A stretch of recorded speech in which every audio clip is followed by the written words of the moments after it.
Hymn 39, St. Symeon the New Theologian. Your beauty is impossible, your appearance incomparable, your timelessness is unutterable, your glory beyond words. Your character, Christ Master, is good and meek, and lies above the thoughts of all the earthborn, and because of this, love and yearning towards you more than conquer all love and yearning of mortals. Insofar as you lie above visible things, Saviour, so much also is yearning for you greater, and completely covers all human love, and turns away passionate love for carnal pleasures, and quickly repels all yearning.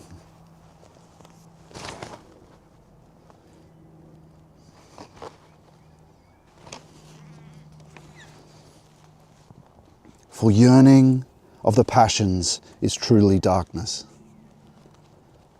and the practice of shameful sins is deep night. But Saviour, passionate love and love for you are light. For this reason, when love springs up in God's loving souls, and immediately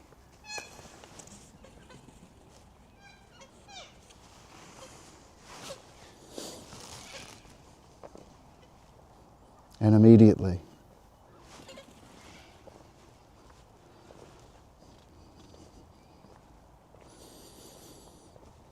within she produces the day of dispassion, my God. She chases away the darkness of passions and pleasures. O marvel, O paradoxical work of God Most High, and power of secretly accomplished mysteries. You generously give us both incorruptible and perishable realities. You give earthly things, God, with heavenly things, both present and at the same time future things, Logos. Since by all means the maker of everything has the authority of the heavens, Master, and of the underworld. And how do we miserable people love human beings more than you, and how wretchedly do we become their servants, so that we may receive small and perishable things from them, and we surrender to them our miserable souls and bodies as cheap equipment of abuse.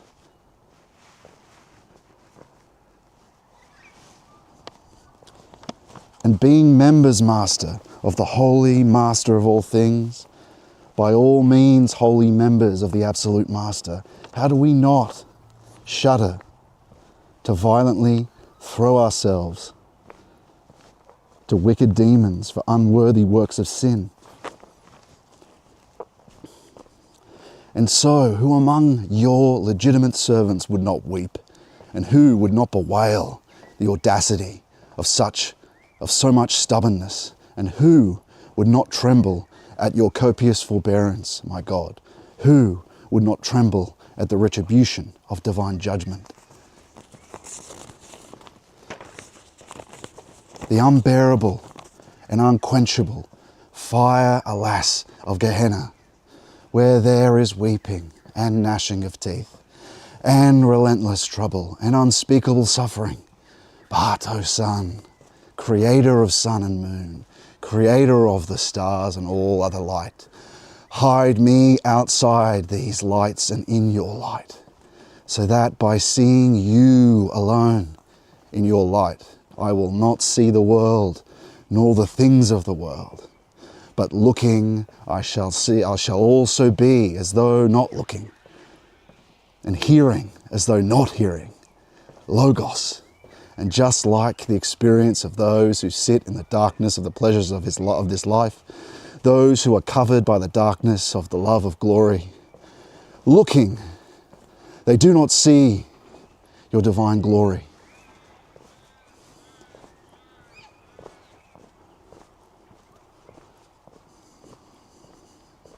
And hearing, they do not understand your commands your ordinances at all. Thus also shall I be in your light, seeing neither the world nor the things of the world. But for who, once having seen you and having had their senses enlightened,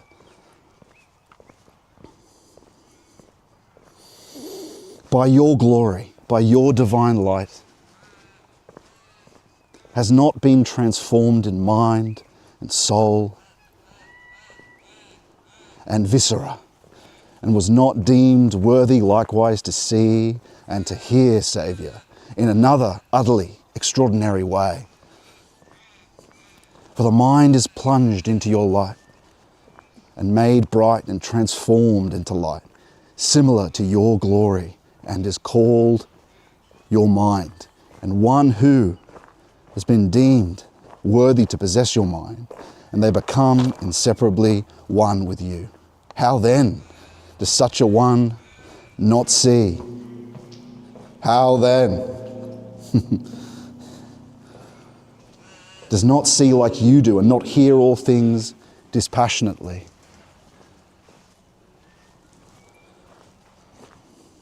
And how would one who has become God yearn at all for anything perceptible, or for any transient and perishable reality?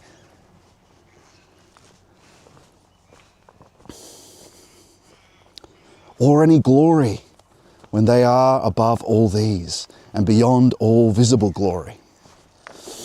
For once one has come above all visible things and associated with God, or rather, once one's self is reckoned as God, how would they want to seek after glory or the pleasure of things lying below? Indeed.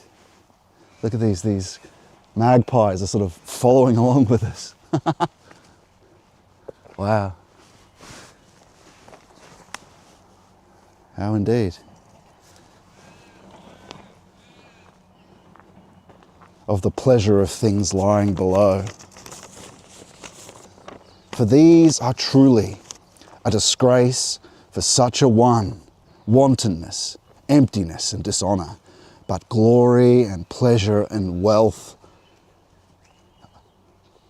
are God, the Trinity, and the divine things of God, to whom is fitting all glory, power, always and now, unto the ages and ages. Amen. Glory to you, our God, Christ Jesus. My friends, welcome to another weekend, another pilgrimage. It's not Greenwood pilgrimage, but nonetheless, it's a pilgrimage. Some of the autumn trees still remain. Some fruits come in winter, as we can see just here. Some fruits come in winter.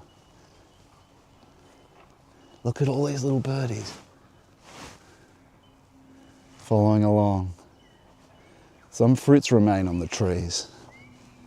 In fact, sometimes winter's the best time to dig into those fruits, to look for that hidden fruit that the others don't seek, or that the people of God seek, but that the others don't seek. The others that are worshipping false gods. I'm sorry for the lateness of getting to where we are. Rain started and I had to go to the backup camera, but now we're back.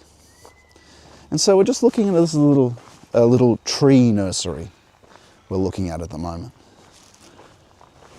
We're in the Southern Highlands, which is fitting for the kind of cloudy, foggy weather.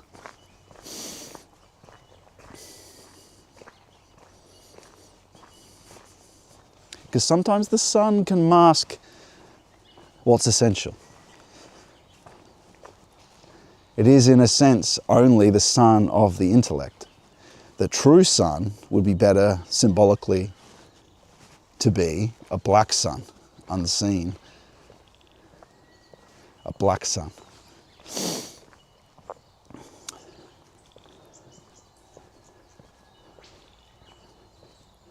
And so in this, we seek that black sun. Not only essential space, but essential time and essential cause. These are three categories that we understand. This is pretty, isn't it? These are three categories we couldn't make any sense of empirical experience without the low cause version of it. That things exist because of one another, or things happen because, or persist, or things happen because of one another.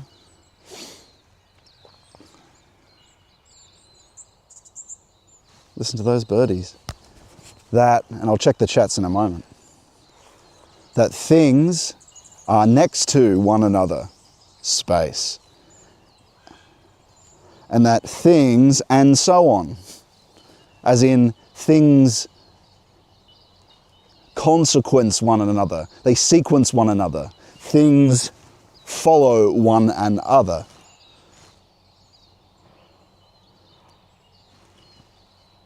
Which is time. That's a simple way of expressing it in words.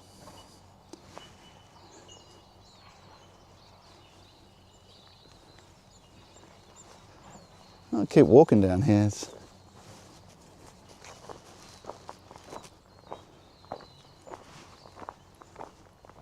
This is Mittagong Creek. And I'll just check the chats. Well, we're talking about God's providence and the essence of tradition, what true progress is. And to get an understanding of that, we have to understand what low time is, what high time is, what low space is, what high space is, what low cause is, what high cause is.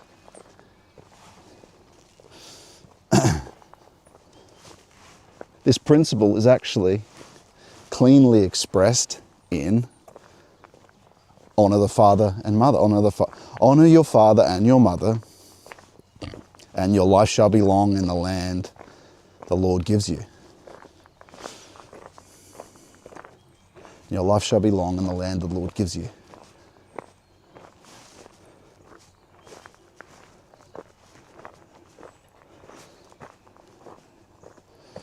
How do we understand this mother and father? Yes, there are the surface meanings of mother and father, and that's an important thing to do. Honor your biological mother and father. But it also stands for something else, more essentially. There's a a Gnostic meaning, a mystic meaning. Not only the literal meaning. I don't even know where we're going here, I better check. We are... Oh, this might be now the road. Oh, wow, okay. I see.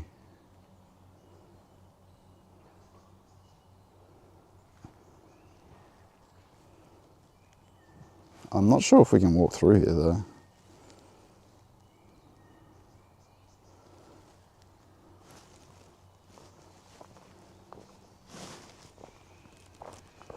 Oh, look, there's a... Or is that a... No, I don't think we can get across that. Sorry for the dawdling here. Let me...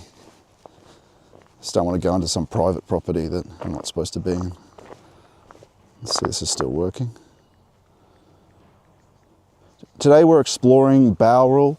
We're looking at the historical neo-Gothic locations of Bowral and looking at some of the old English style houses and the countryside, as we can see here. Criticism says, and to you, John Stubblefield, are friends, Criticism says, I love the magpies. 7 white birds. Was there 7? You're kidding. Wow, that's incredible. Dear brother Scott, have a wonderful, blessed talk and walk. Lots of wisdom and spirit-guided chats. Blessing to all the people in this channel. The map views showing last week. Okay, thank you for that. That's what I like, my friends. That's you guys helping at the same time. When we get to the sit down, I will activate the Discord. So go to scottmanu.com/fellowship and you can speak with your voice, or I can also read the chats. But if you wanted to participate in the reading, I'll sort of stop at the halfway point of the reading and then you can add if you want to. And at the end, before we jump back into it. So that now is returning. Lovely. And so, let's get these out of my ears for a little bit, hey? But not in a place where I can't grab them again, because they're good for when you're around people. Oh, look at this.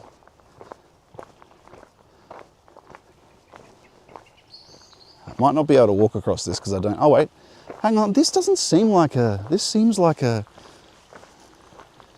it says no dogs allowed. You wouldn't specify no dogs allowed unless this was a community, you're allowed to area, permissible place to walk. So I don't think it's just part of the, I'm gonna have to leap to get across this though, I think. I'm not sure I can leap that far.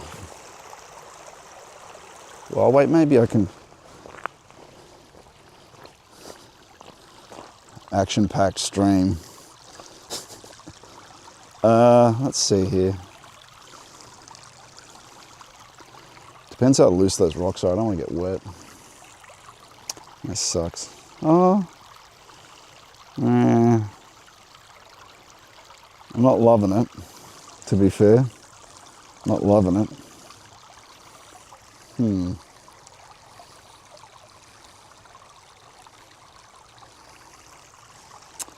Yeah, I don't have wellies. Don't even own them. It's not really a thing in Australia. Well, it is a thing. You can buy them, but... yeah.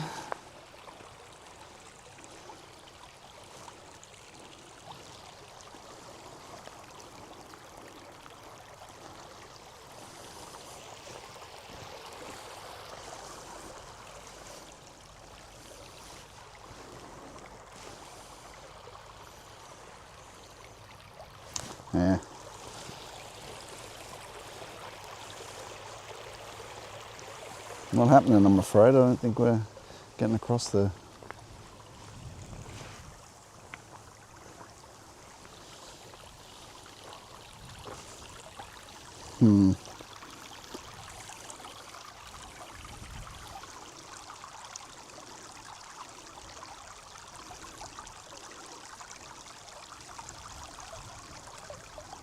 Yeah, they're pretty loose.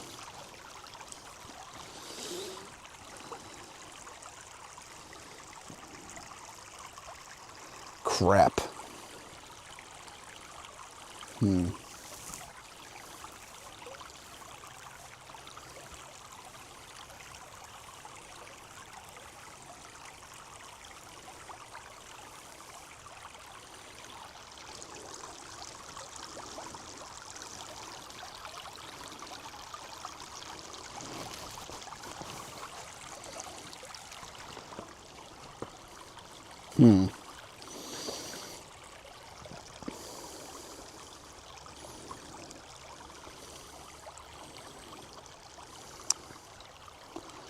Yeah.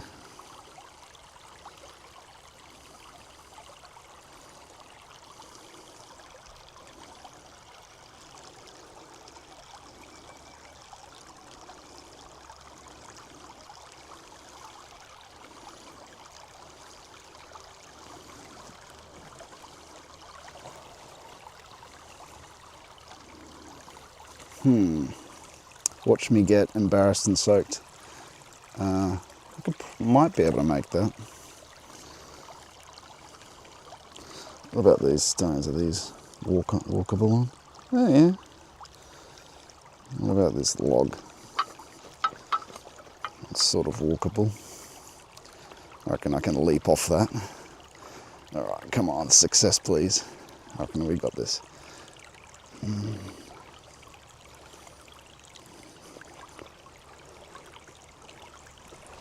Done. Okay, sorry, that's so lame. Pathetic. Wildlife corridor. Okay, cool. Onward. It's pretty nice over here. Look at some of the autumn leaves left.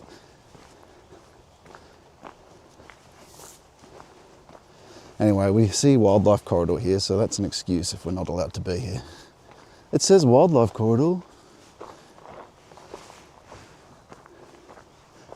This is beautiful. And not a, I think it must be some old part of the rail network. All right, we made it. Pathetic.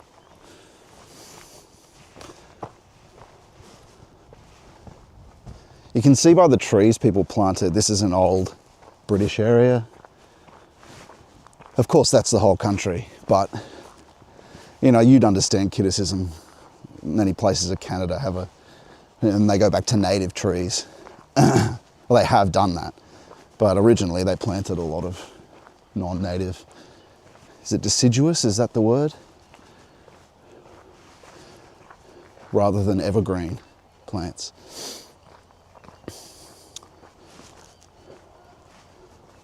Which is a relevant metaphor for, which we've used before. We've used that metaphor before.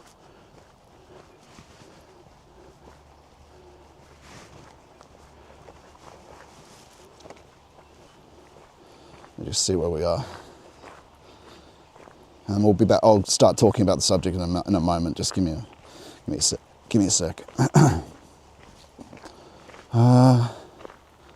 Where are we?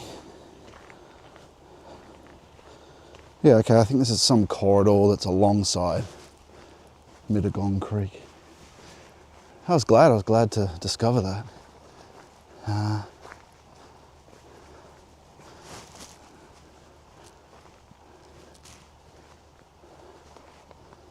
It's not on the map at all. Usually, you know, Google Maps doesn't miss anything, does it? So, I was glad to begin. Wow, this must just go straight alongside the tree keepers. I think it goes with the creek. It must. Oh, let's just see where this goes, right? There's a bit more of a road here. And some houses, so we're kind of close to something.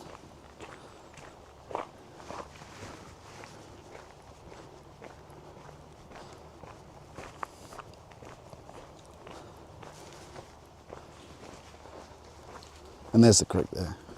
Okay, so we were talking about honoring your mother and your father. Now, what we have are two different things in modernity, even since the fall, really. So we have the, yes, honor your biological parents, but there's also, that's still inessential. As we know, your mother and your father, your mother is to be Mary Sophia. And your father is God. And the whole point of everything we do is to establish vertical heredity. We still love our parents, but our biological parents, but there's a higher love that also they must come to for things to go well. And so, in a sense, you, this openness being that you are, this knowing being, this being that has what passes, that has a memory, in other words, that, no, sorry, the kookaburra is just going off there. That memory is your parent too. You could call this an inessential parent. Because think about it, you are birthed into an educational life and a knowing life, this space that you enter is predisclosed in advance to you, isn't it? It's already known. Even, yes, you as an individual come into being, but it's known. This is lovely. You wouldn't know. This is cool because there's only locals would know about it. There's no road listing for it. It's a wildlife corridor.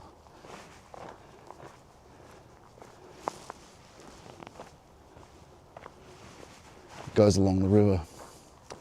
And so this knowing space that you are, this collective knowing space, is your everyday parent. Now, what contributes to this knowing space that you are, this existential space that you are many things. One is, it's not only the surface, it's, well, what depth psychologists call the unconscious, for one.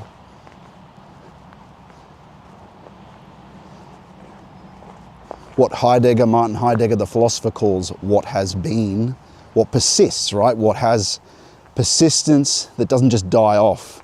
And this we can link with our understanding, and Jung also has this understanding that there's a memory. You could take that collectively, as I've said, and I've said this before, we could take that collectively or we could individually.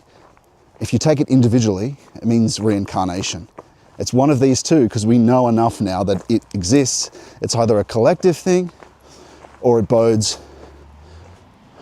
reincarnation, or it's reincarnation. And so you experience it individually, right? You've got these things that persist from previous lives, or it's a collective memory and you're born into it. And so that historical archetypes, that's still not the mother and father we're talking about. That's still inessential. That still comes from what has been. Sorry, that still comes from temporality. And in fact, that deeper unconscious, that pagan unconscious, is what Jung is persisting in, examining.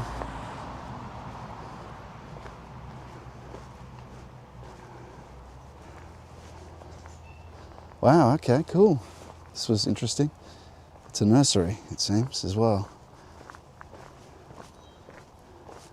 I don't know if it, I think maybe just this part here was private property. Anyway, we went through it. Doesn't say anything about wildlife corridor at this side. But it's definitely public because we came under.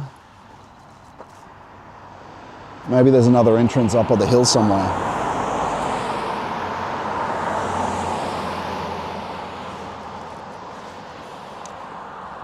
Let's go. And so,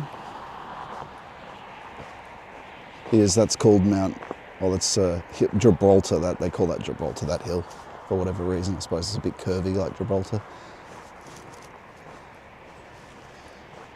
Barrel's this way. That's where we're going. And so, Barrel's this way, the hill's that way. So you might have missed that because the camera wasn't aiming at it. And so this existential parent, this mother and father, so we've got everydayness and then we've got the collective unconscious. Neither of those are essential. You should have been, from what I'm saying, you should be able to at least trace a route from something you know. You have a persistent knowing of things. But this past, present, and future that you understand, that we understand normally in existential being, is, well, what's the mother and father in the everydayness? The mother and father is the past, and whatever the thing is that in existential being is scientific faith, you could call it.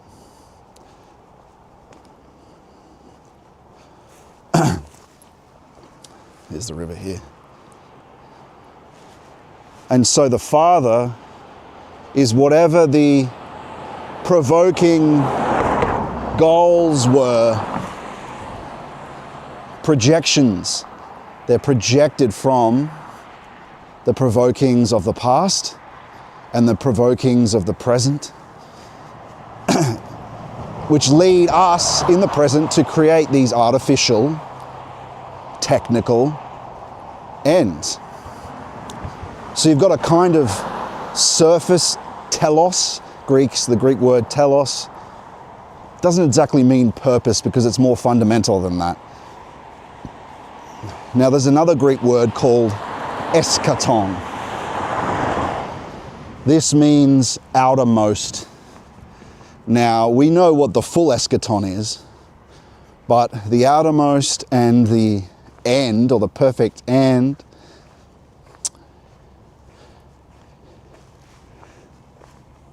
deeper down than your individual goals, I think you could say this is connected to the collective unconscious as well, and archetypes that are there.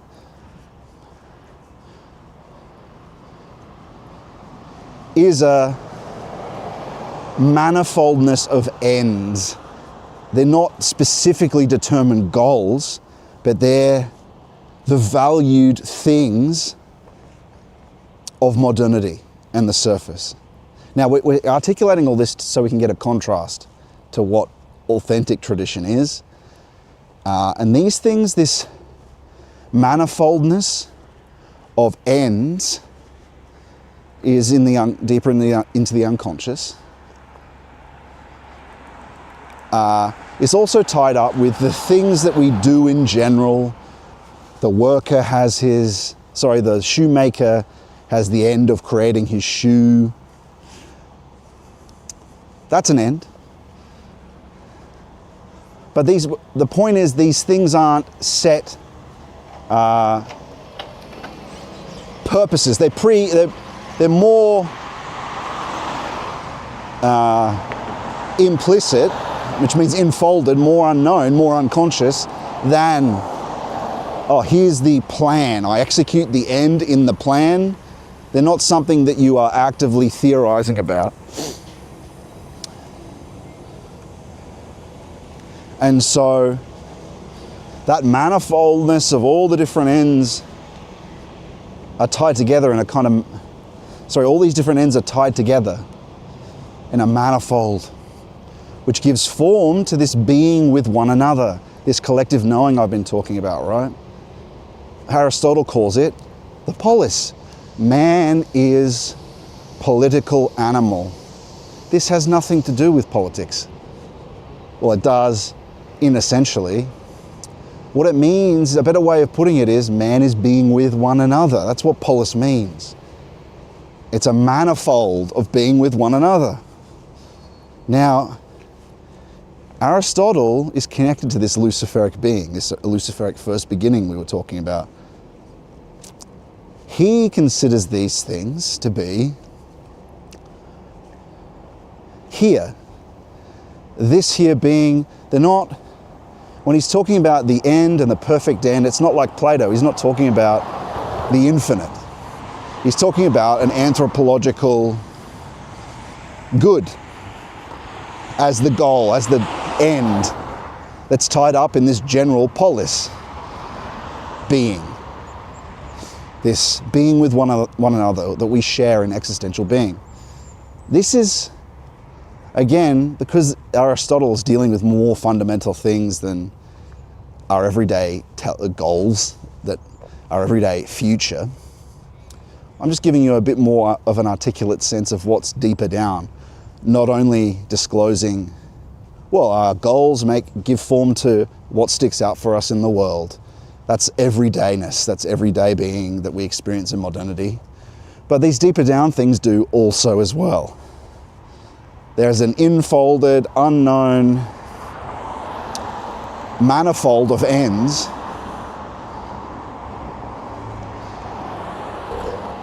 that have modernity presence as it does. So I'm explaining that Aristotle gets a deeper sense of this, and going deeper than that, you can look into the earlier pagan philosophers, and then they're getting towards what you could call, well, demons and Luciferic essentially when a value becomes a being, not a value, right? They're dealing with demons that are the original interpretation, the original pagan good, right? The pagan ways of being that you imitate, right? So we're talking about ends, telos, goals. Originally, these things come from, which is connected to modernity, they come from pagan heroic archetypes, let's say, demons, which align the goods of that pagan polis, don't they? They align a value hierarchy of what is to be done, imitated. And this is all very implicit, right? No one's articulating it. We're going to imitate Zeus, Thera. We're going to imitate Hercules. It's just done. They're spirits of that culture. So, and once it gets to Aristotle, it's very specific, articulated stuff. Well, becomes more so. It's still, in that time, that's a long time ago, it's still not that conscious. Maybe it is for Aristotle, yes, that's the end of the first beginning. It's already the end of the presencing of these pagan entities, which form the development of the personal unconscious. They end up in the microcosm, in other words. Can we walk across here? Yeah, it looks like we can actually, yeah.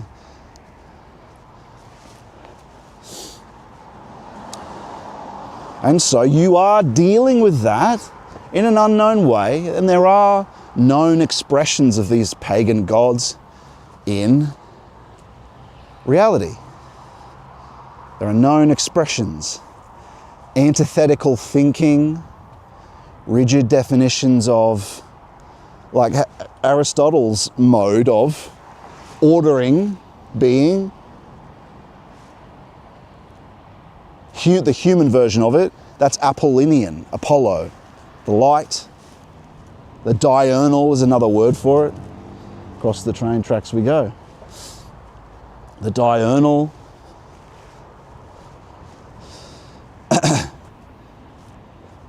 And then there's, as I've talked about before, there's antiphratic thinking, which basically dissolves all that order that Aristotle is doing when he's defining and circumscribing phenomena as we do.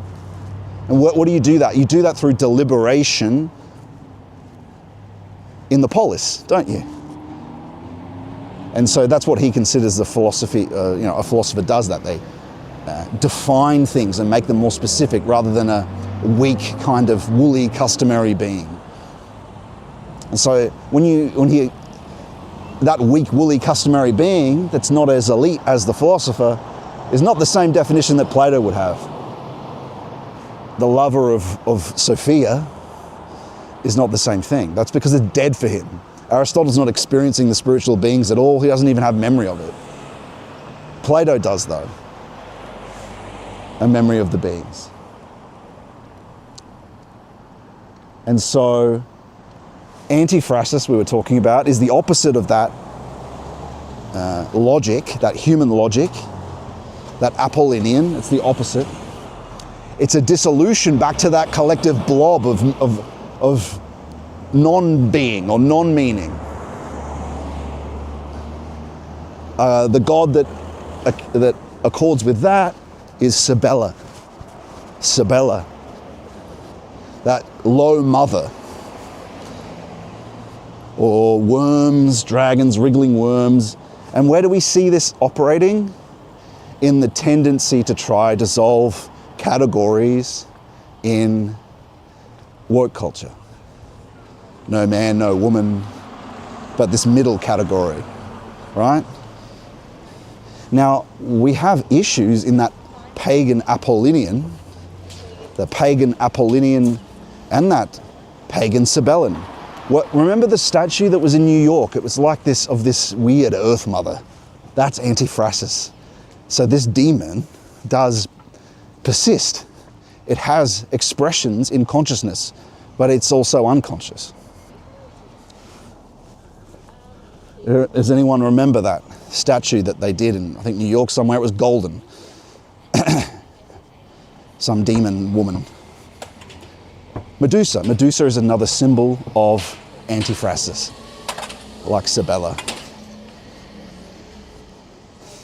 Now, so that expresses that this collective unconscious, but that's still not essence. These are inessential pagan mother and father. But they do give form to what happens now, to what we do now, to what this manifold of ends are in modernity, is given form by this. But of course, for the individual, your goals contribute greatly to how existence is for you, what sticks out for you, what matters. But don't think that these other threats, these other phenomena, these other egregores, I wouldn't call that an egregore actually, I'd say that's just a demon. Don't think that they don't play a role in a threat for, that's why they're re-emerging, that's why they're so dangerous. But make no mistake, they're nothing. They are extremely dangerous, but they're also nothing when it comes to the true mother and father that are outside of the collective unconscious, because I've just been describing some demons of the collective unconscious, and the everydayness that we're familiar with in modernity. Those two things are operating. They're fake mothers and fathers though. But so we've travelled, haven't we? We've travelled from a everydayness we've been describing that we're all familiar with. We know things, we come into a world that's already disclosed. That is in a sense our parent. The memory is our parent.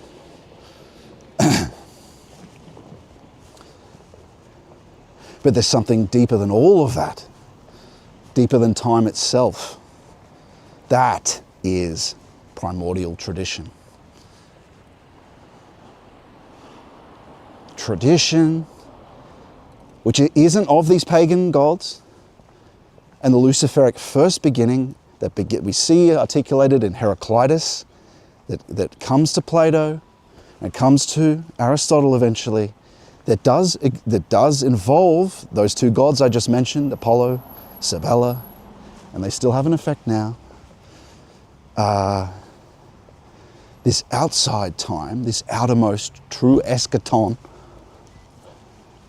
is the living, not the good as an abstract category, but the way as a being that was always waiting to eventually and planning to incarnate as love. It's only from a memory you don't have contact with that you articulate as the good. Plato does not have, maybe he has a gnosis contact with Sophia, which is connected with Mary later. That's true at the end of his life, I think. But it's not,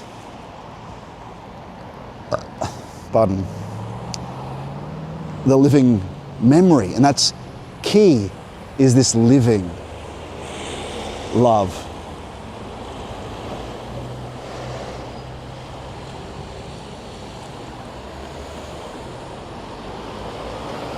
The essence of space is life, let's say, or ensouled space is life. The essence of time is tradition. It's the core, and everything else that falls away is the periphery. The core and the periphery.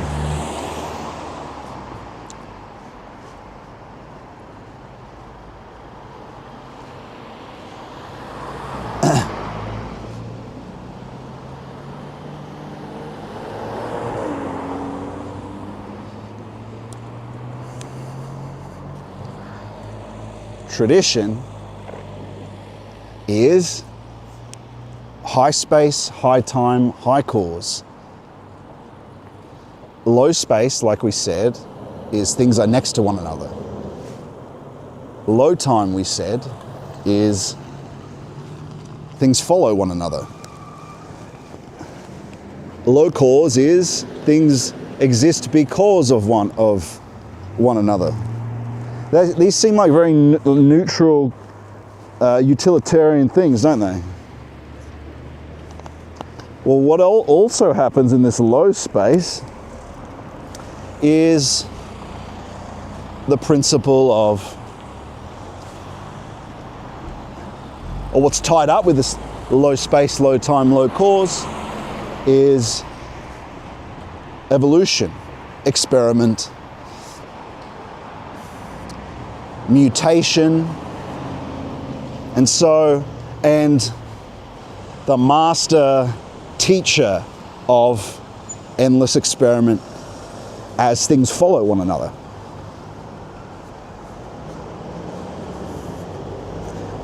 And what is that though? This utilitarian death. Well, that experimenting is what the serpent promised Adam and Eve. You will be as gods, or you will die, eating from the tree of knowledge of good and evil. And what happens in that eating of that tree? A separate knowing space. Isn't that what we've been talking about? A separate knowing space, an inessential knowing space. And so the serpent keeps his promise. You will be as gods without God. But in fact, you'll be a slave. And he kept his promise in that the grinding experiment is the slithering of the serpent upward in the natural selection process, experiment in time, things following one another. And this mutation towards this Übermensch. This is Bauerl, everybody.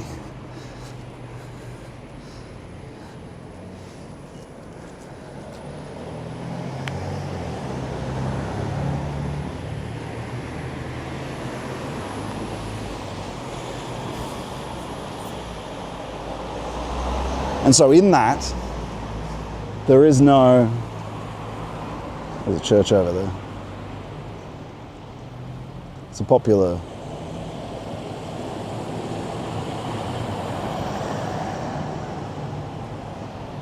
destination.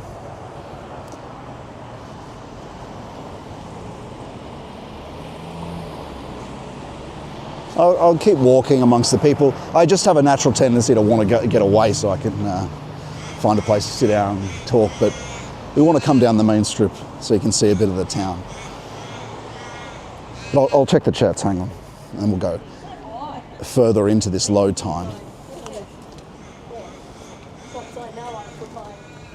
Further into this low time. And we're not far away. In about 30 minutes, we will find a place to sit down soon, once we've just done this main strip.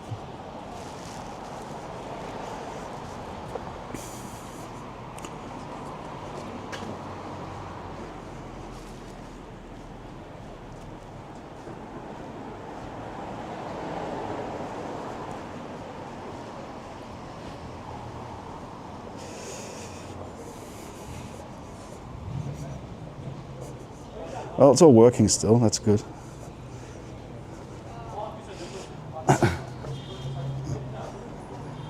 Okay. I might just find somewhere to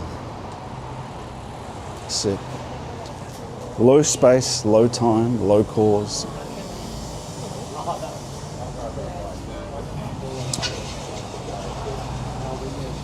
And so this grinding experiment, there is no essential truth. It's just what persists and conquers in that experiment. Because what is an experiment is to see what succeeds. What is a war? A war is to see who succeeds, and whoever wins is truth. Right? That's the will to power. Because there is no essential root with anything. That's why Nietzsche talks about the grand style when he says the lie, the artistic lie is true. That the artist who has the conquering idea is true.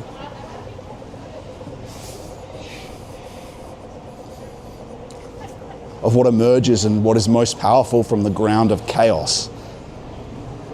In lawfulness with that is the grand style he talks about. And the grand style is connected with what the Greeks, he considers their art is so powerful, is this grand style. But all it is being in lawfulness, which means in agreement with what bubbles up as powerful from the ground of chaos. And that could be anything, right? It's what works in this experiment, isn't it? This grinding experiment.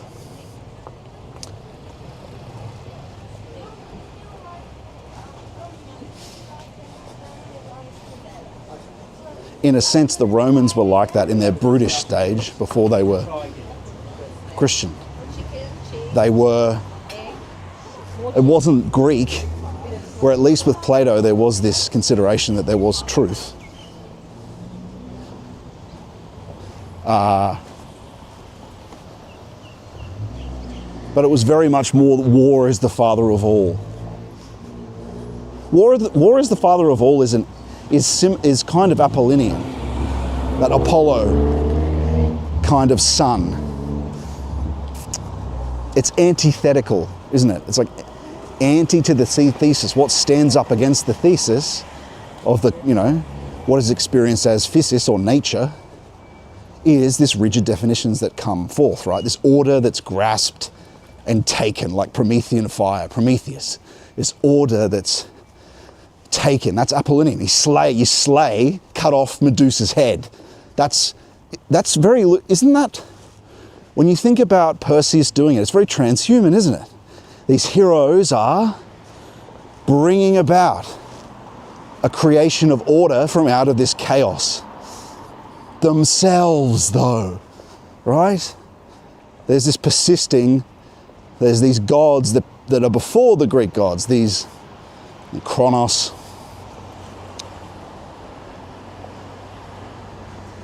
There's gods that are before the Greek gods. There's this context, this all-consuming mother context before the Greek gods. That's thesis. That's just the existing thesis of disorder. And then you've got this raging hero, and that's connected, like I said, with this antithetical thinking where here's a rigid definition of something. We need that. You see that in Aristotelian philosophy. That is Apollinian. When it's not just an impulse, when it's become a concept instead of a god, a concept instead of a demon, you could say. Here's some nice houses over here. There's a church here too. Oh, maybe we should look at some of these buildings. We'll just walk past them as we continue our talk and we'll find a place to sit. It's like bank buildings, a few churches. Yeah. Across the road, that's what we'll do. So a moment's away from our reading. Our first reading will be on Rudolf Steiner. Our second reading will be... Oh, this is the house we showed on the image. It just doesn't have the vines on it. That's what we showed. Hi. Sorry for interrupting. It's all right. Is this a YouTube channel? Yeah. What's your account? Yeah, it's like a Christian channel. Oh, cool. Yeah, if you're if you're not Christian, you're not gonna like it. No. But I'm baptized Catholic, so okay. hopefully I qualify. Yeah. What's the channel called? It's just Scott Mannion. It's just my name. Yeah. It's on all the different platforms. And I'm assuming you go around and show like different churches or different. I just go. It's really kind of a supplement that follows the talk, and it's like a chat call-in show. So I walk around, and then I've got like readings, right? Yeah, and then people participate, and I've got like Discord, if you know what that is. Do you know what Discord is? Yes. And so they can talk through that. Oh, awesome. And then, so think about like if someone was in a studio doing it, but it's walking around. So it adds to it. I do sort of comment on the things. Yeah, but it's nice to have something that's more in nature rather than just in the studio. Yeah. What brings you here to Barrow? Well, Well, We're we live local. here. Yeah. Oh, you're local, Went to right? school. Yeah. Oh, okay, right. No, just Sydney suburbs. Yeah. I like your setup though. Yeah. It's DJ, is that the Osmo? Sorry. yeah. It's it has a lot of bugs, but there is a way of getting it to work. Are you interested in doing it? Are you like Video stuff? live streaming?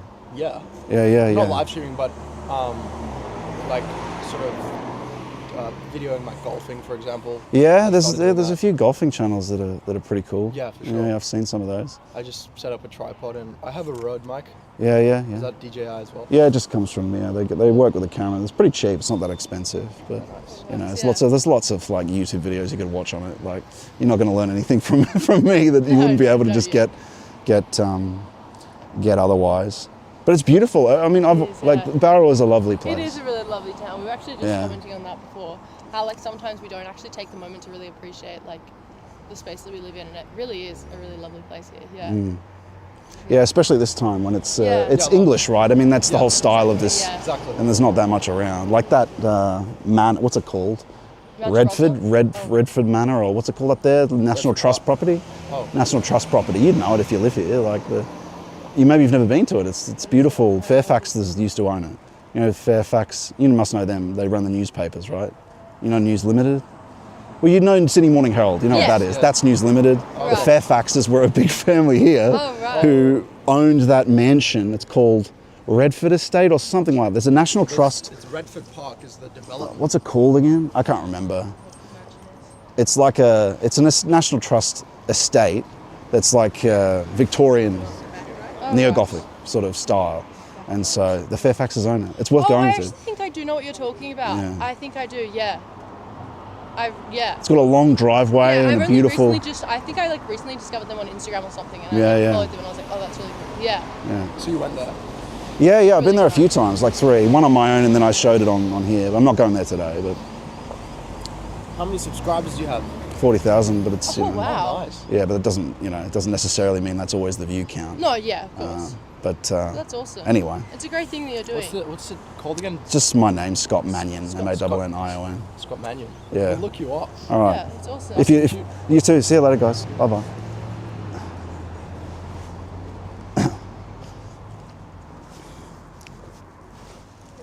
That must be like a generational thing.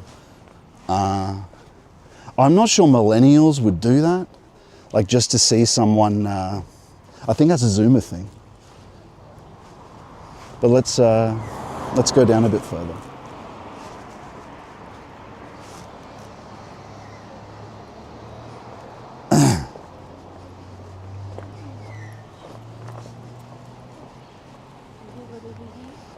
And so what were we saying? We were saying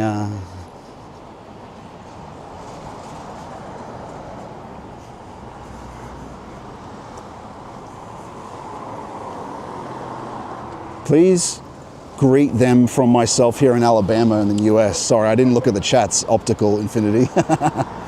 Sorry about that.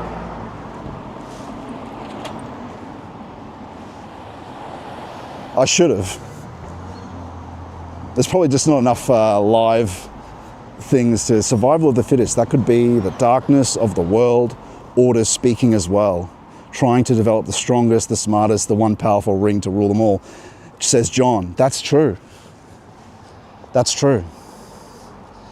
The ring is a important symbol, right? Because what is the ring? It's an enclosed loop. The ring of power in Lord of the Rings. It is the snake's closed tail. It is the technical order of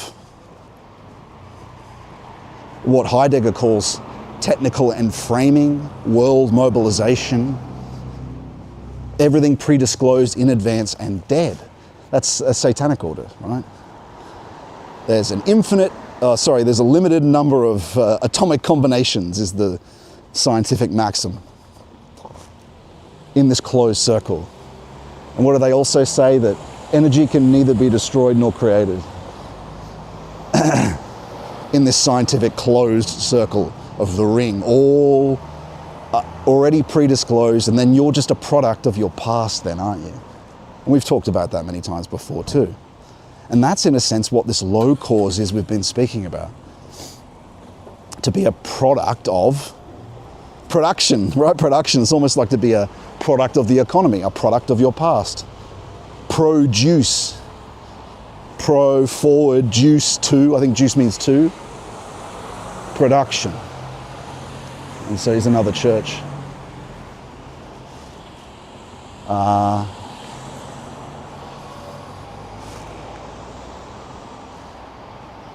This is a park here. I think we might sit down here to do our first reading. And then we'll walk past these nice buildings later after. And so the Ring of Power is all about that. Making you merely an extension and provoking in modernity of the economy. Which is more than just the economy, it's a technical being.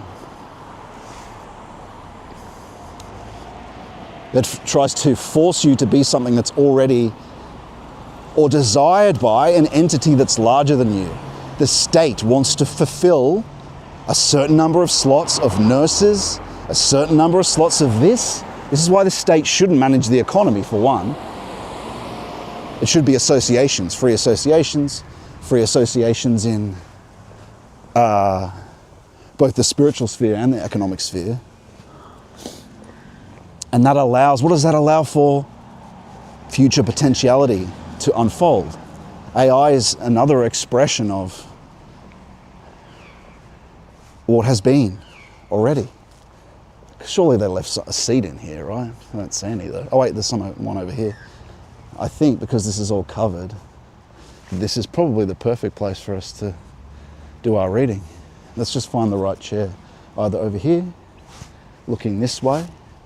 Yeah, let's do that. I'm gonna not waste time today. Sit straight down and we'll get to it. He says, and then he's like, oh, maybe I can find a better place to sit. I reckon over here actually, with this in the background. These are usually in a nicer time of year. Flowers. Oh, look, cockatoo. Right on time. See that?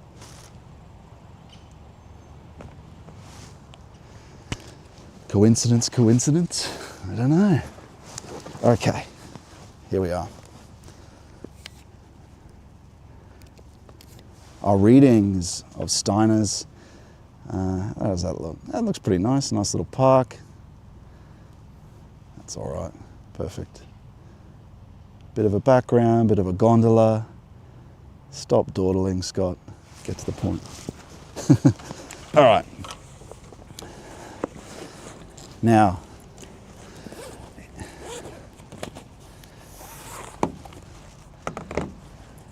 we'll continue on that subject after we finish this reading on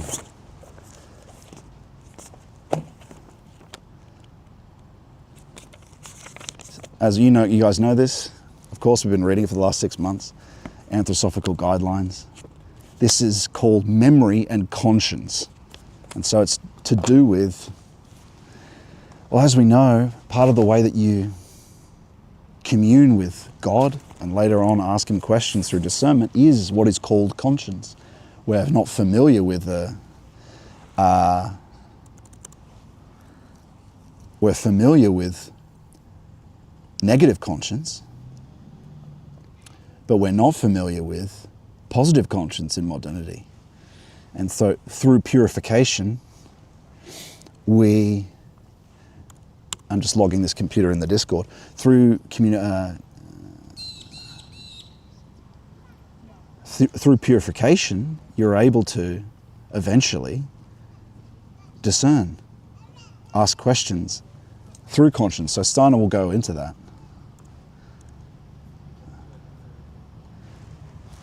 In the reading.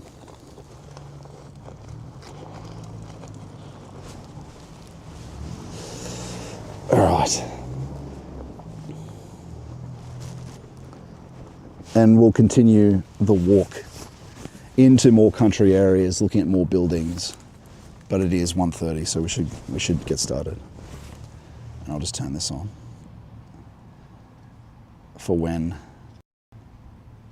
people talk. Go to scottmanu.com/fellowship and jump in the conclave meetings.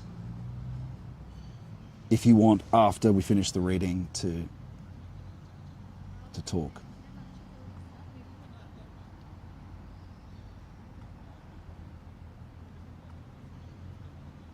So that's all set up. Okay. In the sleeping state, man is devoted to the cosmos. He brings to the cosmos the result of previous earth lives. Remember, we said it's either collective unconscious or reincarnation.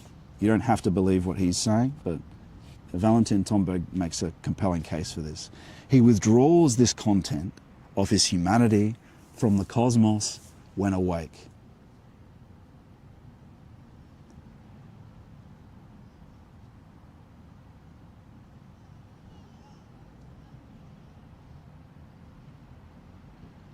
He withdraws this content of his humanity from the cosmos when awake.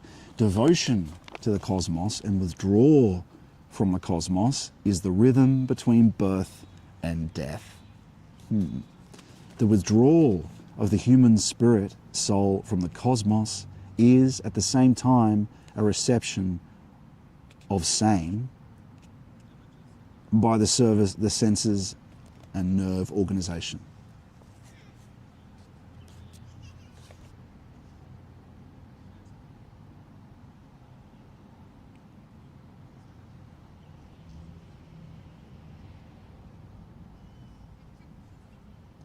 I think you could say that that means the more that you absorb surface sense content, the more you're actually withdrawing from, because you're more essential than the surface senses. We know this. The more you persist in that, the more you withdraw from. If you're only inessential in your content, and the whole point of doing this whole process is to not be inessential, to receive our content from outside. So I think that's what he's articulating. The physical and life processes are united with the human spirit soul for unified activity when in the waking state. Sense perception, formation of memory pictures, and imagination are contained in this activity. These activities are bound to the physical body. The representations, the thinking in which man becomes conscious of what takes place semi-consciously in perception, imagination and memory are bound to thinking organization.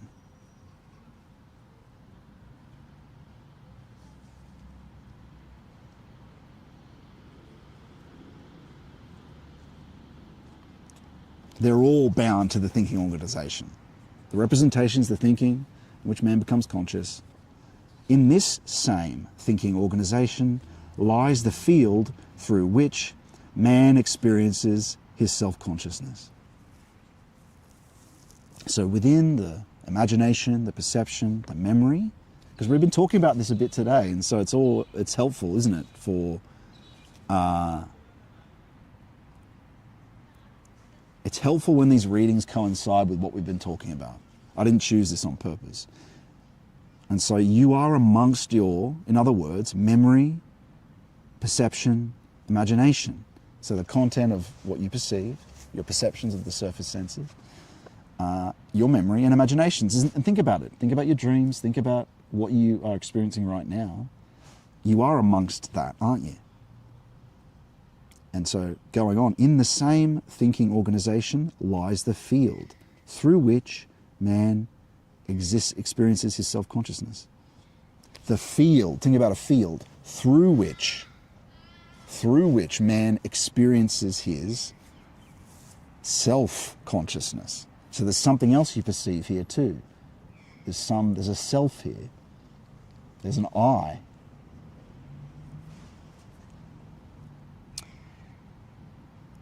The thinking organization is a stellar organization. If it lived out its existence as such alone, then man would have no self-consciousness,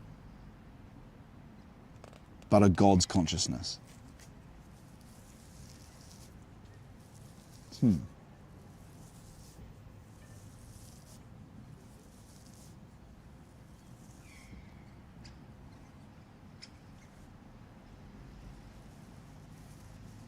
But the thinking organization is a stellar organization drawn out of the stars cosmos. This is getting a bit difficult.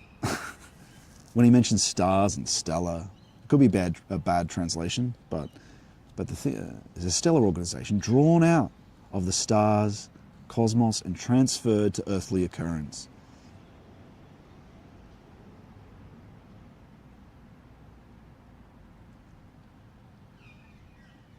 Okay. Imagination, memory, concepts are drawn out of a wider collective organization or cosmos. Not the physical stars. It doesn't mean the physical stars. We can connect this to what Plato and it says about you don't consume knowledge, you remember it from somewhere. That's what he's saying, I think. Man becomes a self-conscious being when experiencing the stellar world on Earth. Okay. This, therefore, is the field of man's inner life in which the divine spiritual world, which is bound to man, releases him in order that he can become human in the full sense of the word.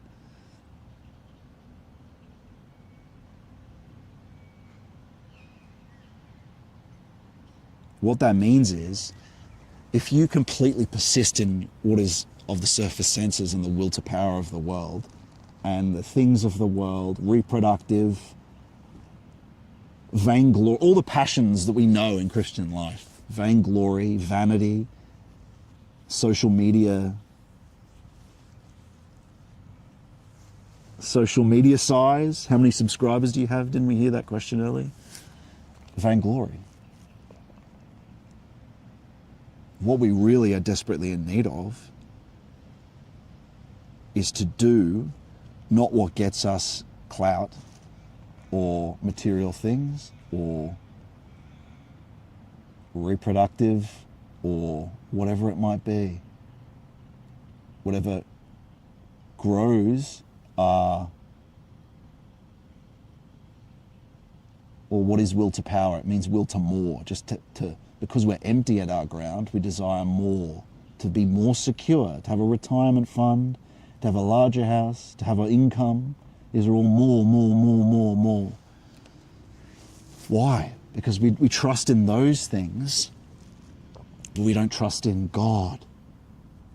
He will provide for us. He will provide for you. This is a really hard lesson to be taught existentially, to be taught as a matter of life. It's easy enough to go, yeah, I trust in God, or yeah, I read it. But as a fact, when you start following conscience and when the bank account goes to zero, how much do you trust then, right? Because more so we trust in having enough money in our account. But it's a lot easier to do this when conscience is awakened, when you can actually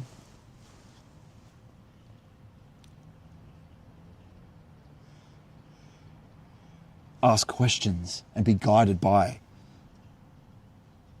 Christ, divine love. That's possible through purification, illumination, union. And this isn't just an abstract thing, it's a practical thing through effort and grace, through concentration without effort in prayer, which I've got lectures on how to begin.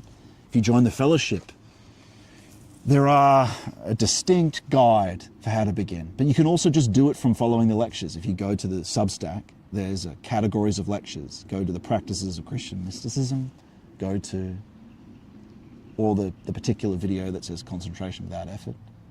And if you've been doing it for 6 months, for an hour a day, you could look up the lecture on how to discern the Holy Spirit. And that's what we're talking about. And that's what I mention this because it's what this reading is going to go into eventually in terms of conscience.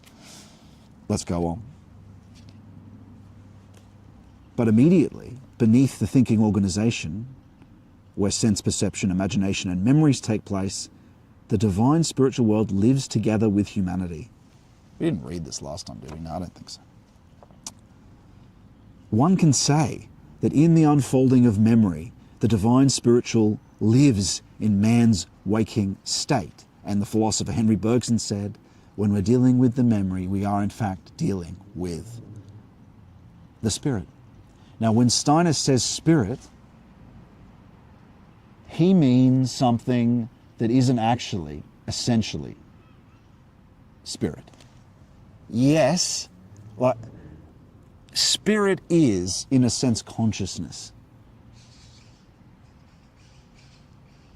But we are, and we are only that, right? Well, actually,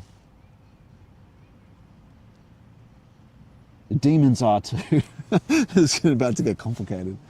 But, like capital, for instance, is not true spirit, but it is a spiritual phenomena. It is intelligent. As many philosophers have talked about. Nick Land's one of them.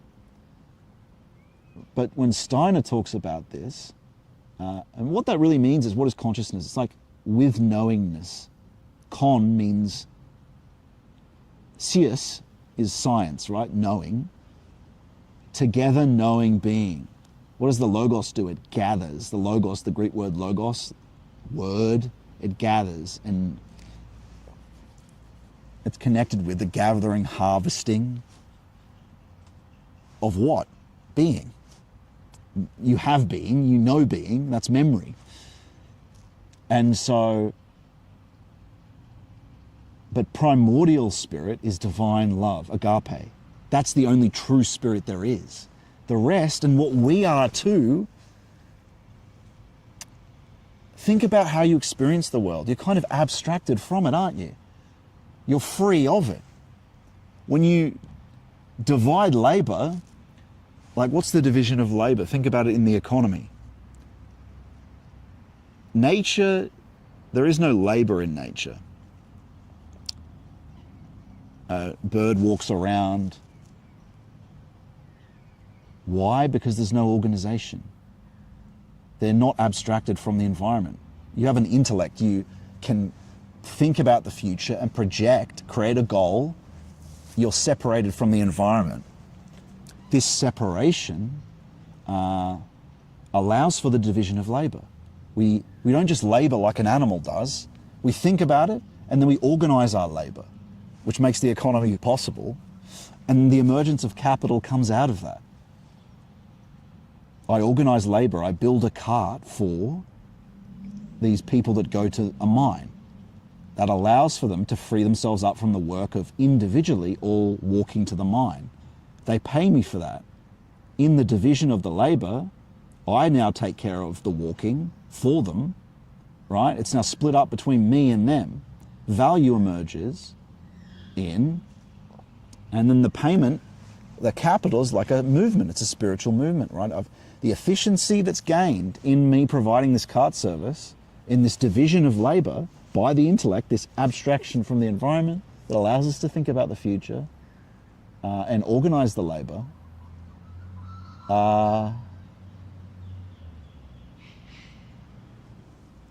it allows us to separate ourselves from nature, from the natural process.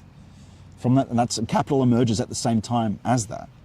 But the point is, anyway, that's not necessarily essential, is it? Because you can arbitrarily act in the world. You can do evil. So all that stuff, conscious consideration, is spiritual. It's spiritual, we are, but it's not really, because it's inessential. We're abstracted from the environment. So what is that? It's sort of free. It's a certain degree of freedom from the environment we have. We can sit, because we acquire a certain amount of resources and consider things. That's out of the natural process to be able to do that.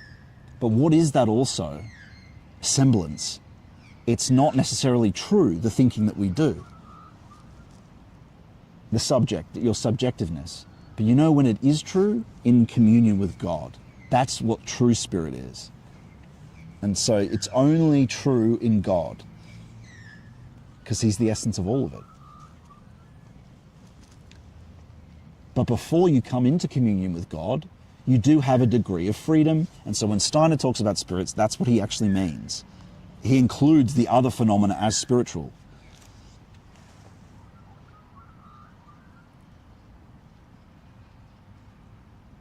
Let's go on. But like I said, when we talk about it, we only mean in Christ, in communion with God. Is it authentically spiritual? What does Christ say? I'm the true vine. He doesn't say I'm the vine. I'm the true vine. There are other vines, but they don't connect to essence. Do they? Let's go on.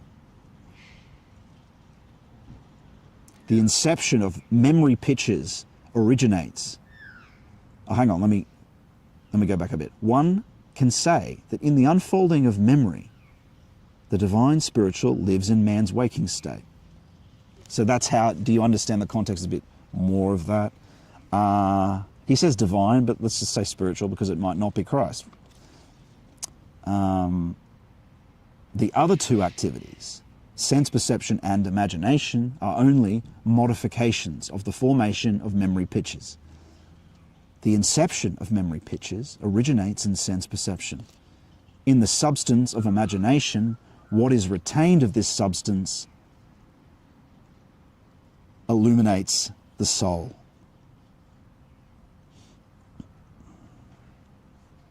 Let's read that again. In the inception of memory pictures originates in sense perception. In the substance of imagination, what is retained of this substance illuminates the soul.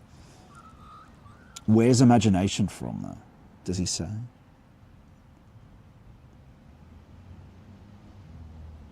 Sense perception and imagination are modifications of the formation of memory pictures.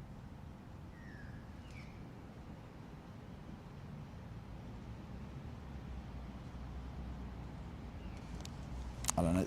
Sorry if the translation can be a bit dodgy with this at times.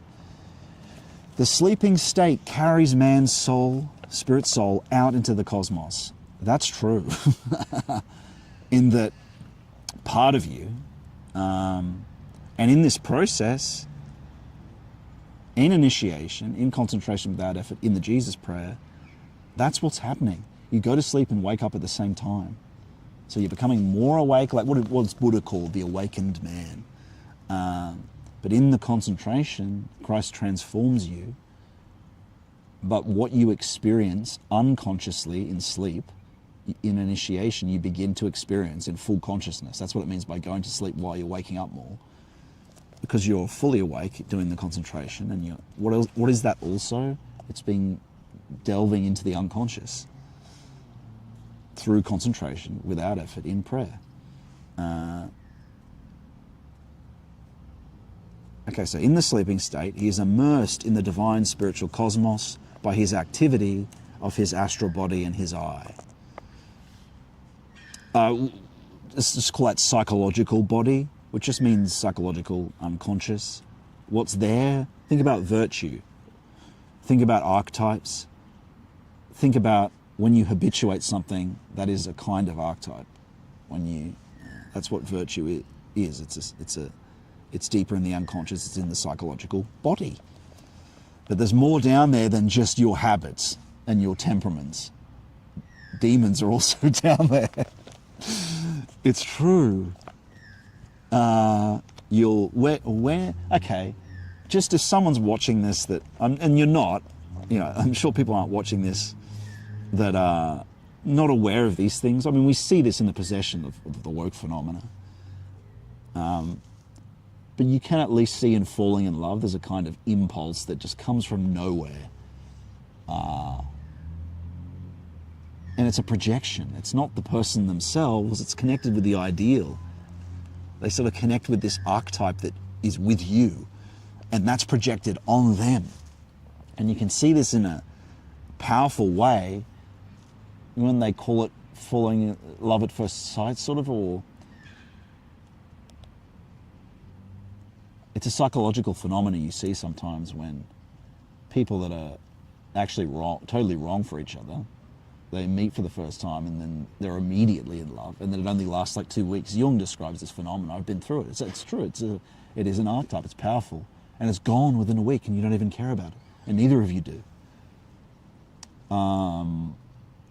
Very strange. But it's like being taken over by a powerful impulse, isn't it? And that's what demons and passions are connected to. That's what they are, in a sense. They're impulses that overcome you. That Christ gives you strength. There's just lots of birds flying around. Gives you strength to resist and overcome. And so going on. This isn't that much longer. It's 2 more pages.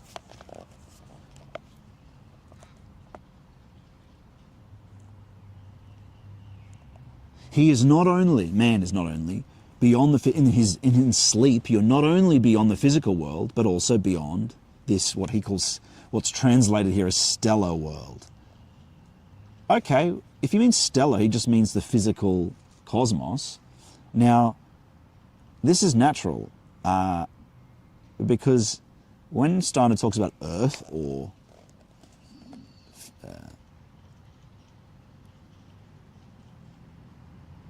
it includes all the stars out there. Facticity is everything. There are deeper spheres than is, that has nothing to do, well, they actually have something to do with physicality, but the physical world is all the cosmos as well.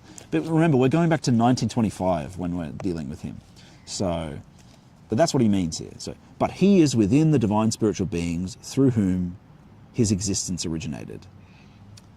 Which basically means in sleep, you go into the unconscious parts of your being, go into a deeper sphere of being. That's not a mere subjective thing. It's an objective, unconscious. And that's true. If you spend enough time dwelling in prayer and doing the practices, you will experience these things. And when he says imagination, he doesn't mean fancy. He means powerful, unconscious, impulse-carrying being that you see as a persistent image that's an object. It's a thing throwing here, that you can't just get rid of necessarily.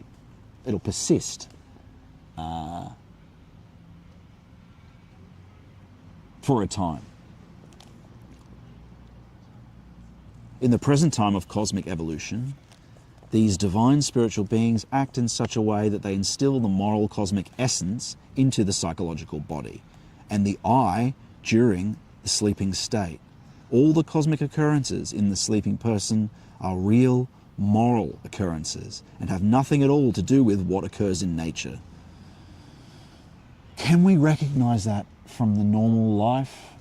Yeah, I think you can if you think enough about the kind of refreshment that you experience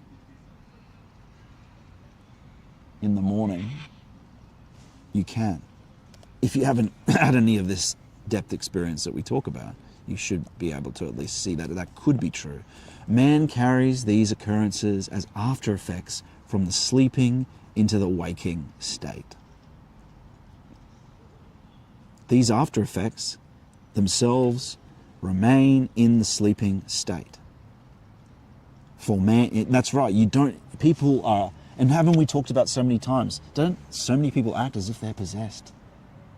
When you think about the passions, they have power. Even drugs, it's like, we'd understand these things as better as entities, really. And there's just a mineral connected with them. People are possessed, you can see. And so these after effects, they're not aware of. They're impulses. They just think, it's just me. It's just me. Is it? For man is only awake in the life which tends towards thinking. What is happening in the willing sphere during the waking state is wrapped in dullness, such as during sleep, the whole soul is. Is that not true? We can't control our impulses. Our will is off somewhere else doing what it wants. We can't bring it into order. We're only conscious of our thinking. We can't reform this will. There's someone that can help us with that. Thank God. There's someone that can help us with those. It's still working. Yeah. There's someone who can help us with that. Christ Jesus can.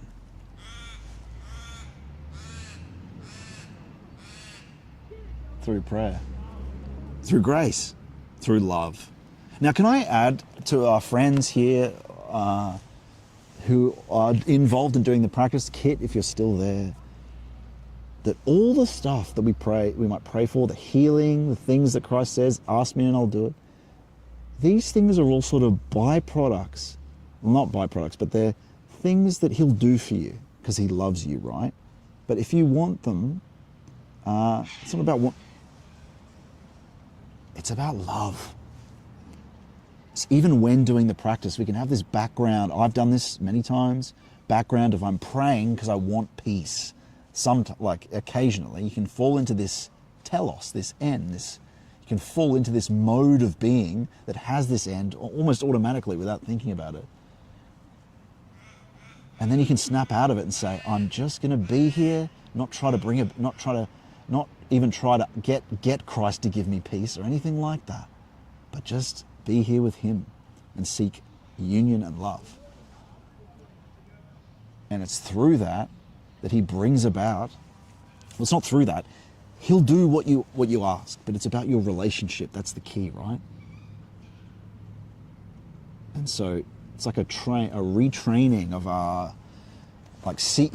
everything comes about through love, through praying to him for love. Pray to him and ask him for divine love. Grant me agape, Lord.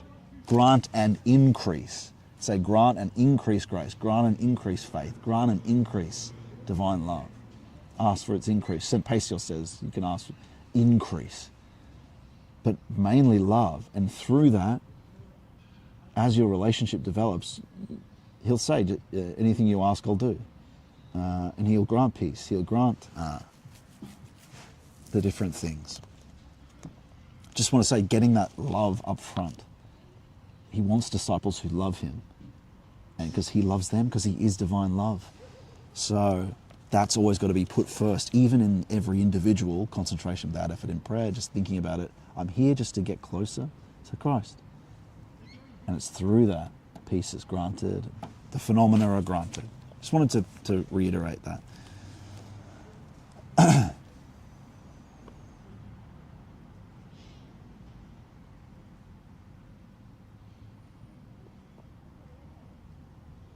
So we just talked about the dullness, right? The will. We can't change our will. The will is unconscious to us. We're just conscious of our thinking and a little bit of our feeling.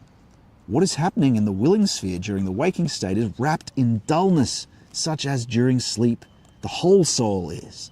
But the divine spiritual continues to weave in this dullness of will in the waking state. The human being is morally as good or as bad as he can be according to how close he can come to the divine spiritual while sleeping. And he comes closer or remains distant according to the moral direction of his previous earth lives. Well, I don't know. Perhaps that plays a part of it. But I would say that through doing concentration without effort, through prayer and worship, do you transform your relationship in the sense that you will come closer during sleep and will be protected during sleep. Although there's no salvation without temptation. It's part of it. So you might be woken up, like I've said before, you might be woken up and have to face imagination effects, unconscious effects. Like, think about the apostles on the ship, the moving waves. You'll experience that perhaps. But remember, you just do the Jesus prayer and go off back to sleep. One thing I would recommend, and it could eventually start raining here, I'm not sure. But one thing I'd recommend, in that case I have to get under that tree. I'd recommend, and the saints recommend this too, when you lie down in bed and they're going off to sleep, go to sleep with the Jesus prayer in your brain, in your mind. and you could be attending a part of your body, it's your breath or your part of your body at the same time. Go to sleep. Get used to the habit of just falling asleep while you're praying the Jesus prayer. It's definitely a good habit. Okay. From the depths of the waking soul's being resounds during sleep, together with the divine spiritual world, what is able to be implanted in his soul. What resounds is the voice of conscience, which is the means by which Christ sends things to us as well, is conscience. This shows that whereas the materialistic viewpoint is mostly inclined to explain things based on nature,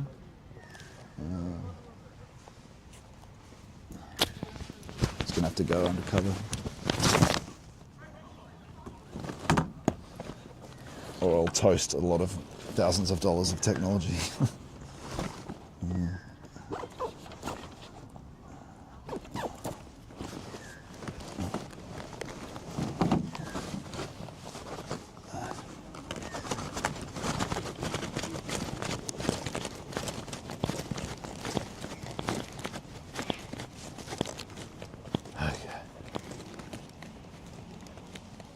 Don't know how much gets through this tree. Maybe we'll go to the gondola and read from there.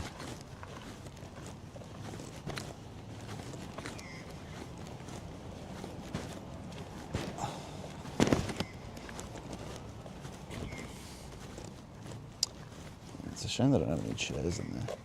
If you put chairs in there, homeless will come live there.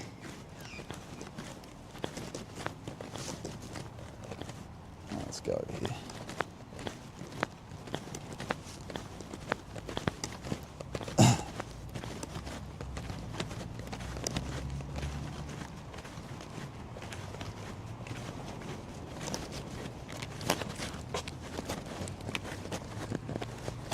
Okay. Safe here for a bit.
I guess I can just hold it.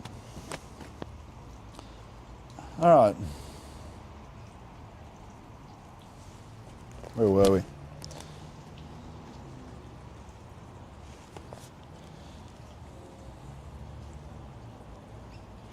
What resounds is the voice of conscience. This shows that whereas the materialistic viewpoint is mostly inclined to explain things based on nature, spiritual cognition sides with morality. In memory, the divine spiritual essence acts directly on the waking human being. In conscience, the divine spiritual essence acts indirectly as after effect in the waking human being.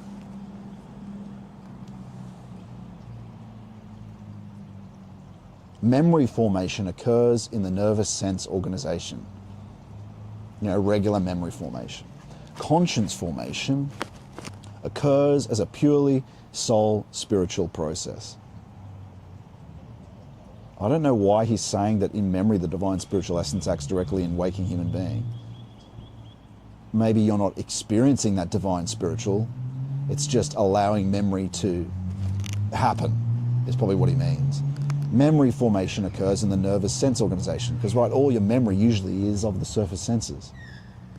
Conscious formation occurs as a purely soul spiritual process, but in the metabolic limbs organization, in the will, in other words.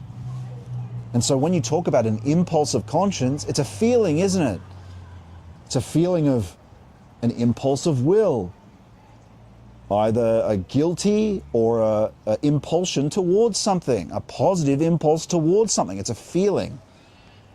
Between these lies the rhythmic organization, which is naturally where feeling comes from.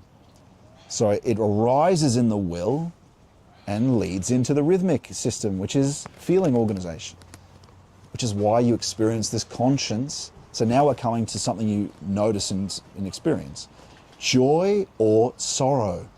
Joy or guilt or sorrow, negative and positive. These are feelings of conscience that can happen before you do or after you do something bad or after you do something good. Can you experience a manifestation which originates in the will? Between its activity is cultivated on two sides as a polarity. The activity of the rhythmic system, breathing, blood. These are not will. The will is in the metabolic system. But between that, so look, brain and nerve sense is connected with thought. The rhythmic, heart, blood, lungs, breath are connected with feeling. Limbs and digestion, the metabolic where you get your energy from, is connected with will. How do we know the limbs are connected with will? It's out in the world, isn't it? Your arms extend into the world. Your will is tied up in the world. How do we know that? It's tied up with you, with what you want in the world.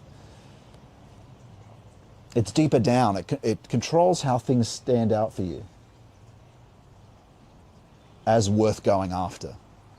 It's invisible. You don't see it. What you do interact with, like Steiner was saying, is your thinking being. Now, also these three systems, nerve, sense, brain, connected with thought, but that's also spirit. Not essential spirit, not true spirit, which is divine love, but this knowing space that we've been talking about.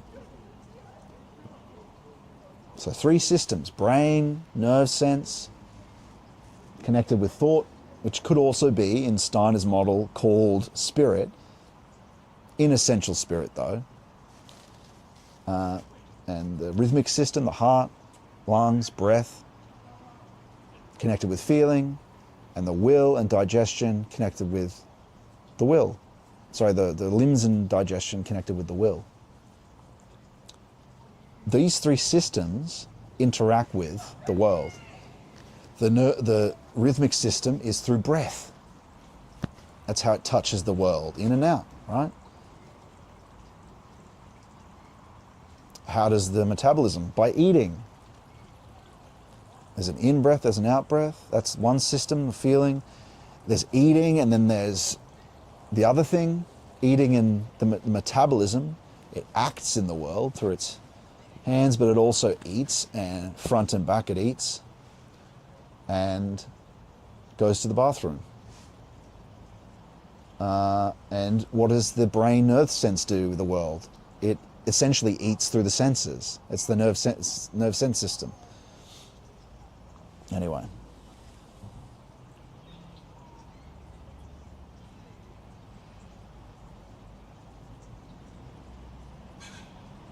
In its breathing, this rhythm system, it has an intimate relation to sense perception, like I just sort of mentioned there, and thinking. In lung breathing, the process is coarsest. It becomes ever finer until, as a refined breathing process, it is sense perception and thinking. He's saying that those things emerge from the rhythmic system as well. And that's true. Think about it. Your blood provides something, doesn't it, to the mind, So sense perception is very close to breathing, he says. But breathing by the sense organs, not the lungs. That's what we just said, actually.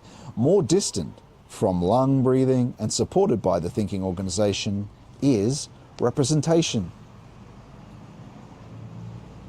It's representing something. It's like respiration, representation, respiration. thinking. It's like a mimic, isn't it?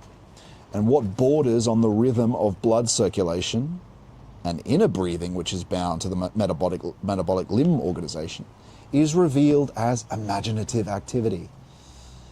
So what borders on the rhythm of blood circulation is revealed as imaginative activity. Interesting. This extends psychologically into the willing sphere as the circulatory rhythm extends into the metabolic organization. Okay, right. So just as your system of blood extends into the digestion and limbs, your rhythm of blood and breathing, so too does this imaginative activity, which is connected with feeling, extend into the willing, into what you want and what you desire, and into the world, right? So when you're having dreams and these imaginations, they're tied in with the will, charged up by the will. Think about your eating. If you eat something really rank, it can affect what your dreams are like. You might have experienced that before. I'm just trying to connect it with really simple, normal life experience where people might be able to see going on. One more page. In imaginative activity, the thinking organization approaches the willing organization. It is a submerging of the waking person into sleeping sphere of his will. So the imaginations that you have are probably, in a sense, an expression of this deeper will that you've got, which is connected to what you want, what your goals are. You can't necessarily reform it. To a certain degree you can, but it's deeper. In the case of people who are developed in this way, the contents of the mind appear like dreams in the waking state. He's saying imagination becomes available as active imagination, not only while sleeping, but while you're awake. Goethe, the important German philosopher, was organized in such a way. And this happens in initiation. It's something that can develop. Thus, he told Schiller, another German philosopher, that he should interpret his poetic dreams for him. A different organization was active in Schiller. He lived from what he brought with him from his previous earth lives. He had to seek imaginative substance with a strong will. So it wasn't just available for him. You have to go through some sort of practice, is what he's saying. Schiller had to. He was a rigorous German idealist philosopher. For its overall intentions, the satanic power counts on those people who are disposed to imagination, whose sense perception seems to develop into imaginative pictures on its own. With the help of such people, this power hopes to completely sunder the evolution of humanity from the past and point it in the direction it wants. This is will to power we've been talking about. The luciferic power, which is this desire to escape and feel better, to escape our incarnation, counts on those people who are organized towards the willing sphere, who strongly transform sense perceptions into imaginative pictures through love of ideology, Weltanschauung, world concept, through love of world concept. You can see this in woke people. It's about feeling, it's about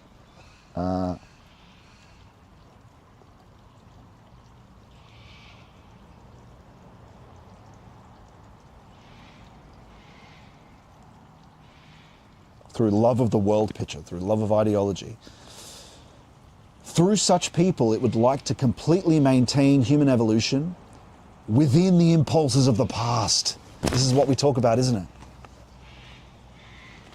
What has been, a determined past based on what we were, based on what's dying, not from providence, not from the Lord, not from the future, not from outside time, but from, because what is it to be a manifestation of the past? It just means it's another view that's a bit more spiritual, but of the past, but it's just like being of your own genetics, that you're just a product of your genes, that you're just a product of your parents. And there's nothing you can do, there's no free decision. That is true. So there are different levels of this determinism. Different levels of this determinism.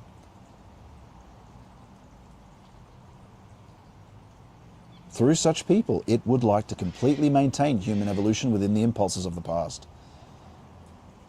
Dead, satanic impulses that provoke you and us right now through the economy, through desire, through the passions that need to be purified in Christ, I'm adding. In this way, it could prevent mankind from submerging into the sphere where satanic power must be overcome.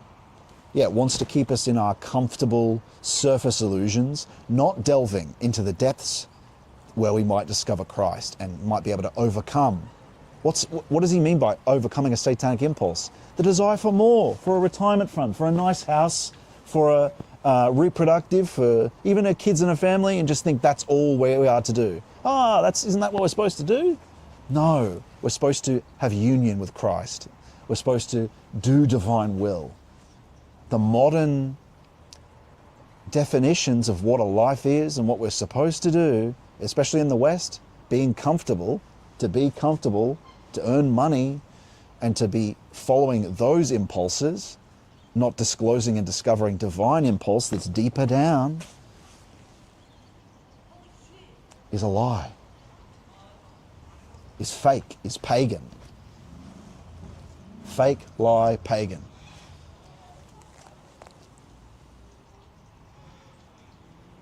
It must be overcome by submerging, meaning to get deeper, to reform our will through, well, it's Christ. You need only through him can this be done. On earth, man stands between two opposite poles. Above him, the stars are spread. From them radiate the forces related to everything which is calculable and regularity on earth. Regular changes from day to night, seasons, longer cosmic periods. They are the earthly reflection of the stellar processes. The other pole radiates from the interior of the earth. Irregularity works in it. Wind and weather, thunder and lightning. Earthquakes, volcanic eruptions reflect this inner earthly process. The human being is an image of this stellar earthly state of being. The stellar order lives in his thinking organization, earthly chaos in his metabolic organization. In the rhythmic organization, the earthly human being experiences himself in free equilibrium. In a sense, though, the order has become satanic. The propositions are dead. They're of the past, in the sense that they need to be enlivened from divine thinking, feeling, and willing. But yeah, that makes sense. We are a microcosm of that. Upper, middle, lower. Subterranean will, which needs purification because it's of all these worldly things. And this rhythmic state, a balance between that, and the whole thing needs reform. Anyway, there's 3 principles connected with this, and we're going to move on after this. 174. The human being is spiritually, physically organized from 2 sides. Firstly, from the physical, vital cosmos, which means these deeper spheres of reality, the etheric, or the vital body, vital unconscious, where your energy comes from. What streams into this organization from the divine spiritual essence lives in it as the force of sense perception. So it's what provides sense perception, the capacity for memory and imaginative activity. So he's saying from the vital unconscious are those things provided to you, which makes sense if your vitality provides those things. Again, it's not thinking about these things like external science. It's a qualitative understanding by investigating the unconscious yourself. It's like old metaphysics. It's examining this here being and deeper, not merely examining with an experimental apparatus. You can't get at the qualitative from without. You have to investigate yourself. That's what initiation's all about, and you find Christ at the ground of it. And in fact, that essential truth is higher than any external science. Is him, and you can have access to him. And The next note here is very relevant to what I just said, 175. Secondly, man is organized according to his previous earth lives. This organization is completely soul spiritual and lives in him through his psychological body and his I. What lives as divine spiritual essence in this human essence radiates as the voice of conscience and everything associated with it. Well, what lives as divine spiritual essence, when it's purified, conscience is in union and is the voice from Christ. What he's talking about is the road to that. It doesn't have direct access to Christ yet, but once you begin, he's essentially, this is like almost an Aristotelian examination of psyche and spirit, not of existential being. Because Aristotle, when he does his metaphysics, he kind of examines the things of the world, like existence. Steiner, in a sense, does the same thing, but of the depths. It's a phenomenology. And so does Jung to a degree, but I think Steiner gets more essential.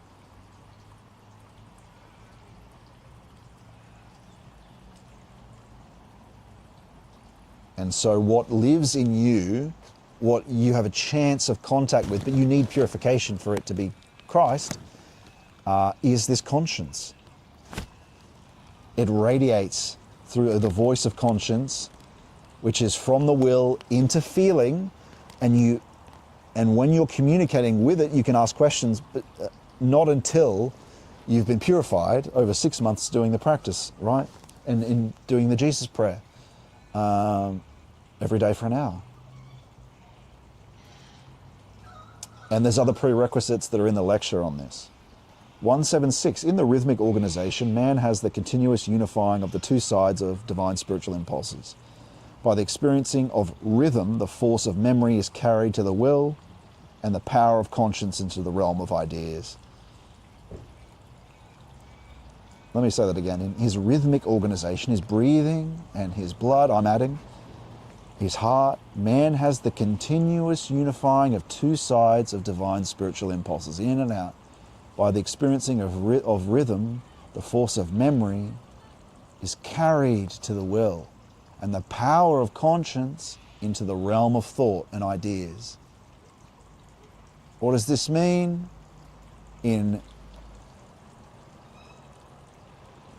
Through grace entering the breath eventually, can these two things be carried to you? Can memory be carried to your will?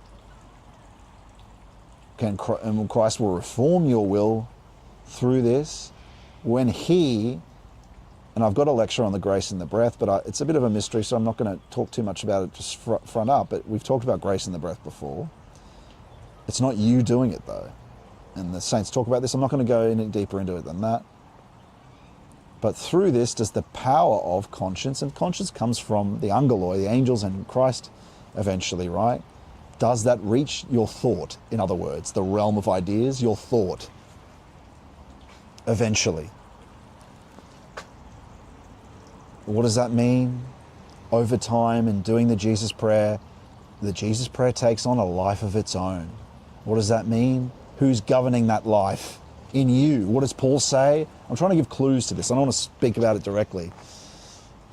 It's not I who lives, but Christ who lives and acts in me. What else could that mean? But very real and concrete. Very real and concrete. Of Christ living in you. What could that mean? It's not a metaphor. It's concrete. What is living? Will? Movement? Right? Grace in the breath? Christ lives and acts in me. The saints talk about this. Gregory Palamas, Saint Gregory of Sinai. We've talked about these readings before, about the grace in the breath. And so over time, Christ enters your being through this rhythmic system, enters your blood. And that's the end of that reading. I added those things, but that's what it's connected to, what he's talking about there. And he speaks in the voice of conscience, and that conscience enters your thought, and he enters your thought eventually too. He'll say things to you eventually. Christ does. But only in purification. Only in purification. Let's continue our walk, eh? Seems like the rain has stopped for a bit. and I'll check the chats. Sorry we had to move there, so unless I can get it up on my phone, we'll do the last segment somewhere undercover where you can speak. There was no one in there anyway. I didn't see anyone in the chat room. Maybe Kit will come in there. So let me just see where we are, and we'll go check out some of these buildings. Where are we? The Spirit provides us the impulse to think and to act according to His purpose. But yeah, that is essentially, through the through the rhythmic system. Christ,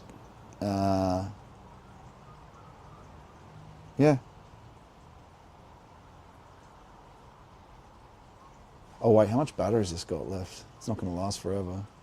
82. Okay, let's continue. John Stubble says, as long as we are close to Him with a pure heart, He will grant us His divine will, both in our awakened state and in our dream state. We are aligned with His mission. Kit says, is the chat room open? Let me have a look.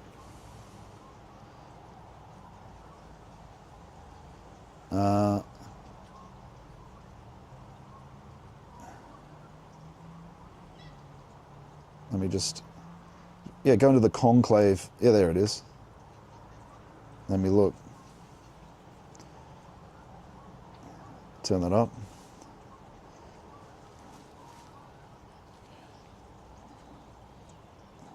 Yeah, I got you there. I don't know if I need that to come through the microphone though.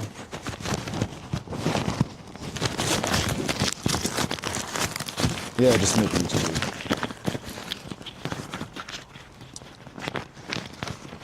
Let me see if we can get this to work.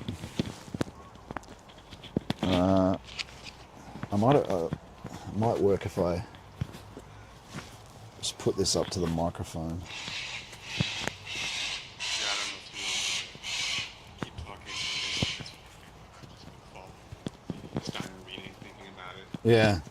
It's a bit of a complicated mix of categories, but I sort of feel like with a lot of their stuff, it coheres in a way that a lot of things I've read before don't really cohere.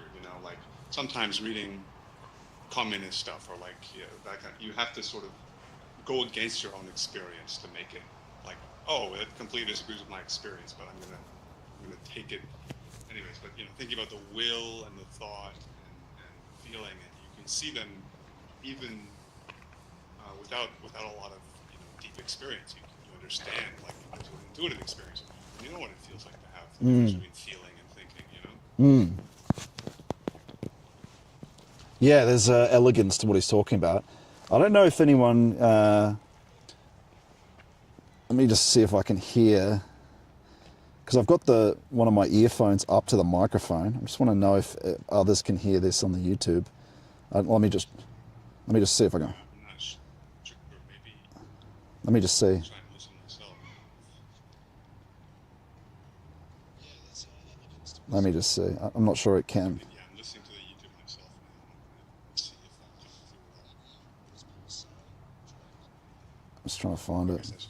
I should speak a bit more in case I miss it on the YouTube. Oh, I think I might be coming through faintly on the YouTube. Oh, okay, faintly. Yeah. Pretty.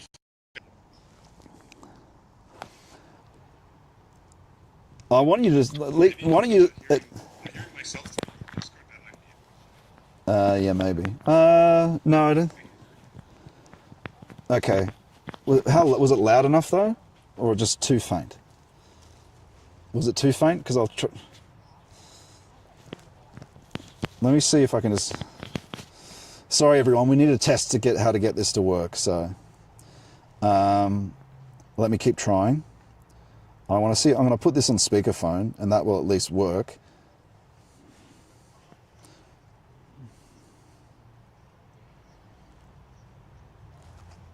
It's not on anymore. Let me...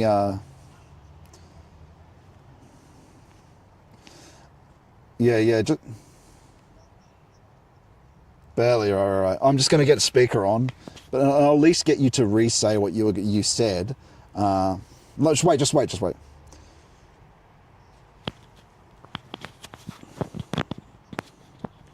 Yeah. I can hear. Let me just change the audio device here. Sorry, everyone. Give me 2 seconds. We have to work this out eventually because it's supposed to be a call-in show at times. So let me just stop that. It's so much to manage. I just don't know how to change this phone back to speakerphone. How do you do that? Don't see anything audio here. Settings, Bluetooth. It's on a phone call you can do that though, isn't it? How do I do that on here? I can turn microphone off and on. How do I change the devices though?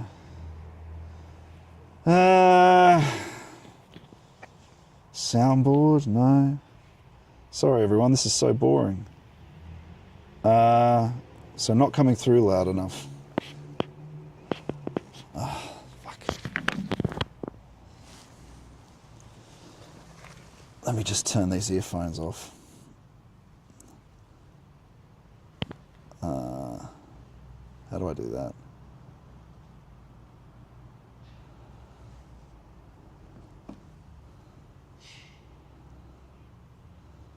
Talk now.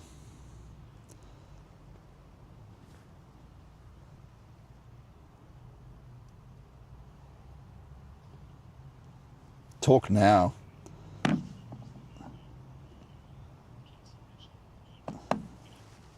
What I'm saying. Try again. One more time.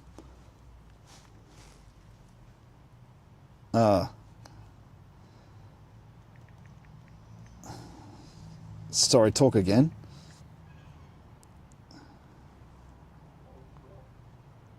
Yeah. Okay, everyone, give me a sec. That phone is a bit crappy, so it wasn't coming through on the earphone loud enough. But I guess I'll just get my laptop out again. At least let you guys hear what Kit has to say there, because we'll have to come up with something else for the future show. I'll get a speaker or something for this. All right, I'm just going to connect through my computer. Now it will work. Hang on. Let's turn these off. Go away. All right. Speak. Sorry. It's still coming through these earphones. Fuck. Far out, man. All right. Now speak.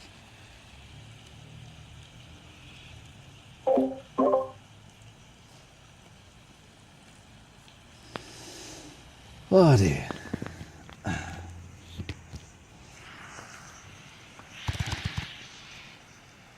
Technology, man. Sucks. God.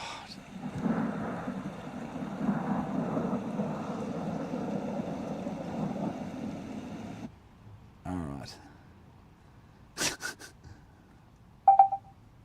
I want to at least get it to work. Because, all right, let's try speaking now. Okay, so Perfect, it's working. Hey everybody, my name's Kit. I'm calling in from China. Oh, it's working? Yep, go on.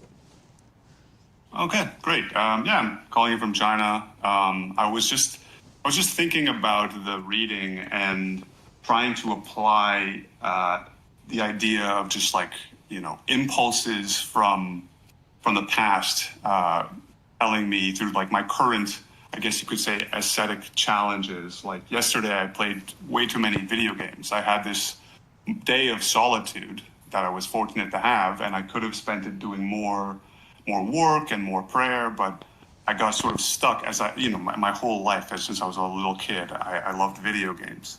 And already I noticed part of that passion has been burnt out. Like years ago, I couldn't even get myself to play video games. And I was also, you know, taking psychiatry medicines at those times, which who knows what, by the way, SSRIs or antipsychotics, who knows what they do to the will and the feeling and the thought. Scientists certainly don't know.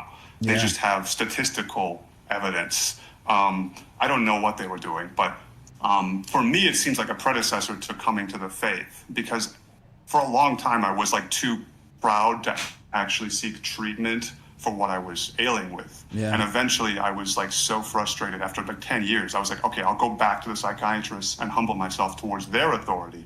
And those were actually the worst 2 years of my life, deep despair.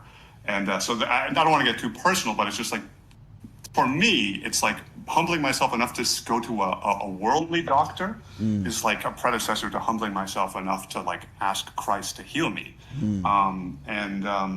But yesterday I'm like playing video games, and for years now I have to like go to the Steam store. Gamers will know, like the Steam store is this like engineered storefront of like delights exposed to you, and they have algorithms that suggest what they think you'll want to play. And there's so many niches. And then I used to just like go to the Steam store, try and provoke myself to wanting to play something. Like there's this yearning, even though I already partially know, like these don't give me what I was really looking for.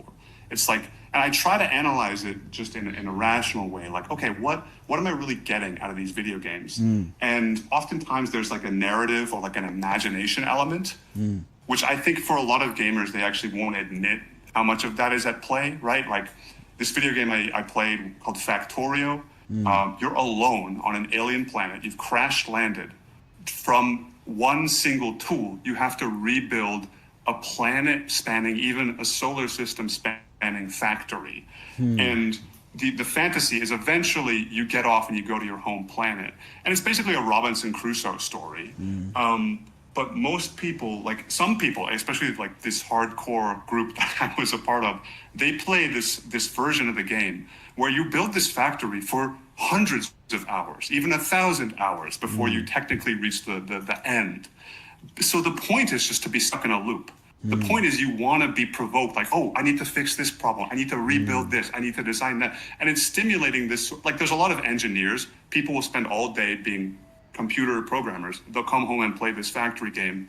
And it's just like soothing in the way that any sort of binge of a loop is soothing. And so I can see that happening to myself. Like I get stuck in a loop. I'm like, oh, there's this genre of games called a roguelite where you actually, every time you die, you're immediately reborn again from scratch. But what carries over is your knowledge from the previous playthroughs. So it's like, it's very strange how I don't think most gamers would admit, like there's actually this fantasy of reincarnation. There's this fantasy that death is not the end. You get to try again. You grow in power through memories of your previous lives. And it's like, there's always power fantasy, right? And I remember arguing with some fellow gamers. I was like saying, okay, so for me, there's a power fantasy at the core of Robinson Crusoe and Factorio. And people would just argue and be like, no, I like it because of, I like, you know, this and that. And it's like, I guess it's like, I'm glad I don't feel the spirit to really like argue with people in the comments anymore. But to sum it up, really, it's just like, yeah, the will for me is kind of fuzzy. Like I can already accept partially, I don't really want to spend so much time gaming, right? I wish like people say, like, I want to read books or I want to pray, but I just don't, you know? And it's like, well, how? And I was thinking about what Augustine says in his conversion. He has a couple pages where he meditates on the will. And for his will struggle is he knows he's on the cusp of accepting the faith wholeheartedly, leaving behind his previous idolatry. The one sticking point for him is like celibacy. And he's agonizing over it. You know, that famous phrase, Lord, make me chaste, but not today. And it's like, he has this meditation on the will of just like, well, what's contesting with what here, right? Is it the will against, I don't really know it that well, but, you know, I think about that with video games. Like yesterday I was thinking like, oh yeah, like obviously if I have so much free time, it would be great to pray, but instead I spent 4 hours playing video games. And I think, well, Lord, make me chaste, but not today. Like, I don't want to stop playing video games today, you know? So and I know it's just like, I remember what the psychiatrist tried to tell me about. The irony is that, you know, cognitive behavioral therapy, the three pillars of it are cognition, aka thinking, behavior, aka will, and emotion, aka feeling.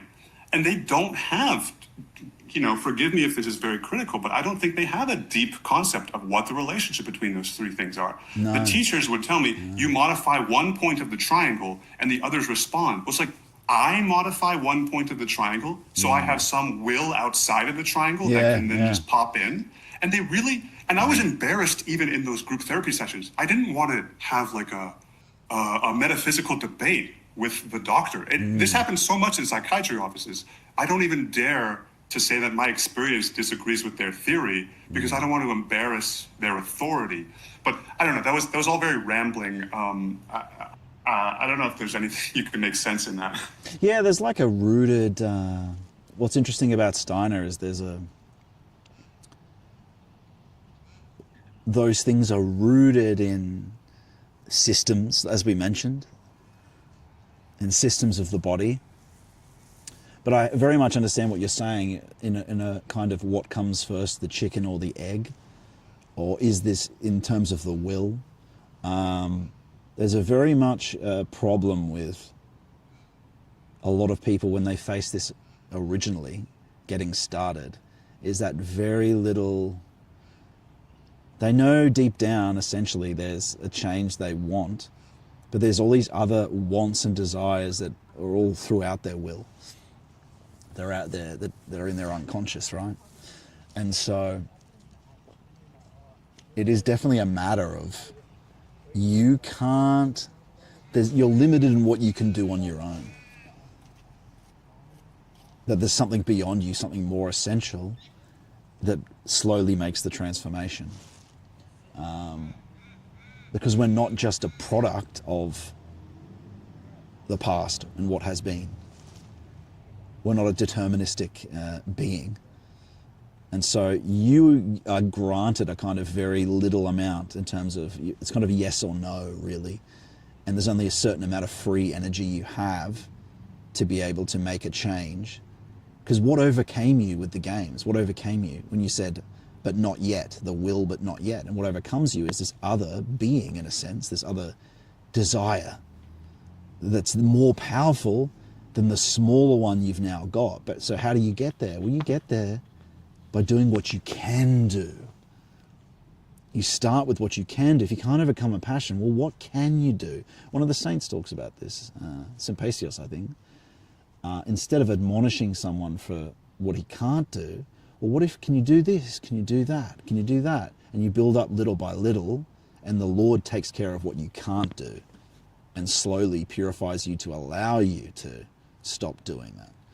And so that's where prayer comes in, right? Yes, you could have prayed all that day, but well, what can you do?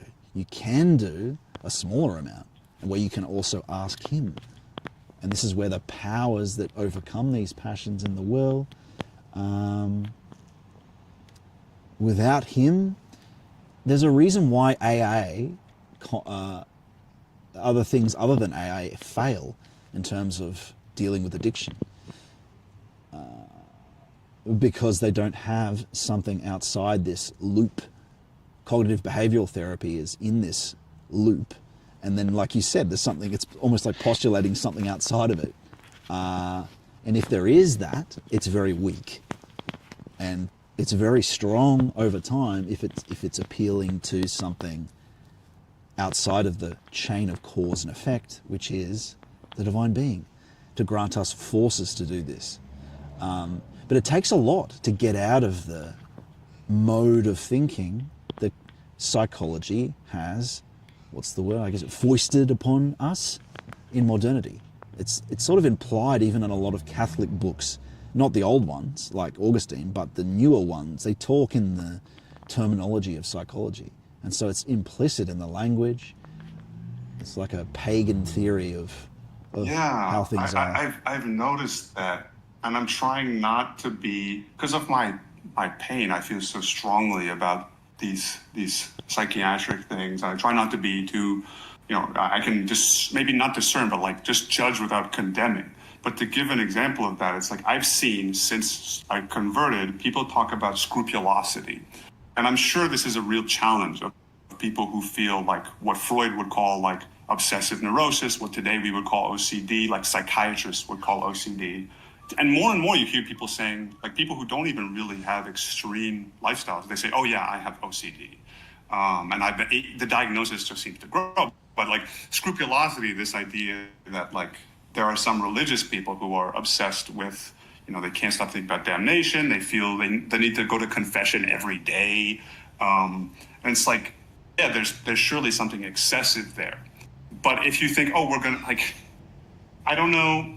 I was just listening to Valentin Tomberg's audiobook, the meditation on the card of justice, the 8th card. And he's talking about, not setting up an anti-altar to the church and not setting up an anti-chair to the chairs of academia, like respecting the disciplines. And Hermeticism is really about trying to find a synthesis. And it's like, well, that's so much more peaceful than like being like a total anti-psychiatrist, right? Because what is really going on with so-called scrupulosity or so-called OCD? I've seen that in like YouTube channels, like people saying, oh, I'm an ex-Catholic, right? Like the Catholic Church wasn't properly treating like scrupulosity or such and such personality disorder or what have you. And it's just like, I don't know, without discernment, how do you know? Are you going to go towards the scientists, or are you going to go towards the church hierarchy? Yeah, I mean, that's where it comes down to looking for something deeper to govern what your decisions are, not mere calculation, not mere heuristics. But it happens to be that before the 15th century, that how people made decisions, how people determined truth individually was not referring to an academy or science, right? They relied on what Steiner was just talking about, conscience, to govern their decisions. Because why do you follow tradition? Why do we follow tradition? It's not merely because it's something we used to do. There's something more essential to it. It's the essence of time, and we've been talking about this all today. It's the essence of time. There's high space, high time, high cause. There's something that we can turn to look for what is essential, because the church isn't right about everything. But Christ's body is the church, in the sense that the universal church, let's say. So the conscience has to play a role for everyone. And the saints will tell you that. You have to be discerning about who you choose to be someone to guide you as well, to make sure they're healthy, right, in comparison with. So it involves thought. You don't just go to whatever priest you join, that you turn up with. You've got to make sure they're a good spiritual advisor before you make your decision into what you obey, right? And so that it's difficult. It's not just tradition for its own sake, it's that it actually happens to be the essence of time. And how do you make those decisions? Well, you look to you have to have an epistemic principle, don't you? And there are some principles in the gospel and other principles that I've mentioned in the lectures before that help one get to the point where you can rely on conscience to lead you on what to listen to and what not to listen to. And that's the whole objective of Greenwood, really. It's getting us in contact with this conscience, getting us in contact with Christ, and so we can know, be guided by him directly, especially in a world where there's this combinatorial explosion of information. What can be relied on? What is authoritative when the elites have failed, when the academy has failed, when psychology, the reproducibility crisis, when these things fail? And they always were a problem anyway. But yeah, is there any sort of final comment? Have you ever read the... jump in. It's Hierotheos of Naupaktos, right? The one of Saint Soph's spiritual students. He wrote the book I Know a Man in Christ. It's Hierotheos. I've read that. Naupaktos, right?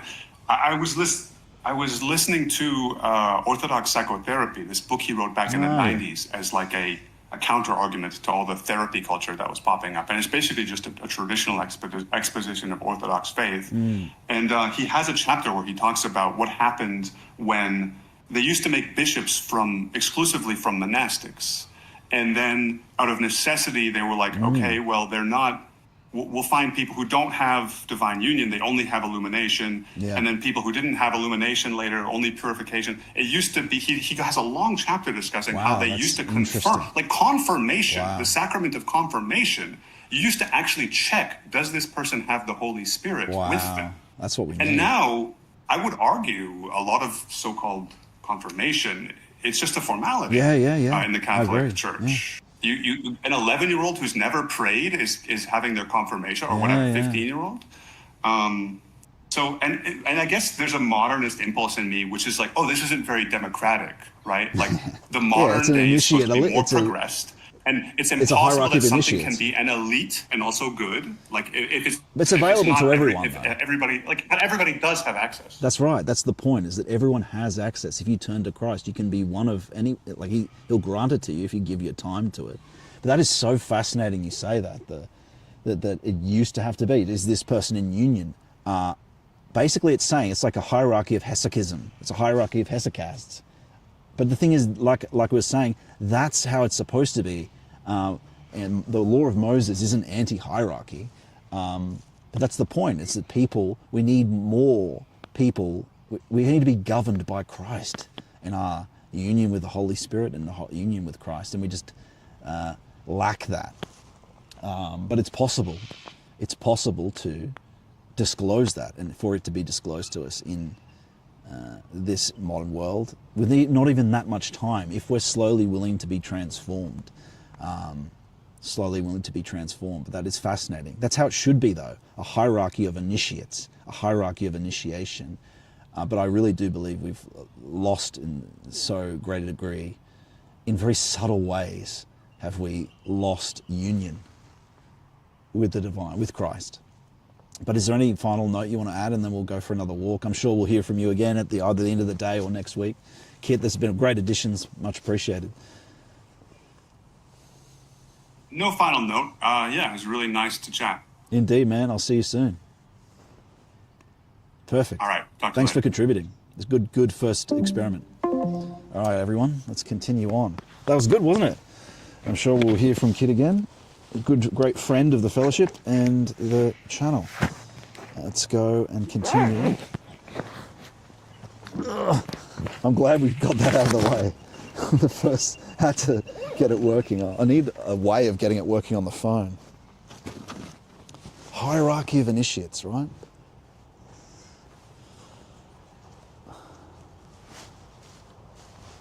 All right.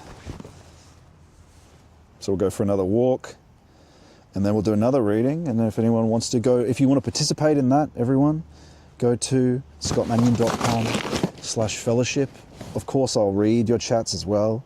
Optically Infinity says, if you think dwelling on or obsessively feeling compelled to go to confession is bad, you should check out Opus Dei. Just saying. Happy Hellish Death Racer says, wow, lol, cooler magpie. There are some Rosettas over here. Great chat, very insightful, says Optical Infinity. Oh, this seems like a successful segment. We'll continue doing that. If you guys want to participate in it, like I said, go to scottmannion.com/fellowship or the Substack, and then join. And naturally, do the practices. That's the most important thing. There's a free option on my website for it if you want to participate with your voice like Kit just showed. And that's going to be a regular segment of our walk and talks. We may even jump back in for another one after we read the next reading by Saint. I shouldn't call him a saint, Father Seraphim Rose. Father Seraphim Rose. That was really good. Let's continue, look at some old buildings, and then we'll do our reading. Such a beautiful bird, the old Rosetta.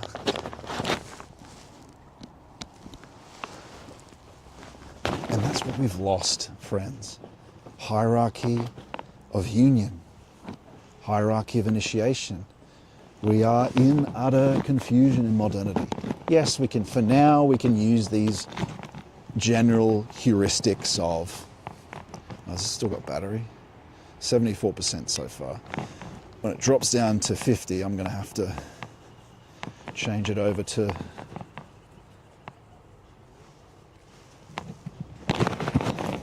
the different system. which might have that issue it had last week, everyone. So that green issue is going to pop up again. But we'll have to change cables in about 30 minutes. Beautiful bird, aren't they? Yeah, hierarchy of initiation. It's a kind of, in the general view, just general modern life, it's not a disaster yet, but people are very sick out there. The heuristics though, what's a heuristic? It's like a loose, unarticulate concept for how to live. What's a example of a heuristic?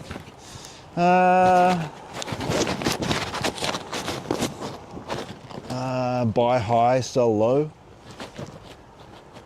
That's a heuristic. But they're usually implicit in just little things that help, little maxims, unsaid maxims that help us through life, right? What's another one? Just these general things in modernity, they still function. But what's happening? The growth of AI is happening. So more and more, those basic heuristics of, okay, here's another one. Put money into gold. Store your value there. Put money into property. How long is that going to work for, these heuristics, these with these explosions of labour? Labour's changing, AI is going to be doing more things, right? We can't rely on it. But the truth is we shouldn't have been relying on it. Like we were just mentioning in our great conversation there,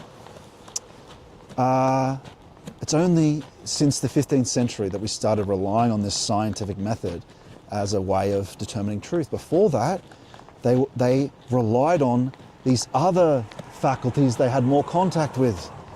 Conscience. There's ways we have of accessing the divine, of Christ, accessing Christ. Of course we have to be purified, right? I haven't read that book, but it's one I did consider reading, but it's so interesting that they talk about hierarchy of initiation. To be a bishop, they went to the monasteries to see who's a hesychast, who's in union with God. Because that is what you need. Is the Pope in Catholicism, is he in union? I don't think so. I don't think so. I think there's a lot of delusion, right? So yes, the heuristics will begin to fail, but then you've got in a lot of our religious culture, a lot of delusion, a lot of false visions, seeking apparitions. You get a clue of it when the people are kind of obsessed with apparitions. About what's an apparition? It's something that appears as sensory. So it appears to you standing over there. That's not an inner experience. It can be true. It's a projection in manifestation. That's quite rare. But people in hesychistic union are not dealing with projections on the surface senses, right? They have faculties that are deeper than that. Or we all do essentially, but so it's unnecessary.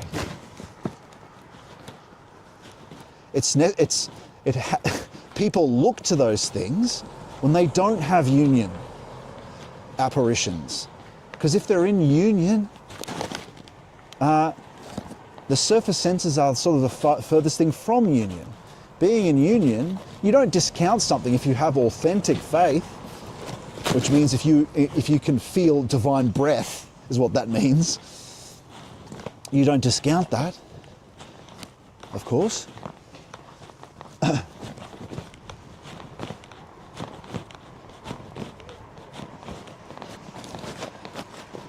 Another is relying overly on imaginations as well. I was watching a video last night about the SSPX in Catholicism, and we're not Catholicism bashing at all. Just saying that there's dangers. People making themselves popes and buying all the outfit, and there's, in a really small hierarchy. And some of these break-off hierarchies have more bishops than they do priests. You can see there's obvious delusion going on. What use is that?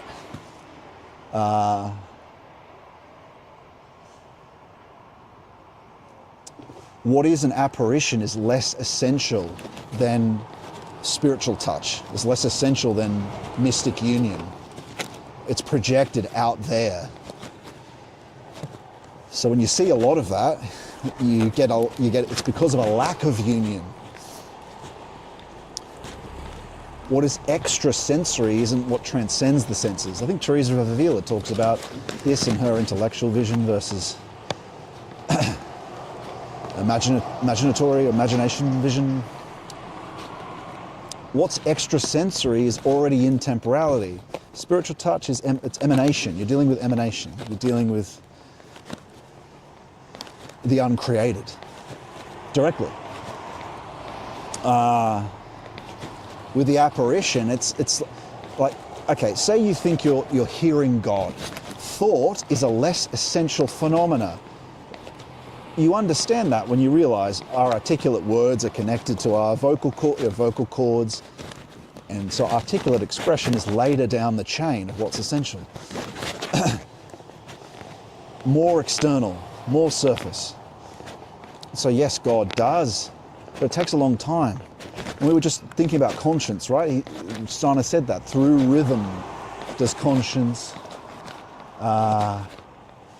manifest in the ideal, in thought. But the word and primordial thought is more essential than articulated word. But you do have a lot of Protestant sects talking about just their thinking process, and if it talks to them, they think it's God without any epistemic principle, truth criterion to validate it. And so we're in a lot of danger, aren't we? Do you go to the authority of the academy? Do you just take any old tradition? Like I said, you've got in certain things a lot of dangerous fake demon activity going on. And so, well, you rely on a truth criterion. You want access again to, you want to go back essentially, but not back to anything. You are relying on revelation and its standards back in the past before it was before it had been compromised, to look for your criterions, your criteria of what is good and true, and then you can compare that to what even you can receive from conscience. So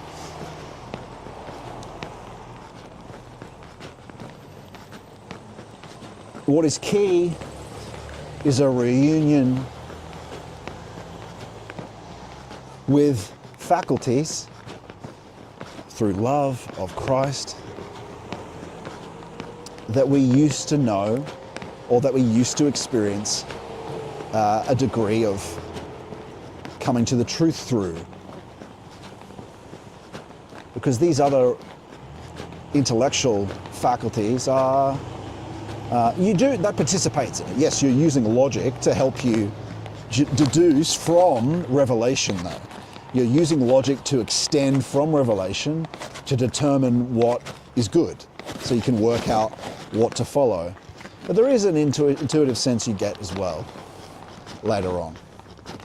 So for the moment, you use I would just say you use the hesychasts and saints, Valentin, until you can disclose conscience, following the epistemic principle. You're not going to not use your rational faculty at all, because you are going to deduce through that to keep in truth. And so essentially you're looking to have your value hierarchy, your criteria of what's true and good from revelation, but you're still using deduction to keep in line with that. And the saints. But I think you can say there have been corruptions in the church. So you do have to use, we have to get to conscience, we have to get to Christ. We need mystic union, we need hesychism.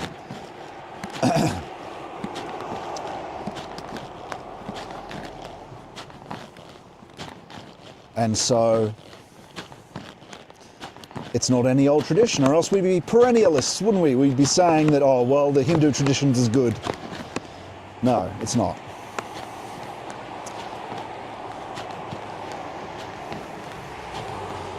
I mean, when you have a lot of people that are connected to Revelation,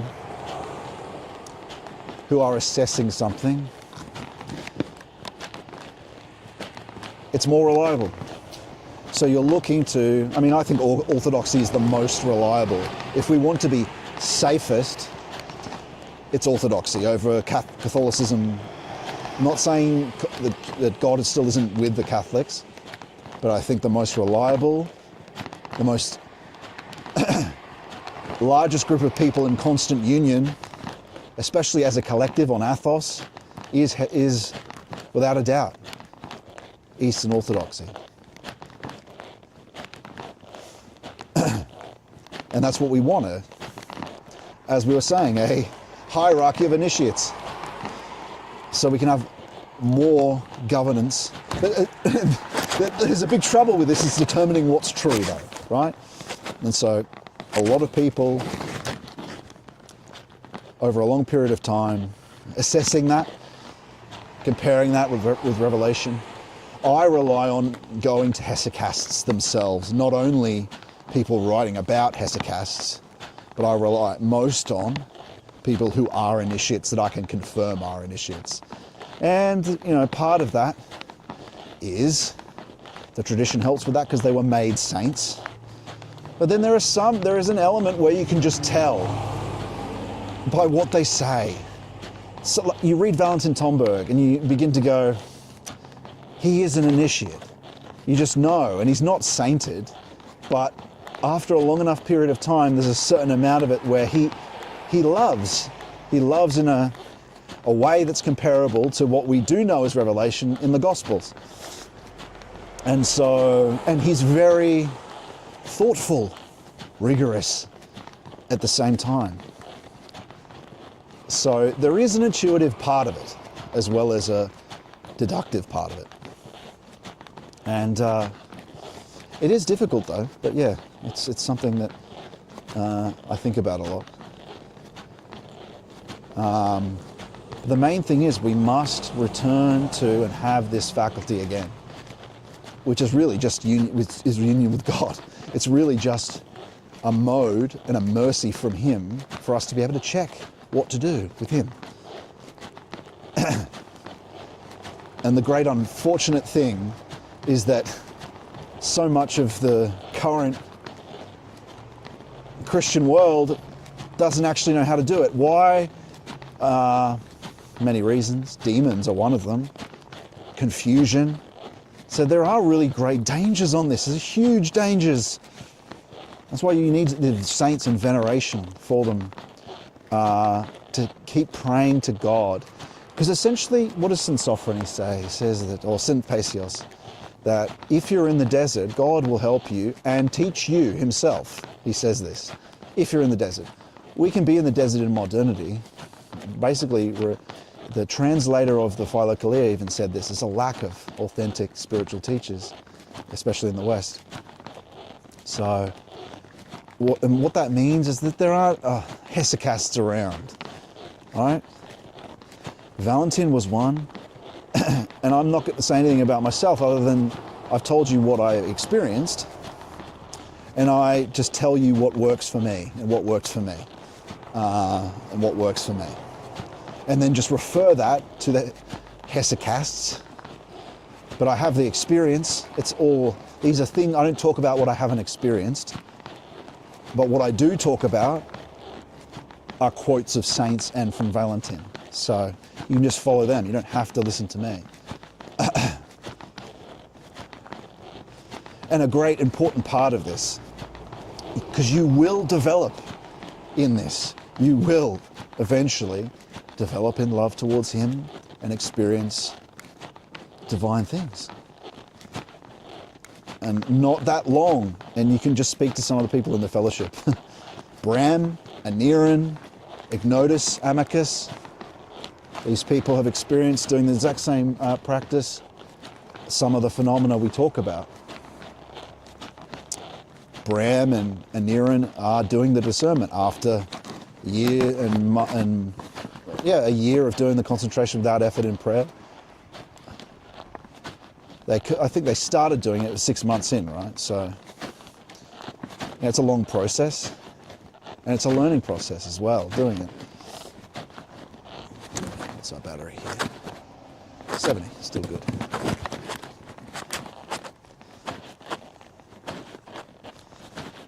And so if you want to be a part of that, of course, go to the fellowship. I've already said it, scottmannion.com/fellowship. I think the link's even there.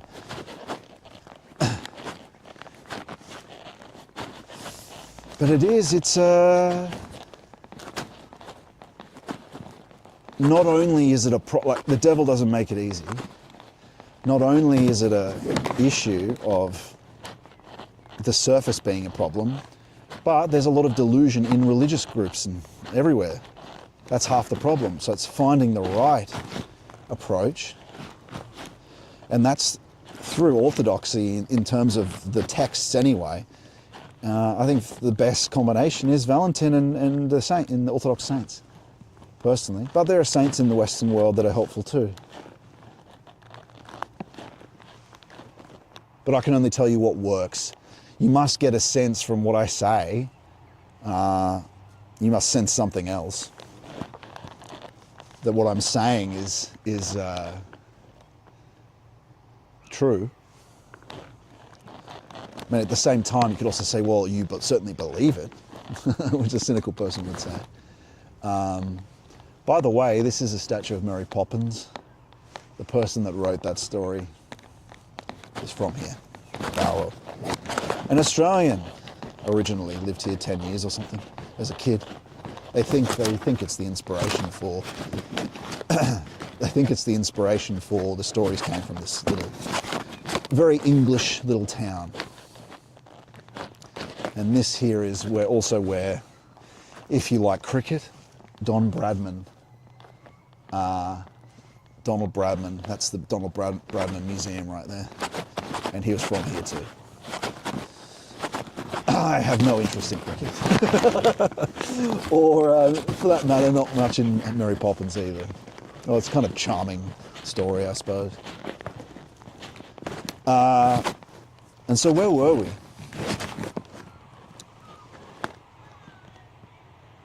Yeah, tradition isn't just what's past is good, what's something we habituated is good, because most of English tradition is a lot of that empty form. There's a documentary I watched on, they were Amish, and they went to a British aristocratic family. And the British aristocratic family, capital, played their polo. They had a lot of empty form, but no substance to it. They were still completely provoked by what's worse than modernity and how they dress and all that. And I'm not saying the Amish were, I think the Protestantism of the Amish is it's like a Germanic, in many ways I think I think God is to some degree with them, but also cut off in many ways, right? It's become quite rigid and dead, I would say. You can see that just because you become a Luddite in technology doesn't mean that you're safe from the satanic demons. And it's because that's what the satanic demons do. They cut you off from God with the dead, lifeless rigidity, propositional knowing. They can kill your access. If you take the Bible as complete surface literalism, you're going to kill your contact with God. And Orthodoxy certainly doesn't do that. They understand there's a mystic interpretation, and so does Catholicism, to be fair. But those Protestantisms don't. You can tell from how this family would interact with the British aristocratic family that they'd talk about God giving Adam and Eve clothes and stuff like that. Just stuff that gave away the literalism that leads to a dying. Because the whole point is that just as there's a mystic interpretation of the Bible, so too is there one with creation. There's a deeper level speaking through it to us. And so that's the key. Thank God there actually just is a way to find truth as an existential fact, because it's all so confusing. But you can find him following a few key things that have remained in orthodoxy and survived in the Jesus prayer, through the Jesus prayer, taking on a life of its own in you. Praying unceasingly. Didn't St. Paul tell us to do that? It's very simple. This way is very simple. It's just about slowly persisting, growing in how much you do, growing in love and devotion, praying for that love and devotion. And there's a prayer rule the fellowship has. If you're looking for a really good prayer rule which covers a lot of these things, what to ask for, we've got that in the Discord. As well as other initial guidances. But it's actually quite simple. It's just, this road is kind of simple as well. Yes, there's a lot of things that attack us. Yes, we're full of false ideas from modernity. But at the same time, what we do in this is, if you just stick with it, it's concentration, more and more deeper phenomena and the deeper manifesting of Jesus to us in this. But all you're doing is gently concentrating and praying the Jesus prayer. And actually what happens and what unfolds is he starts to do things in you, with you. And so what you do is actually very little. It's almost working out what you shouldn't try do yourself. Because so much of what we do in modernity is that intervention, trying to bring things about, force things about when we want them. Things will take their course. And this is what people used to do. Though we can't just go back. But people did. This is nice, isn't it? It's picturesque little country cricket pitch and lovely little Edwardian houses surrounding it. Happy days. Happy days. Gosh, we'd really be in our element, wouldn't we, if this was a stream in England. We'd have a lot of historical places we could visit. But this is fine. I love this country. It's very open, free, reasonably cheap. Well, actually, that's going up, cost of living. And beautiful country, even though a lot of it is very modern.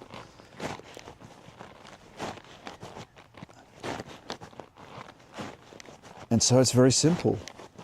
It's not reserved for an elite few, although it is a hierarchy of initiates, right? That God even seeks, but he offers it to everyone. But who's willing? People just, in this world, people aren't willing, they're not even willing to give the time to it. They're scared to give the time to it. Oh, what if I devote all this and nothing happens? The saints have been telling you all this time. The people that we have in for the last 2,000 years said are the most upstanding, most healthy, saying, do this. Concentration. Sir Gregory Palamas talks about concentration. And everyone talks about the Jesus prayer. We've got books, The Way of the Pilgrim. These are important things to follow. And you don't have a moment to lose either. You know, a lot of people come and live in this town, right? Oh, I'll do it when I retire. I'll repent when I retire. St. Paisios talked about this. I'll repent when I retire. I'll go to the Holy Land and repent. And there was this person that said that, and he said, oh, I don't know about that, you need to get started now. And you know what his employee said to him? He said, you'll die before you get there, you know, you'll die.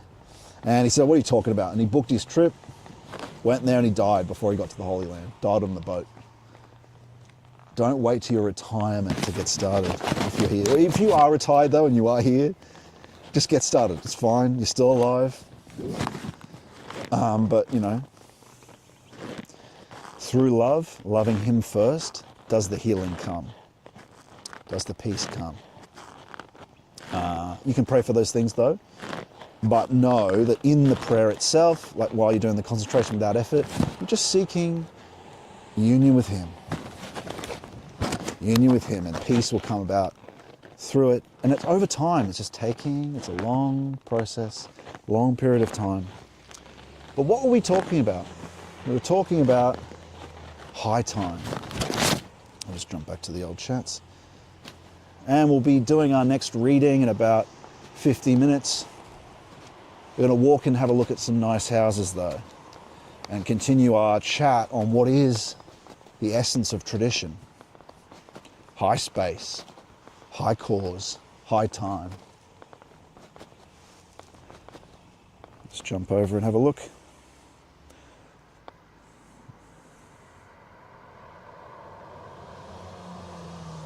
But it seems like people enjoyed that. If you're watching the stream right now and you're not watching it live, let us know in the comments whether you liked that little call-in segment. Because it looked like at the time people were enjoying it. So it's something I think we'll regularly do.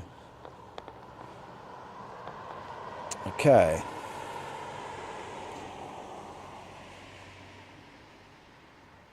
Audio's rustling. Okay. What if I spend all the time for nothing? What are we getting, though, from rewatching the same 100 hours of Simpsons over and over? That's a very true statement.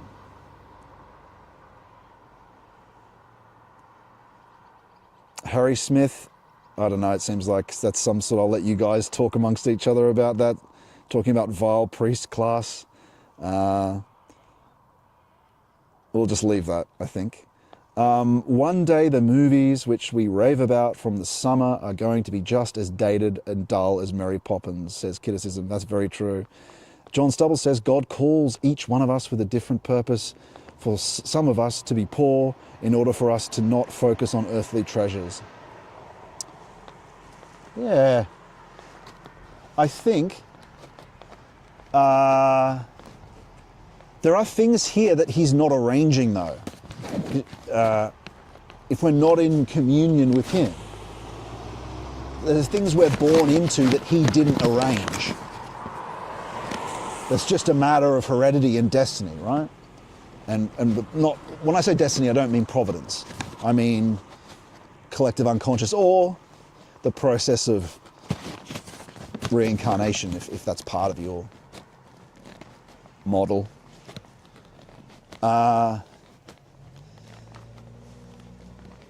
So no, not everything that's just, there's a little park here. It's not everything that what you're born into just happens to be something God wanted you to be, and no, not necessarily. I think onwards, with what is happening in your life, because you have to ask, say like Charlie Kirk being ended, if he was in communion with God, I mean hesychistic union, then he'd be telling him where to go and what to do. No, he was out for politics, doing what, seeking, yes, call himself a Christian, but you know, the law wasn't like, oh, okay, we'll take out this Charlie Kirk gentleman because of that. But it wouldn't have happened if you were in communion with him, because you'd be communicating with him. This is nice, isn't it? This is called the Cherry Blossom Pass, I think. It's pretty. We're looking for Shepherd's Street, but maybe we'll just walk up Cherry Blossom Pass. Let me just have a look where we are. Oh no, Shepherd Street's just here. I'm gonna walk down Shepherd Street. It's a very picturesque area. And so,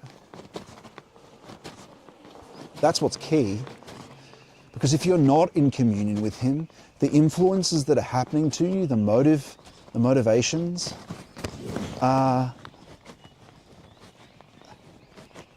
he's not looking after you, right? Because you're not in communion with him.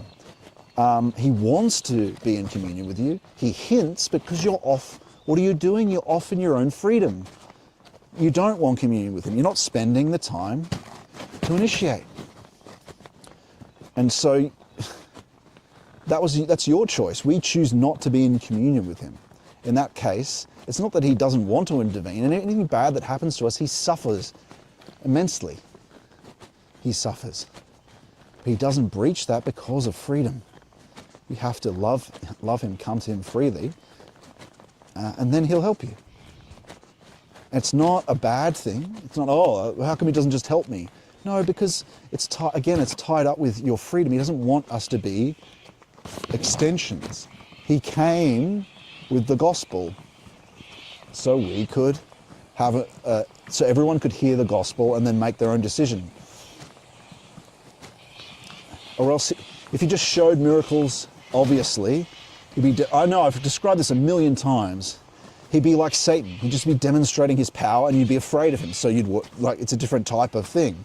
Whereas he loves you as a son, wants you to come back, but it's up to you. It's up to you.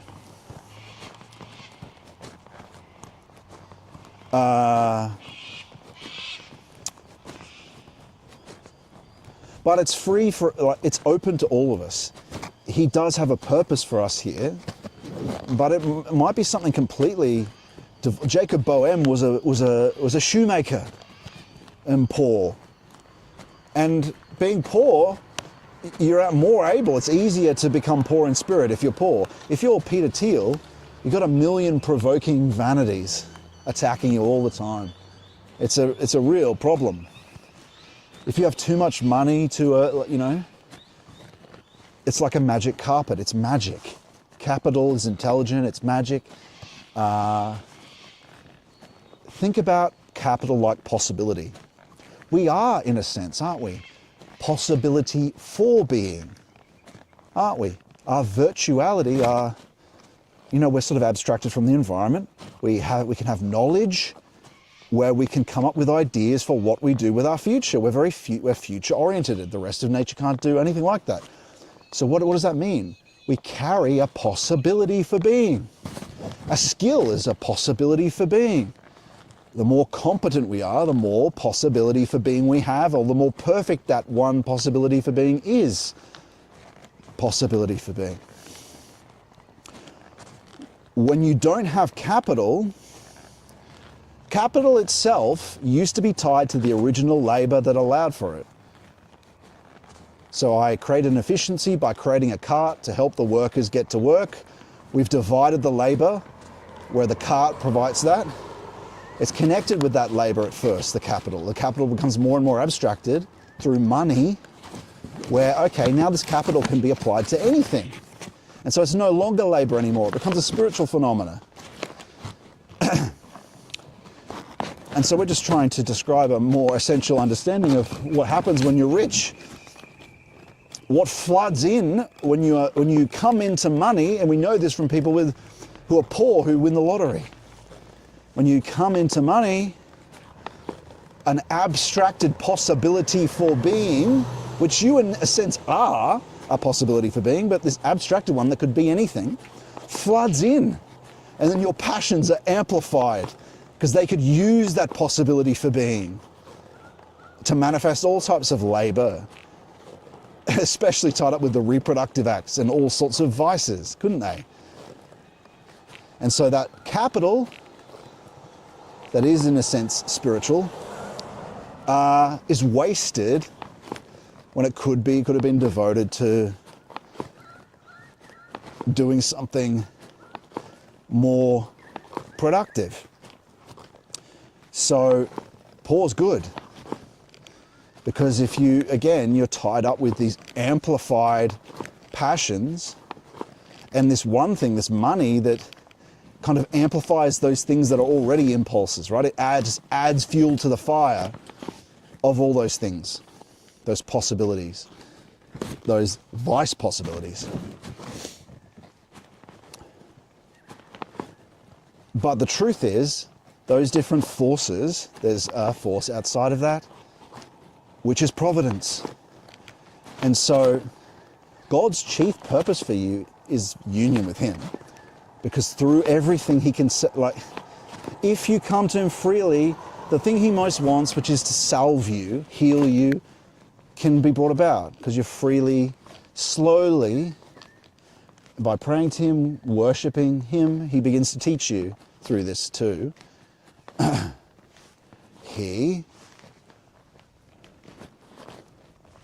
reforms your will because you begin praying for it. Let it be with me according to your word and will, Lord, as part of our prayer rule.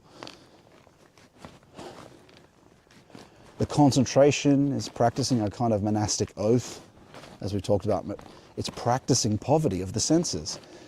Poverty isn't just material. Poverty is poverty to what we eat. We eat with the senses. We draw in from the outside world. It's novelty. So it's difficult, right? Because we're on Amazon. Even I still watch televisions at night. I'll watch a few things, but I would be doing the same thing, watching reruns of whatever. But obviously I've got a very segmented day and lots of spiritual practices. That built up very slowly.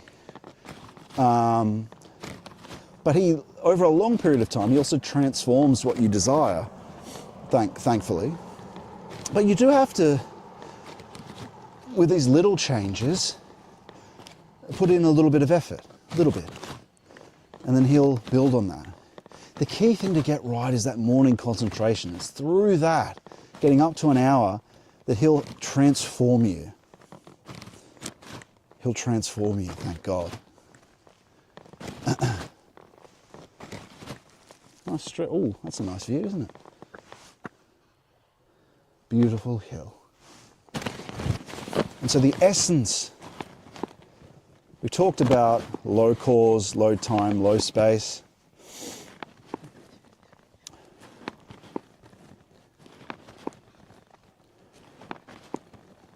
Honoring the father and the mother is calling to view or presence that which is essential, which is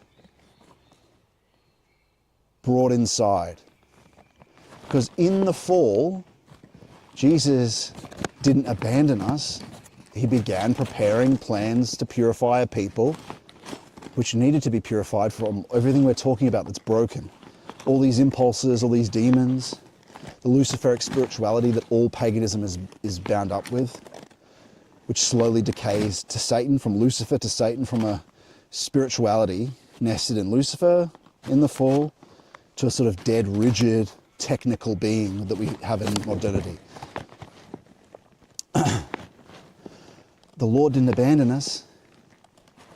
He, the eschaton, the Alpha and the Omega, we've been pulled out of this Alpha and Omega. We were pulled out of remembrance and providence, the true past and the true future. Like we were articulating earlier in the stream, the past, our past, the past of the whole civilizational human logos, is a limited, separate space. Isn't that separate knowing that the serpent offered, isn't it? Knowledge of good and evil. You will be as gods without God, which means you'll have this separate remembrance, separate human technical advancement. This is everything human civilization is without Christ. It's this technical build-up. It's transhumanism. Paganism is expressed in so many modern phenomena when we divorce ourselves from Christ. Gnosticism, but also modern phenomena we see with people transforming, right? I don't know. That's got Nietzscheanism written all over it. People not being happy with what they. I don't want to talk about it on YouTube, but you know what I'm talking about. Transformers. I can't even talk about it. These are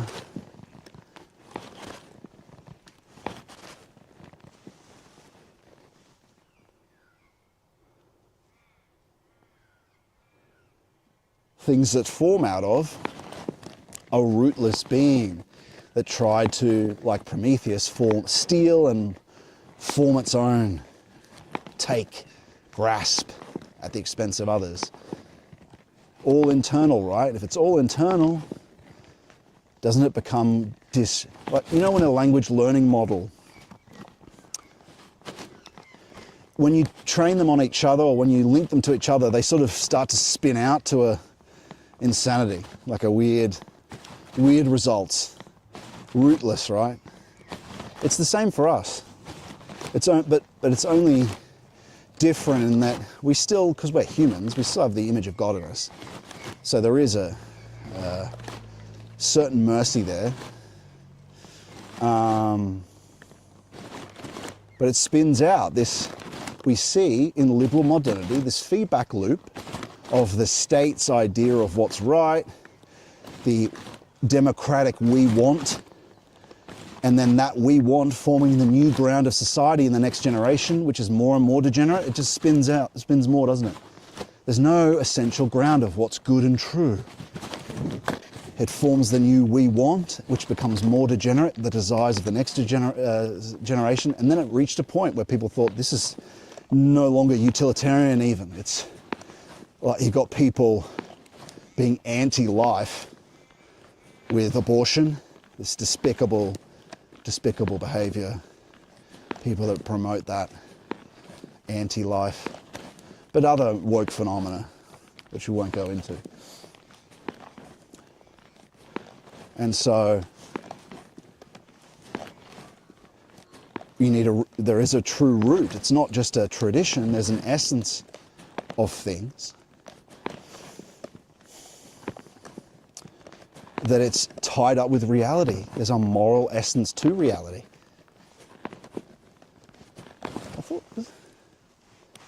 Oh wow, it's a pretty nice view though, isn't it?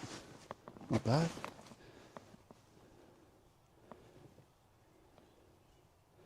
And that's the mother and father the commandment's about. Christ did not abandon us. The serpent promised a separateness. We began crawling and slithering like dust on the ground. And that's the experimental method. That's the mutation, genetic, that's natural selection, mutation working its way up to eventually it forms the Uberman and AI, the Antichrist. But in this process, God did not abandon us. He sent his only begotten Son. Only begotten Son by nature. We, through the grace, become his sons by grace, not by nature. There's only one, who's Christ, who helps us do that. Here's an interesting thing. There's a quote from the gospel. And by the way, when I'm talking about Christ as a fact of your experience, he promised this in the gospel. He said, I will manifest to you. That's pretty clear. But we've just become deluded from how to do what he says. Our interpretation, we think, oh, we just read it literally, but we actually project modernity into it. And so it's hard for us to figure out how. But that, luckily, we've got orthodoxy can help with that. And people like Valentin Tomberg, esotericists, as well. He says, I will manifest to you. I think there's another quote in John where it says, my Father's love for me will also be in you. And that love is the Holy Spirit, right? So the Father, in a sense, is the lover. His love is the Holy Spirit. The Son is the loved one. And their love is the Holy Spirit. They both love. And so you can see in that, it helps you to understand that when you see Christ talking about the Father's love is something that's given to us as the Holy Spirit. Thank God. And that gives us a lot of the transformations and energies needed. That's why we pray every day. Also, I pray for the Lord's dispassion and his virtues to be granted and increased. But mainly the whole thing we're really praying for, it's all about our relationship to him. I told you guys once, didn't I, that I was using conscience to try ask questions because I thought, oh, maybe I'll ask how I can get some money to provide for these things, not understanding that that's me using what things I'm given by Christ. This is a while ago, a long while ago, to get something that still my will desire. Like, there are parts of your being that are still corrupted that need purification over time, even when you begin to experience different elements of union, because there are lower parts of union.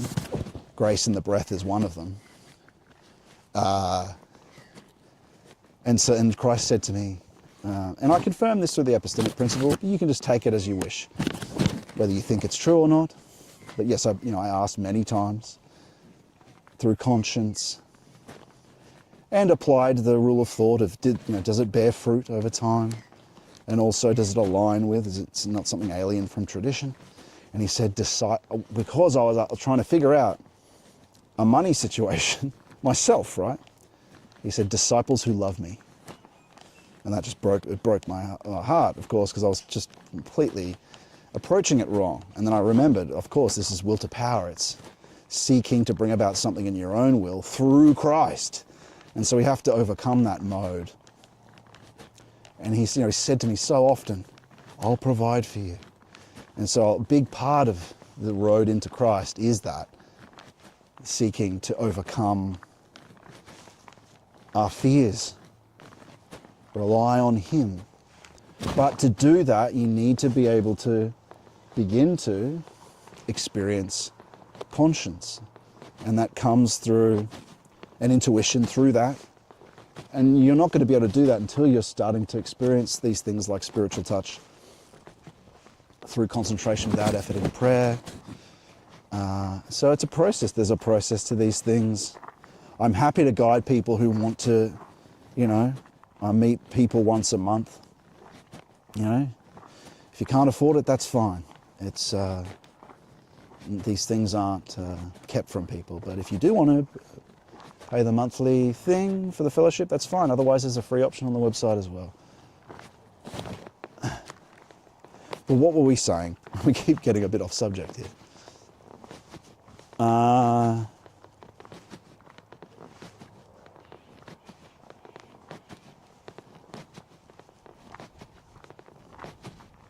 Remember, honouring the mother and father, you could consider the mother to be faith,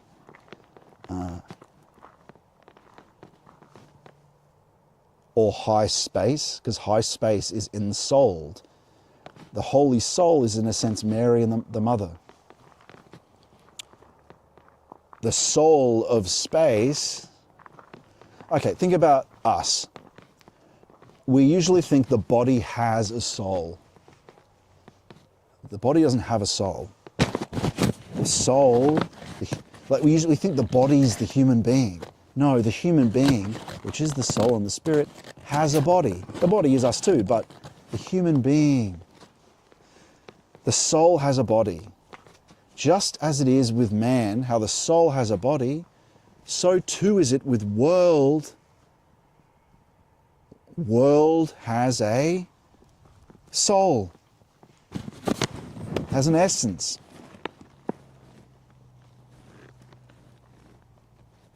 Remembrance, it's essential memory. The world, just as it is in the microcosm, where the soul has a body, so too is it in the macrocosm where this ensouled Holy Soul has a world. That's why they call Mary virginal nature. But faith is tied up with this too, that as we're transformed, that's what remains in your soul when revelation isn't directly happening from Christ. So when we remember, we're not just calling something to memory. It's a spiritual being that is now disclosed to us. The more that we participate in essential tradition, the more we participate in essential tradition, the more we become purified. The beings themselves that we've come to know, that have been revealed to us by providence, the more access we have to them. because we haven't been focusing on low cause, low time, low space. How do you participate in tradition? The ritual, the rhythm, the prayer, the worship. These bring these beings to presence. They first came to our awareness through revelation, through the Gospels, through the chosen people being separated off from pagan demons and a general collective being that was demonic. That's remembrance. It's not just recalling something past. No, no, no. It's not even that at all. It's purifying ourselves so we can see the beings that we've previously interacted and know through the tradition. Tradition is the essence of time. Think about time. Low time is a falling away and dying. Things follow one another. Things follow one another. Still got battery here? 60%. Things follow one another.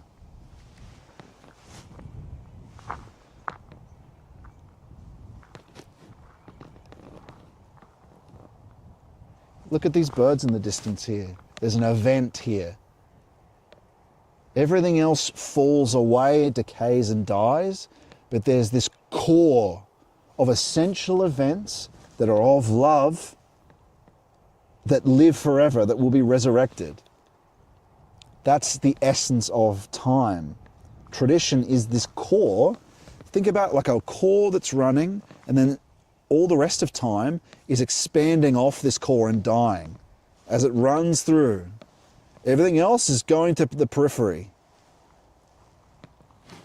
That lot, we can see ourselves dying in our birth rates, plummeting, because the ensouled time, ensouled space is being ignored. And so it decays. We don't notice it because we only pay attention to utility and the economy. But we are seeing it filter into those things too. In the birth rates is a big one. But people won't directly relate it to the spirit yet. Because you can always enslave people too. You can always provoke them to force them to act in the economy. But birth rates do reflect a key happening of that. Tradition is ensouled time. Tradition is the essence of time. Tradition is the life of time.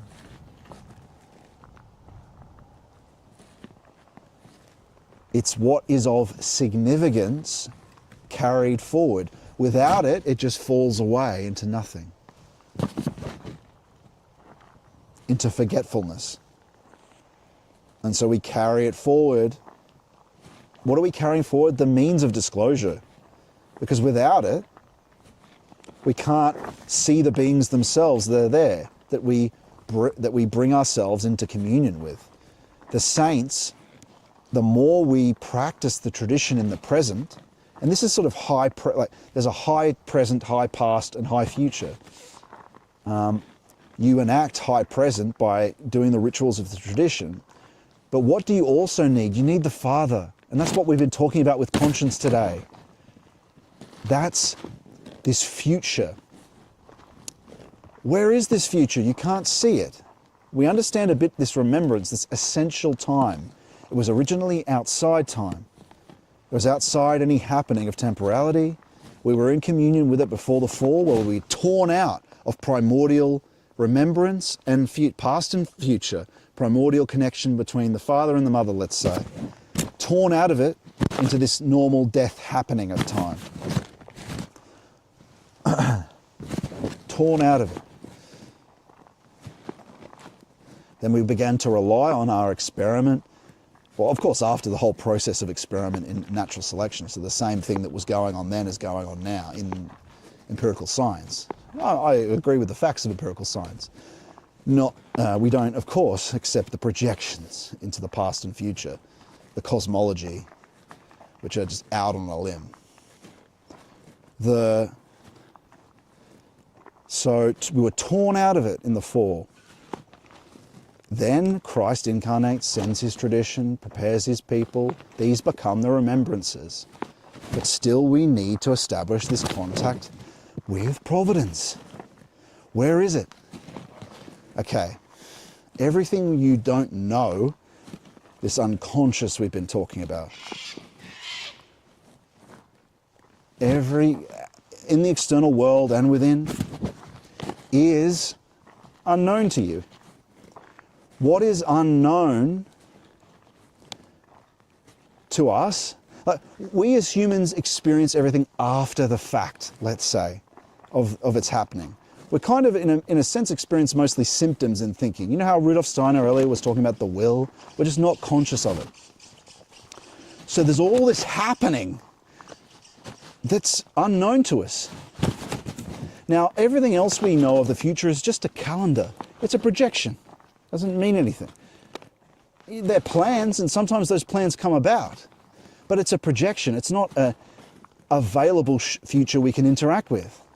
But this unknown, these impulses that we're unaware of, these things that are going on deeper down are things that the philosophers of old and the most insightful people, were they able to predict the future? Because they had access to it.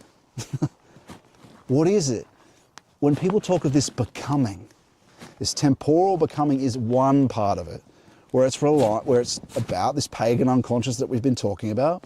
But what is that? If it's unknown to us, and we only know thought, and in this conscious modernity, we can't see these things, but these things will eventually come to us, and we'll know them, these things of the will, or into this after the fact that we are, we'll eventually know them. Then can we access that becoming that's not here yet, that's interacting? Can we get to that somehow? Because it's not here yet. So what is that? If it's unknown, and it will eventually be here in some way, these impulses and things that go on deeper down that we're not yet aware of, and will become apparent at some point, what is it then? If we can dig into that, then that's the future. That's becoming, temporal becoming. The birds agree. Keep digging down, and what do you get to? Below temporal becoming, here's the Rosettas again, friends. Below temporal becoming is Christ himself. Now, I'm not talking about a projection that comes to be in this calendar that says 1 year, in 1 year's time, based on our deductions of the weather and whatnot. Oh, it'll be, the moon will be here at this time. That's not the future as an existential available thing. But it is. There's a true future we can seek. The first part is temporal becoming, and that's what a lot of philosophers had access to through there. What do? They concentrated on the things of nature. They concentrated, they looked at them, and they kept staring and waited. They examined their own being and waited. They did a form of concentration, but without the Jesus prayer, of course. So that's temporal becoming. But even below that, what is this? It's delving into the unconscious, what isn't yet here and known that will become. Now, you can't access this essentially, or it's not a matter of effort. It's how is it done? Love. In terms of the full future, the only way is to love Christ. And an effort and grace. You show you love him through putting some time aside and following his commandments. And so through love, you gain access to the ultimate that is to become, which is this Father that we've been talking about, Providence. He knows, and as St. Palamas says, the offshoots of divine love often are something's shown to you of the future. You can also just ask, not for your low curiosity, but you ask what to do, and not for will to power, because often you'll think, oh, Lord, tell me what to do here, and it's to bring about something of your own. The Lord might say, guide you to somewhere, and it will be against your expectations, especially if it's about, it's to teach you something, He's not there to fulfill our desires in that way. It's there to commune with him, and he wants to help you for the right reasons. So you got to be, and he'll teach you that in the process. He's not there to ask, should I buy this? As in, so I don't have to find out myself. Should I buy this camera? Will it solve my problems? Like he's not there. The word is efficiency. He's not there for matters of efficiency. And this is a key idea, this efficiency. I saw this Orthodox person online, and bless him, then he won't be watching this anyway. Just a young fella. He's saying, yeah, I've started the Jesus prayer, and we just because we're religious doesn't mean we shouldn't be efficient, so I do it when I'm boiling my oats. And this is something the Lord teaches us, a mode of thinking that is just, it's fine. You can do your prayers at that time, but you don't save time.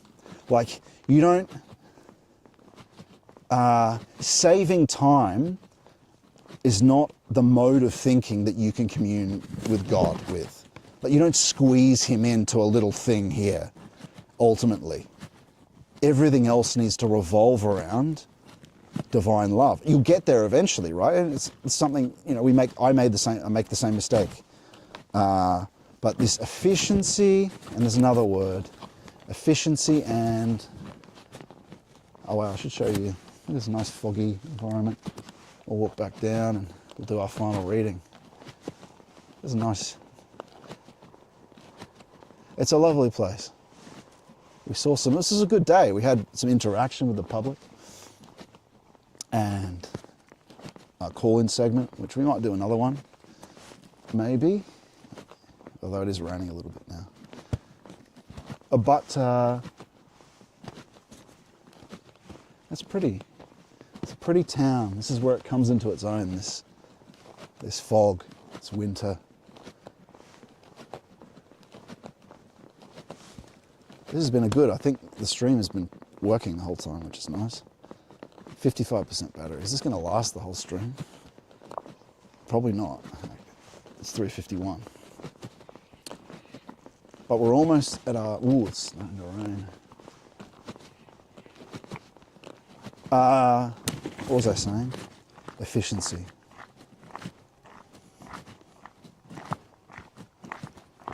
And so, yeah, efficiency is not, that's a will to power mode of thinking. When it comes to God, we've got to be, it's kenosis that it's sacrifice, emptying. We aim to be like him by emptying ourselves of our efficiency, that, save time. Well, no, we give time. We don't save time. We don't slot him in. We become like him by emptying ourselves. And we have to sacrifice our intellect, ourself, our desires, our goals, if we want access to what we've been talking about. If you want access to providence, God's providence, as a fact of experience, you have to sacrifice it all the things you want. Don't worry though, he has a better plan than whatever stupid wants we've got. Way better. And he does take into account the kinds of things, it could be the right person for you, in terms of like you might want a wife and you want something that's wrong for you. He's got a way better person for you, let's say. Well, perhaps, I don't know. It might not be good for you to even have one, but I don't know. But it won't be tied up with your sort of lusty desires about that, right? Can be worse. What did St. Palamas say again? Like that, he said, it's a nice little cottage. He said, abstinency is easier than moderation. When it comes to having a wife or a husband. He's talking to a nun.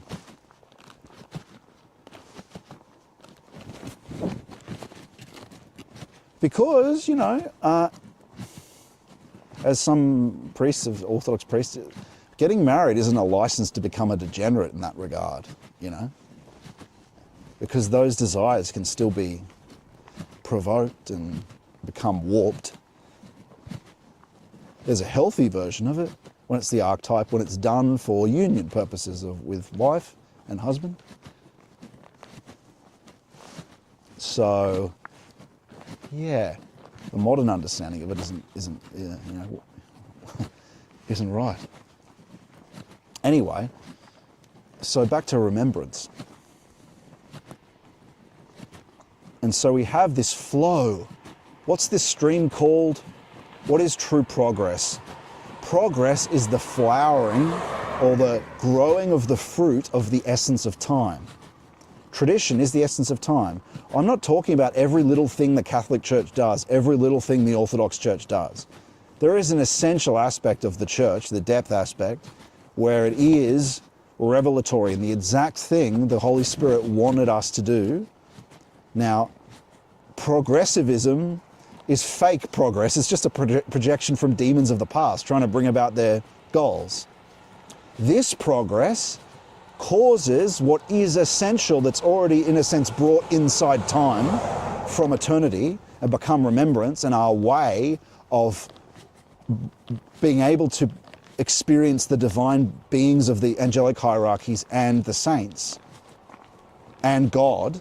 That's we follow the remembrance, which is the holy ensouled world. It's not the world, it's the ensouled part, which is tradition, which is connected with the mother and connected with faith, the remembrance. Because faith is the condition that's left with you after the Lord transforms you. It's your access to Him. We become our consciousness is like the water. What did the Master say about the water and the Spirit? Reborn of water and Spirit. The water part is consciousness. It's legitimate twofoldness. The Spirit is the onefold. It's the Yod of Yod Hey Vau Hey. The Hey part of Yod Hey Vau Hey, the second principle, is reflective. It's the conscious principle, which is connected with Mary and connected with faith. And hope, that's illumination. That's connected with Yod. It's it's providence. It's what you gain from your relationship through conscience in Christ, from asking Him questions. It's the gnosis. It's the unfolding of mysticism into gnosis, and sometimes vision, but that's later down the track and not as essential as the other two. It's what's essential. And remembrance, so that's one aspect. That's the holy past, the sacred, or sacred space, you could call it. Because what's sacred space? It's not things next to each other. It's this ensouled space. And where do you see ensouled space? The church. Open sacred space, but also in your concentration without effort. When you practice, you tear open a rift in space, claw it open by not being efficient with your 15 minutes, but doing it for an hour. Can you not watch with me for an hour, the Master said. Our beloved Master, right? What happens? That ensouled space penetrates the silence. Our feeling, inspiration occurs from this ensouled space, this sacred space. So it's also beneath regular space. A church paints symbols that show where it is. The liturgy brings you into contact with this sacred space, this ensouled space, which is also, in a sense, Mary, and is also what's brought in from outside time, in a sense, because we now have an access to it, because Providence has guided us and unfolded it and borne it to fruit. And so we exist in the middle of these two things. We're called to bring to presence. When I say remember, I just mean bring to presence the divine beings through hesychism, through the liturgy, the tradition, being the essence of time. It flows on and comes to fruit. Thank God. But if we don't have access through hesychism, if we don't have access to providence, well, there's a rotting that starts to happen. It just becomes tradition is we just follow what we used to do. And you know where that eventually ends up? British degenerate fake aristocracy is where that ends up.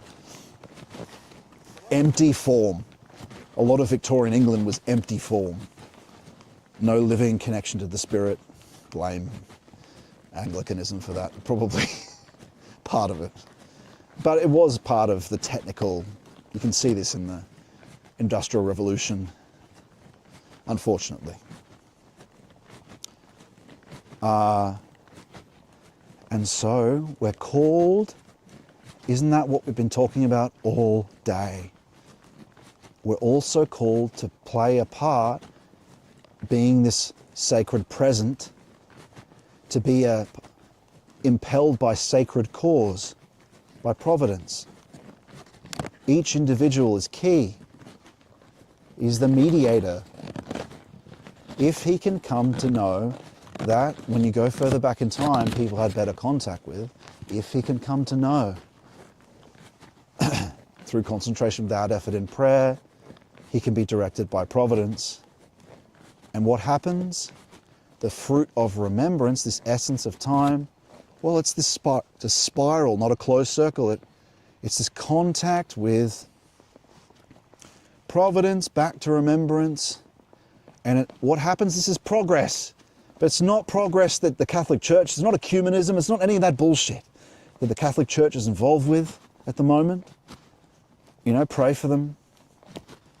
It's not just remembrance, but it's also allowing, it's seeking bishops from the hesychasts, it's finding hesychasts, it's participate. But also Steiner, we just read from Steiner today, he was too leaning into providence on its own.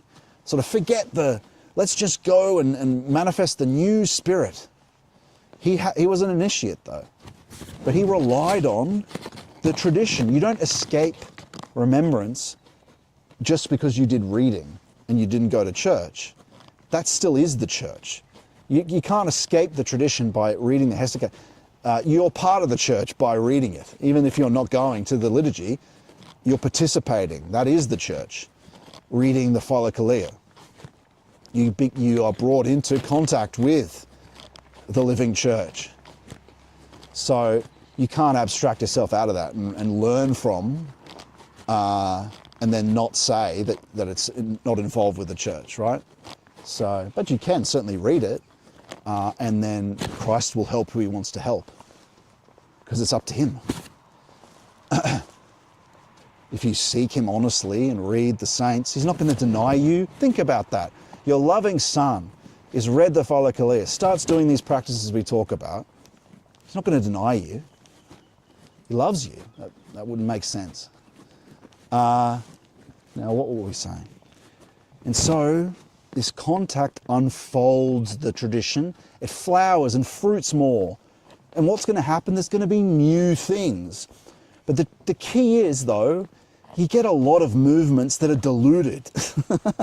So this is so difficult, isn't it? It's constantly having a truth criterion, because you get demonic possessed people tricked by, and Valentin talks a lot about that. So there has been in the past people in desperate seeking contact with the spirit weren't applying an epistemic principle, weren't being rigorous and careful. You have to be rigorous. The hesychasts are definitely rigorous. They are definitely careful.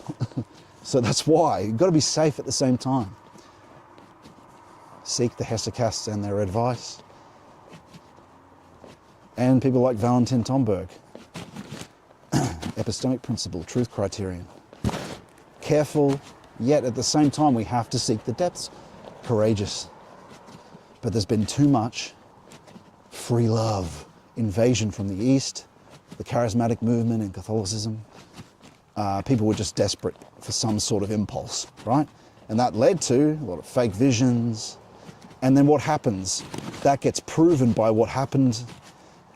It always goes back to sex, doesn't it? There's just some sex scandal that happens because of this stuff, right? Apparently, anyway, I don't want to go into the details of it, but given enough time, you can see that occur. And so, there's a little chair over here we might sit down on and do our final reading. And so,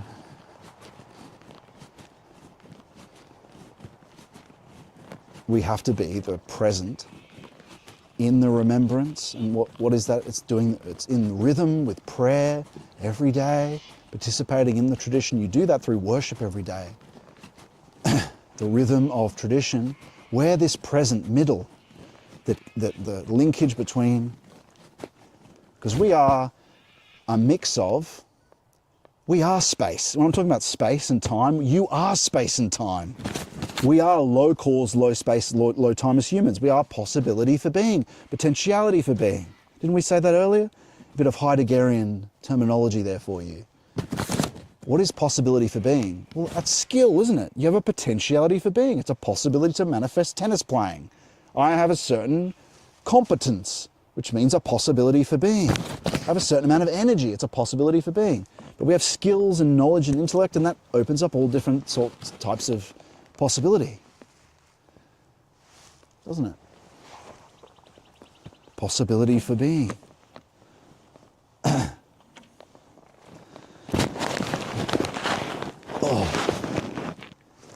And so, why was I saying possibility for being?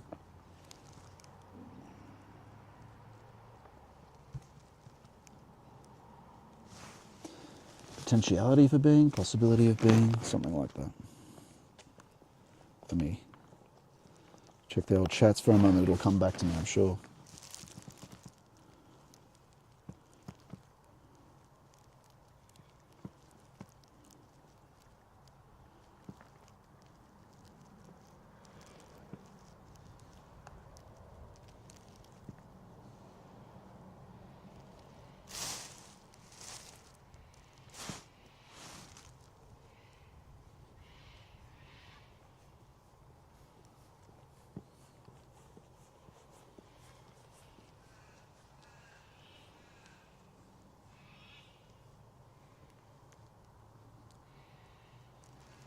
We shall never squeeze time for God. If we don't put him first, essentially, we have other idols that we are spending probably too much time worshipping, unfortunately. Yeah, that's right. It's hard to overcome that. The one way is to pray to him. That's John Stubble, a friend of the channel. No green blips today, says Criticism. Thank you for that. He also agrees with what John Stubble is saying. This place makes me homesick for Canada. But we know the real garden, we are yearning to return. That is so true. I was thinking about this the other day. There is that yearning for that place just over the horizon becomes a play, in the depths, you can, you eventually, it's sourced in him. As in, you put your attention on it and it unfolds. Again, this is, you'll feel similar phenomena in the depth of your concentration without effort prayer one day in the coming, not that long from now. And we begin to recognize that homesick, that yearning of this garden, we feel it and we bring our attention to it. Not now, I mean, in the depth of practice when we're experiencing communion and grace and the breath and stuff later on. And we begin to realize we're being taken there, but it's actually just over the horizon. Because that's outside this openness space, but it's not in space, it's not another physical place, it's on the edge of the known. Like if you go to the edge of the known, the cosmic microwave background, it's beyond that. But before it was the cosmic microwave background, it was the sea, because that was the edge of our known. Do you see what I'm saying? Our known expanded outwards, but it's always just beyond that is where Christ is. It's the unconscious, right? It's not a subjective thing. And so you delve deeply into this practice and you're taken to Eden. You can see it imagistically, visionary-wise, but mostly it's more essentially experienced emotively and through mystic touch.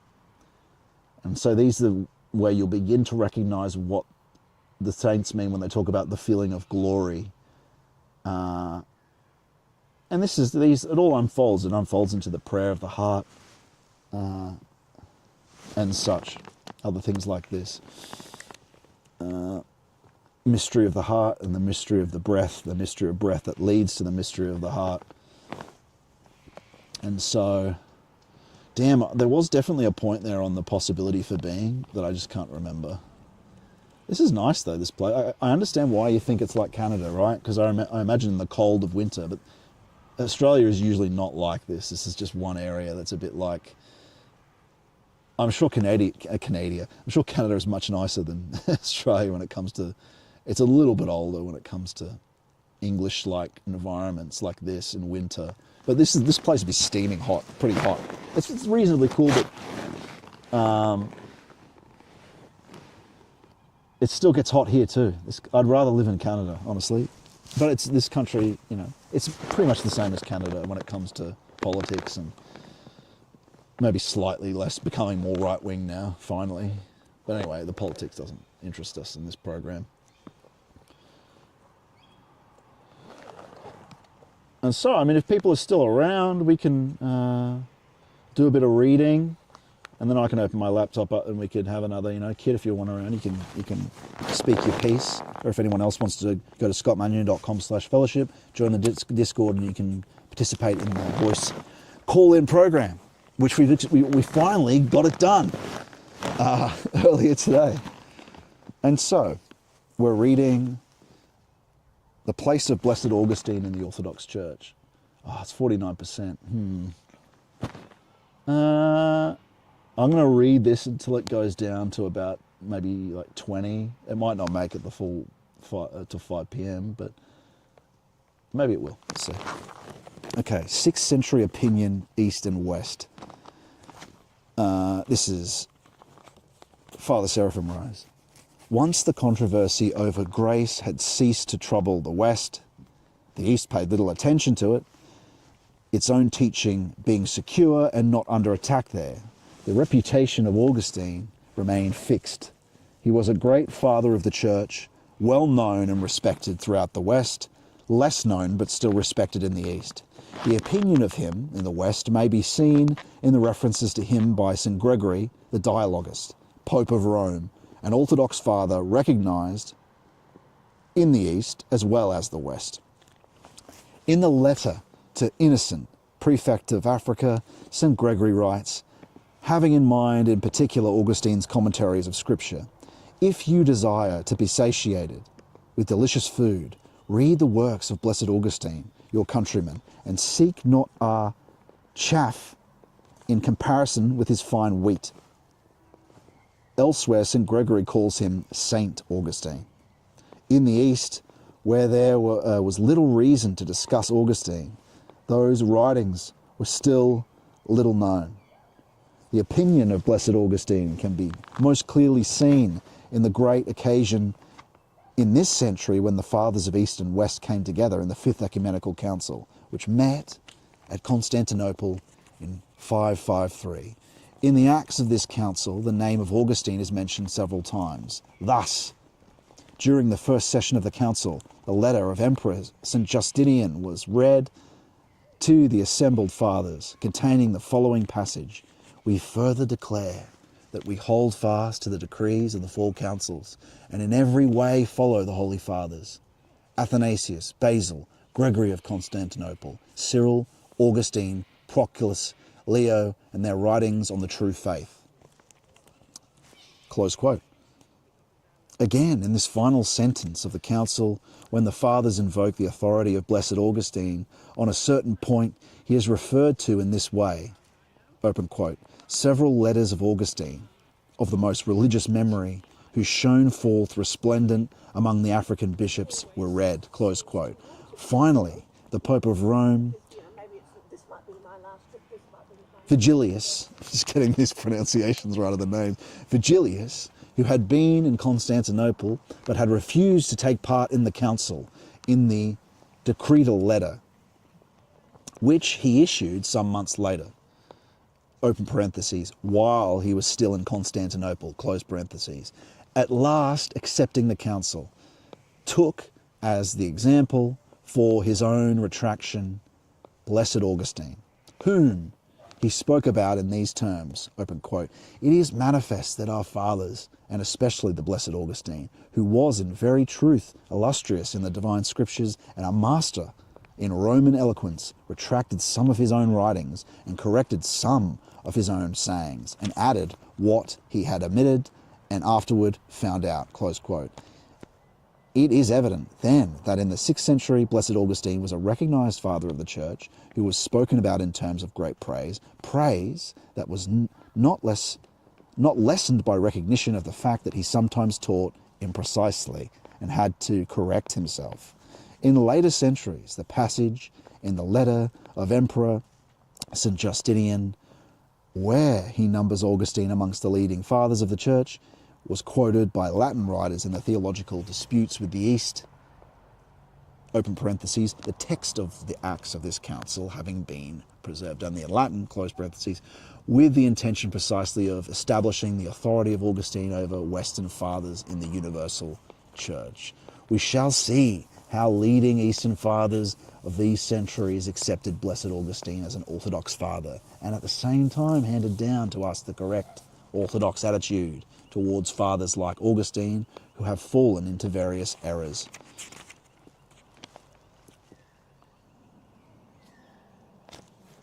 Just an icon of a father on that page. The 9th century St. Photius the Great, chapter 6. The theology of Blessed Augustine, but no longer his theology of grace, became controversial in the East for the first time late in the 9th century in connection with the famous argument over the Filioque. Open parentheses, the teaching that the Holy Spirit proceeds also from the Son and not from the Father alone, as the East has always taught. Close parentheses. Now, this is a key issue between Catholic and Orthodoxy, so I'm not involved in that, but we'll keep reading, of course. But I'm not gonna. I don't want Catholics to get annoyed about it. It's like a very, these are important things, but it's one of those key button issues that caused the problems in all the times where they tried to unite the church as well. So anyway, whatever. This marked the first time that any part of Augustine's theology had been subjected to careful examination by Greek fathers.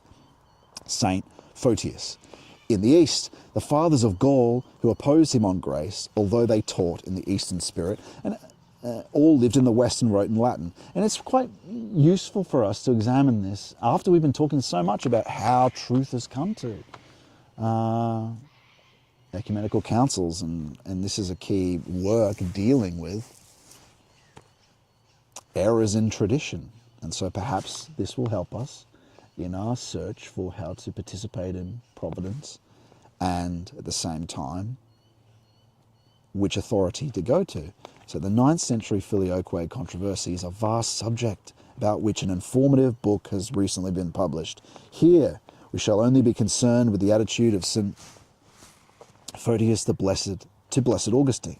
This attitude is basically the same as that of 5th century fathers of Gaul, but St. Photius gives a more detailed explanation of what the Orthodox view is with regard to a great and holy father who has erred.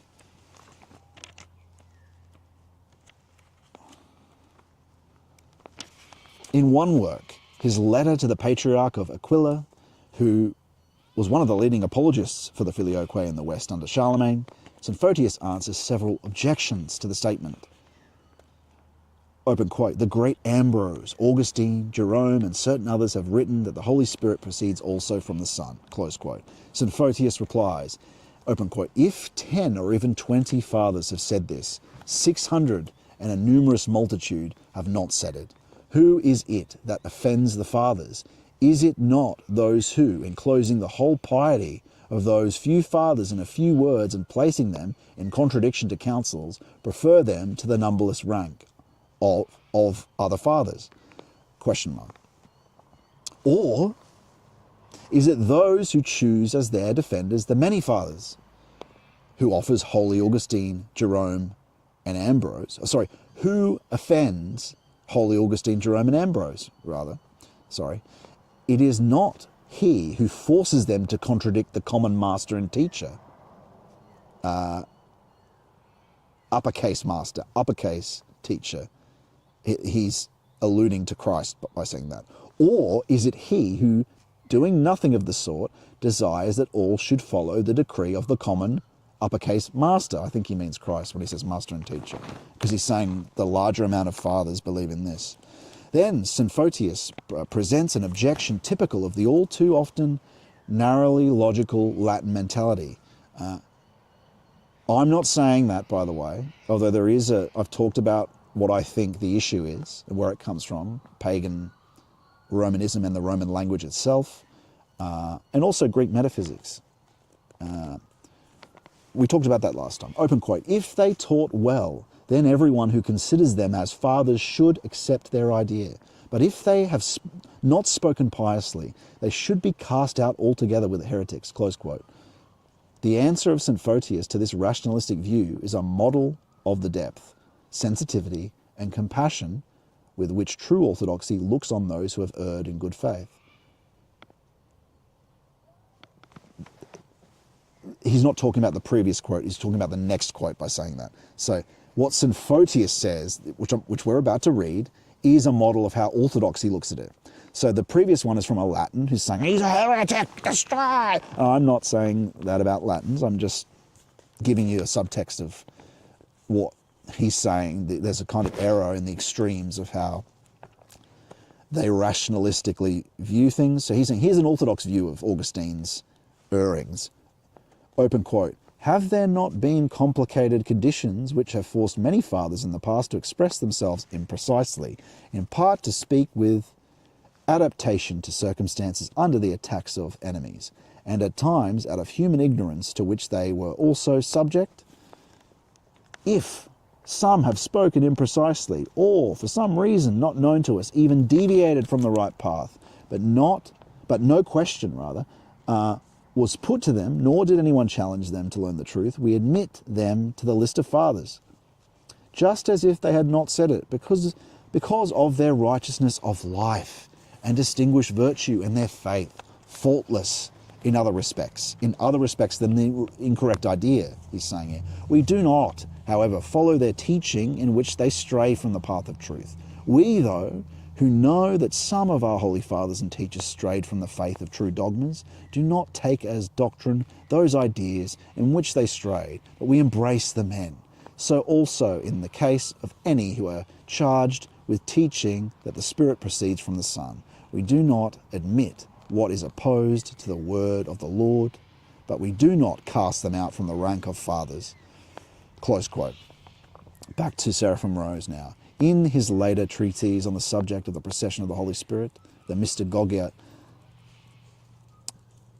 St. Photius speaks in a similar vein regarding Augustine and others who have erred regarding the Filioque, and again defends Augustine against those who would falsely make him stand against the Church's tradition, urging the Latins to cover the mistake of their fathers, using silence and gratitude.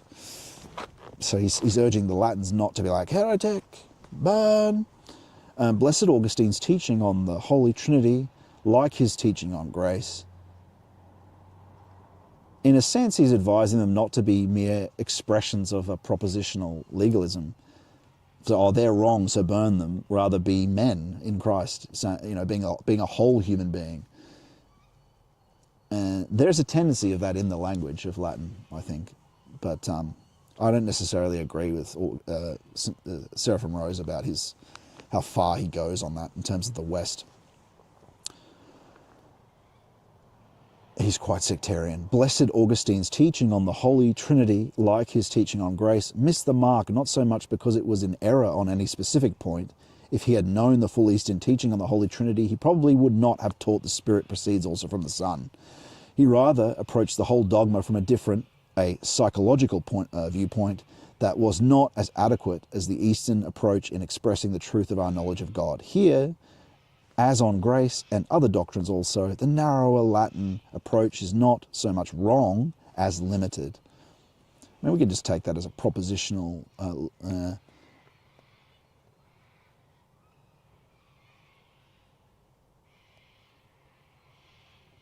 legalistic approach, I suppose. Several centuries later, the great Eastern Fathers, St. Gregory Palamas, we focus less on his theology and more on his practical, incredible practical help in terms of hesychism.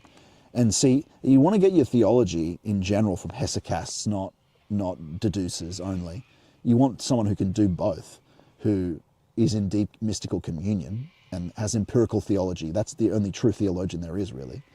No, that's the only true theologian there is. Academic theology that doesn't have mystic or empirical theology is not theology at all. It's deducing from other people's experience, and there's big mistakes that can come from that. Gregory Palamas was a hesychast. Doesn't mean they're right about everything, but anyway, of more value to us is his practical advice, especially on grace in the breath and concentration. So several centuries later, the great Eastern Father Gregory Palamas was able to excuse some of the Latin formulations of the procession of the Holy Spirit, as long as it was not a matter of the procession of the hypostasis of the Holy Spirit.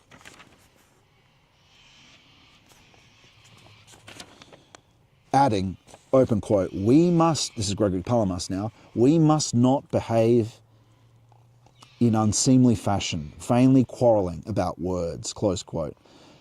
But even those who taught incorrectly about the procession of the hypostases of the Holy Spirit, such as St. Photius believed Blessed Augustine had taught, if they taught in this way before the issue was thoroughly discussed in the church and the orthodox doctrine was clearly presented to them, are to be treated with leniency and not cast out from the rank of the fathers, close quote. Blessed Augustine himself, we should add, was fully deserving of the loving condescension which St. Photius showed in regard to his error. In the conclusion of his book on the Trinity, he wrote, open quote, O Lord, the one God, God the Trinity, whatever I have said in these books that is of thine, may they acknowledge who are thine. If anything is my own, may it be pardoned both by thee and by those who are thine. Close quote. And isn't that how it should be in anything of God? May it not be our own, deduction. May it be inspired by authentic union, inspiration, illumination. In the 9th century then, when another serious error of Blessed Augustine was exposed and became a matter of controversy, the Orthodox East continued to regard him as a saint and a father. That is the end of chapter 6. And we've got a few more chapters to go and we're done. It won't take much longer, but I think that'll be it for today. The next chapter is called Later Centuries, St. Mark of Ephesius. And I've got icons of those two fathers, St. Mark. I think St. Mark might have been involved in,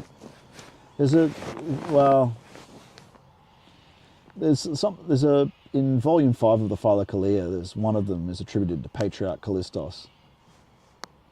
I think maybe it might have been St. Mark that wrote that one.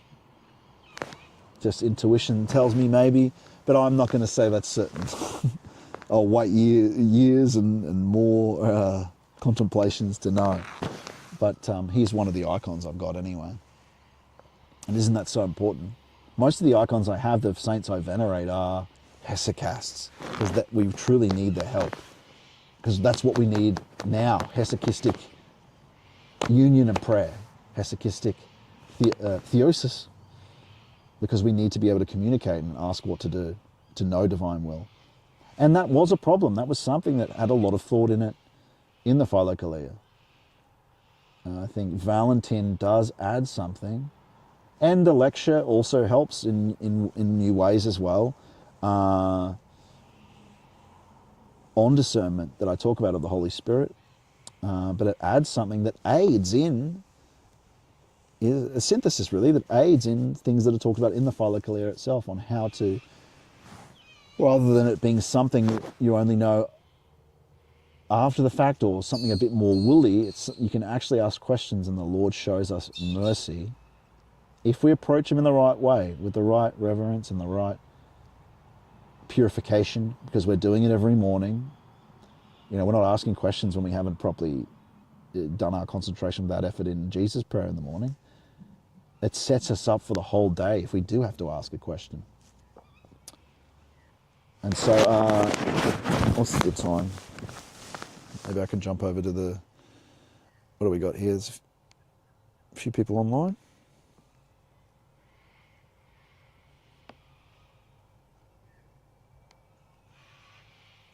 Still here, Scott, optical infinity. John says, Scott, love your powerful reading. Very insightful and challenging, contemplative. I appreciate you for reading them. You're welcome, my friend. We're all born in the Garden of Eden. That's how we are all connected as one. That's true.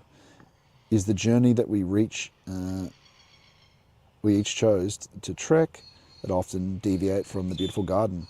Through concentration without effort, can you be taken back there? In the sense of the garden is a garden of archetypes. It's not this sort of little garden somewhere. When we're talking about trees, archetypes have trees, and we're the branches of those trees. And St. Paul talks about Christ as an archetype. But he's not an archetype, it's just, that's a way of talking about the divine God, man. You know, don't mistake me saying archetype as, he's some archetype. No, he's God, but it's just a way of saying we're branches of the perfect man. And we can go back to him as the eschaton. He's waiting for us at the end of time, helping us to, because if we were to become perfect in him, we've reached the end. He is the end. He is the eschaton. If we come to perfection and union, then he's transformed us into him. That's theosis. That's what theosis is. Transformation into Christ. By grace, because he's the only and ever will be the only Son of God by nature, as the saints say. And so if there's anyone that wants to go over to the Discord for this last half an hour, I don't know if Kit, if you're still there, you wanted to say anything before I go off to go for a little bit further of a walk.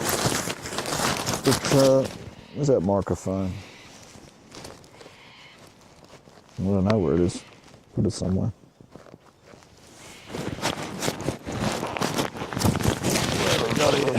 There it is. Still got battery. Yep.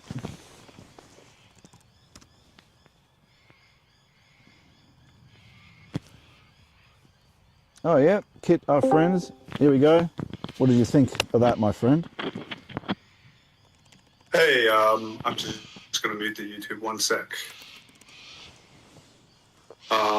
Yeah, I was listening to Father Seraphim Rose talk about Augustine. It's interesting because I was just reading Augustine for the first time. Like a lot of people, his book Confessions had a big effect on me. And it's interesting for me to consider this schism because of my weird, conversion of my own. I was baptized in the Orthodox Church because of just family paternity. My dad's side of the family emigrated from northern Greece. They're ethnically Slavs, they're Macedonians. And my mom's side of the family are just Canadian Presbyterians, but no one's really practicing in my family at this stage in time. And I'm still torn about this Orthodox Catholic thing. I guess it's not a great sign that I vacillate, but recently I decided, despite the sort of impediments that I see, I'm just going to say, okay, well, I'll stick with Orthodox, as far as I'm concerned, like technically, because I was baptized Orthodox, I never formally did the thing that the Roman Catholics would consider a conversion. I never really became Roman Catholic. I was thinking I would because in China it would be more practical, and I was worried, if I don't take communion. But anyways, I won't bore people with my personal stories. It's just like, as a person who's I'm not like a from the cradle Christian. I was a really strident sectarian communist for like a decade.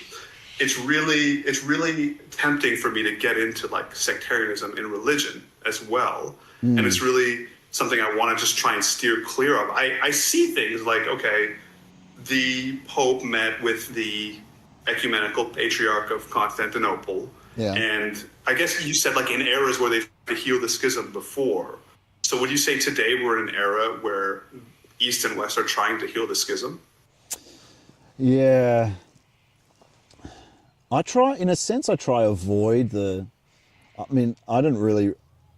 I think orthodoxy is the closest to the truth, as I would say, but I don't think any mortal church is perfect.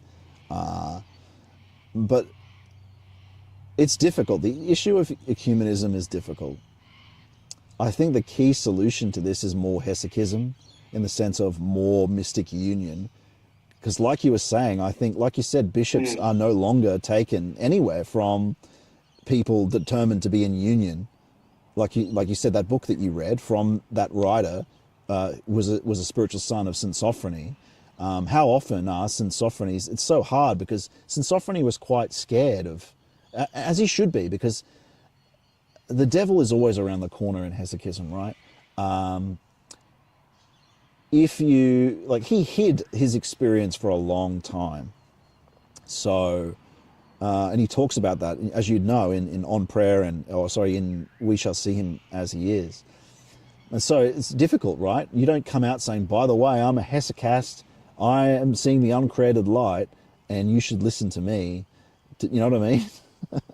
Even if you're in the monasteries. Yeah, I mean, So I remember what he was saying about his incredible reluctance to share those experiences of the uncreated light. And he said he was going to risk it for other people. Basically, he would risk doing something like a terrible spiritual pride. He was going to risk it for other people. I think that's more or less what he says. And then also his spiritual son, Hierotheos, says in that discussion of like taking the bishops from the monastics and then the priests.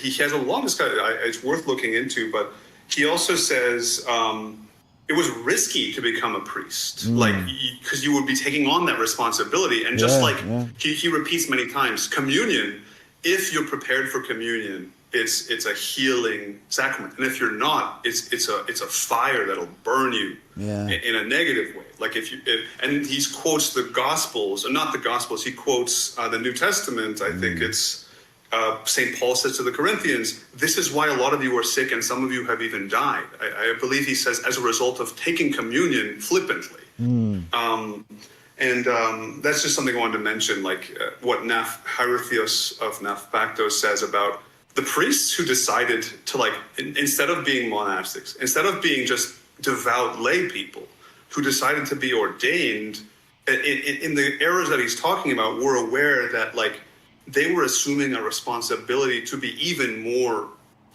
virtuous and even more holy. Like the standards are higher. And it's like, yeah, maybe you could read one of those Naphthaktos texts, because he does quote a lot of the hesychasts in his book on this subject of ordaining bishops and priests. I'll have a look at that book and see if it's worth reading on stream, at least those chapters. But it is the thing that's so at risk is when people come to you, and the biggest thing for a hesychast is that I think for St. Sophrony, they don't want people coming up to them as if they're a saint, because then their own communion's at risk. Because as people compliment you, then vainglory. It's like going on the internet and having all these, when you go and look at YouTube videos, the devil just uses the temptation. So if you're really exposed to something, it's a risk to these glorious divine waters that you have access to, right? And so also I guess the key is being called by Christ to do something. But there's many stories, St. Paisius talks about as well, of people even pretending to be unholy to avoid people coming to them, because that might be, it might be like almost like becoming a sort of fool for Christ, so you can stay in communion and not be tempted out of it. So that's a thing as well, right? But we desperately... that reminds me of what St. go on. I was going to say, that's a difficulty of this question, is that we do need this hierarchy of initiates, and we all need to seek it more now. But at the same time, we need all these care. Like, it's why I always say courage and care, because at the same time, and every person's called to do this, by the way, it's not people in the hierarchy. We're all called to theosis to do it. and the Lord will work through it. And so if more of us can follow divine will, then the way through that problem of ecumenism, of uniting churches, I mean, for what reason, unless it's going to be actual guidance from divinity and a better way of determining if it is from divinity and more people coming to it. Because I think you're just going to have then just hierarchies and not governance from the Holy Spirit, right? So, yeah, I don't know. I mean, there's an anti-ecumenism that's quite dominant in Orthodoxy, and one of those people was Seraphim Rose. And so I pay careful attention to him because of he did a lot of work on spiritual deception as well, because I wanted to be very careful in that area. I think Sophrony is more world orthodoxy. He's less sectarian. I think he was more, I still think I don't think he was necessarily positive about Catholicism. But as to what to do, I don't know. I don't think the answer is really ecumenism. I think the answer is more governance from initiation and more, because Christ will have the solution. Too much mortal solution, I feel, has been, even in religion, that the mortals will come up with a solution rather than guidance from Christ. So I just feel that looking to the hesychast in the tradition, till more of us can commune, ask the Lord questions and be guided by him for what to do in this terrible scenario, will kind of solve it. Maybe on an individual by individual basis, I don't know. I don't know. I haven't thought that much about the question. I don't think that it would change all that much, really. Maybe it'd be for the worse. Maybe orthodoxy should just be left what it is, because it's like a safety thing. What's so good about orthodoxy is protection and safety, because there has been a lot of spiritual deception in Catholicism. I'm not saying the Lord's not with Catholics, but there's definitely been a lot of spiritual deception. I see it in certain... I've been mentioning, you would have heard what I was talking about earlier when I was walking around. Jump in, I heard you for a second there, maybe. What do you make about what Valentin Tomberg in Lazarus Come Forth, he's talking about tradition and he's talking about the Catholic Church, and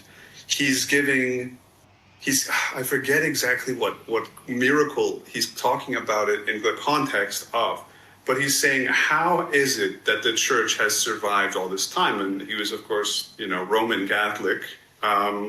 And he cites like these eras of renewal of the Holy Spirit. Like, I think he says the Jesuits being founded to renew something that had become degenerate or moribund, or I forget his exact examples, but many times over salvation history, there's renewals in Tomberg's view. And it's like, I'd like to learn more about that, like what he was saying. Because I remember there was a very nice Catholic priest who helped me take communion just after Easter for the first time since I was baptized Orthodox. And I won't get into the details, but it's like, when I was in his office, he had the Philokalia on his bookshelf there, out inside. I was glad to see that. I was like, okay, so maybe this sectarian thing is not. And he, of course, he gave the Catholic. He was very careful about canonical law with regard to so-called converts between denominations. But anyways, I was just glad to see that he was reading the Philokalia, and he also mentioned to me I don't know how the churches. He was explaining in his history he was explaining to me why does the Orthodox Church separate from the Catholic Church, because we were discussing this issue of communion and stuff. But he was saying, I don't know any institution that survived so long. Palmberg has an answer to how has the church survived, and it's like the interventions of the Holy Spirit, these periodic renewals. And maybe the Catholic Church needs another renewal, like what happened in, I guess it was 16th century France, or I don't know the history. Yeah, I think what those things are what we've been talking about today. They come through purification, hesychism. And I think the worst thing a Catholic could do is say, oh, reject these hesychasts and the Philokalia because it's Eastern, because they reject us. When that is by far the most amount of people in one place in mystic union and a tradition of them that again and again and again. I think it's the holiest book outside the Bible when it comes to that. I don't think there's an equivalent in Catholicism. Yes, there are individuals, St. John of the Cross and St. Teresa of Avila, that are most often mentioned. But in terms of people that talk also about the active that goes with the passive, the effort with the grace, they certainly have that, whereas I don't think it's as strong in the others. And so I just think initiation is a solution. Whatever we can do. Also, what penetrates everything in the world at the moment, especially in this conversation, there is a degree where there needs to be peace, like peacemaking. But there is also an instinct in ecumenism where it's part of the transhumanist, sort of part of rather the globalist agenda. But there is a type of peacemaking that Valentin Tomberg talks about. I think that's quite important. The critical mode, you'll find, is actually motivated by Satan a lot. Even if it's like you see what Seraphim Rose did there with talking about Augustine. He's saying this mode of talking about a different, saying we're not rejecting this father, we're not calling him a heretic. We're saying here's some issues with this. We're not saying he's not blessed. That's getting a bit more towards peacemaking and how something's approached, but it matters what the motivating impulses are. And most of the time, the critical mode, when it comes to critiquing the other sect, is motivated by will to power. Even though people will say the apologetics need to happen, I think some notable apologetics people just left that scene. And so I can tell you that Christ will be in that. Christ would have helped them come to that conclusion, even if they don't realize it's Christ, that I shouldn't involve myself in this anymore because it's just existing in this this mode. And so, I mean, I don't have a solution to that problem. We're not going to come up with that solution now.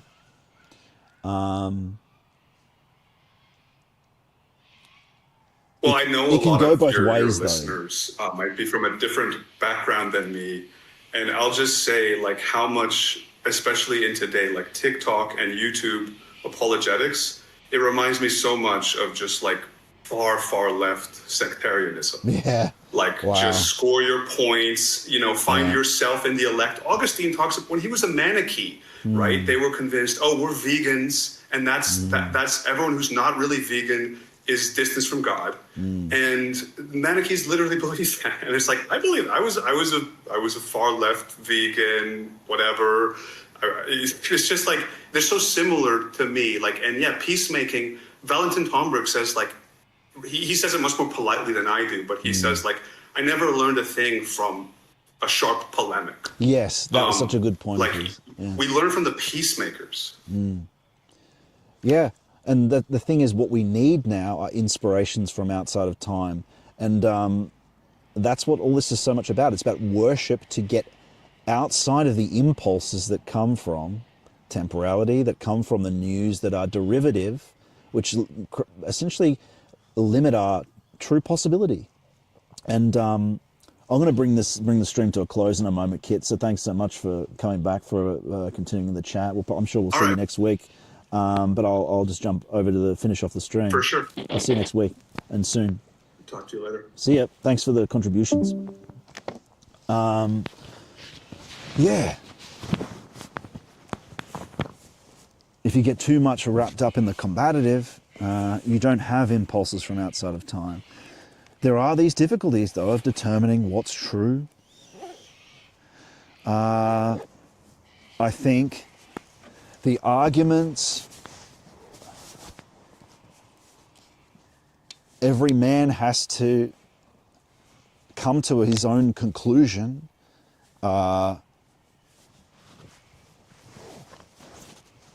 Internally about certain things. And the saints it's never blind. It's never a blindness. Even the important obedience of spiritual father. There are caveats to it. Like they say, be very careful about your choice. So you have to assess. You have to assess these things. And how do you do that? How do you do that, right?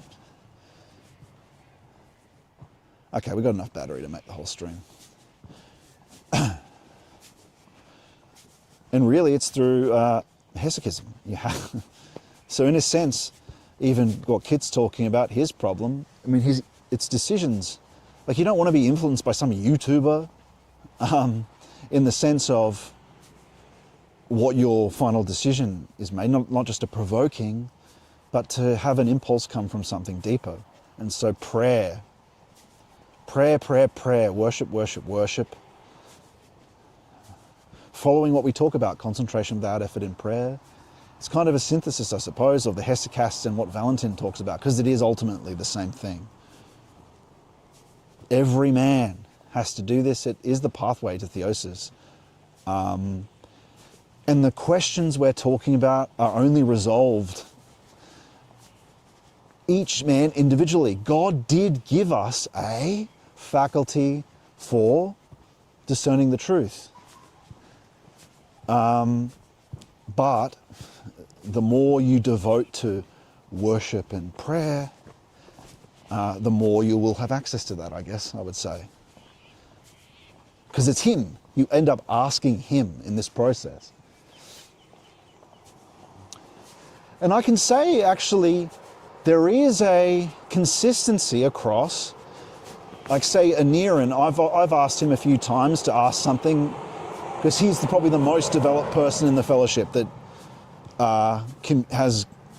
does the practice for a long time every morning, asks questions of the Lord, has had many miracles and things occur, but come to truth and become more healthy, more aligned, following the epistemic truth criterion, the epistemic principle. It's borne fruits for him, healthy, and the criterion for health, of course, is the saints and the tradition itself, what we think is healthy, because you could come up with anything as healthy if you get morally relativist enough. Anything could be healthy, right? That's degenerate, as we see in Eastern yogiism, that tantric stuff. And so the truth, determining the truth. If we only could rely on the experimental process, then I think we'd be in trouble. We have to become more familiar with the other modes of coming to truth that the old Greek philosophers that were more familiar with, but even more familiar, the saints themselves and the hesychasts. There is access to the truth. We have faculties, spiritual faculties that are offline,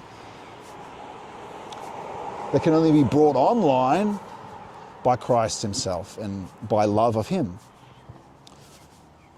And that's how it's been with me anyway, and that's how it's said to be with the saints. People like Tomberg, you don't have to take my word for it. And so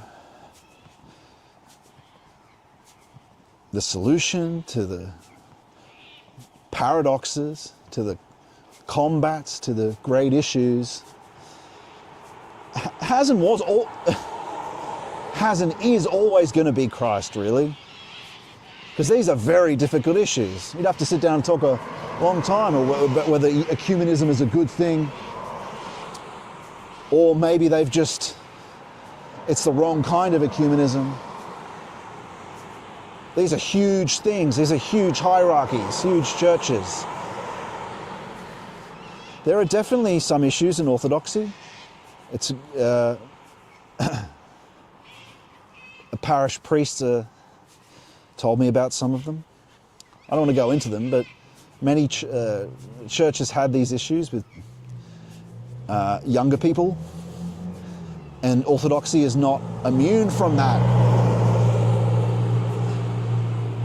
And so, but that doesn't mean you don't point out bad things to say the whole thing's bad.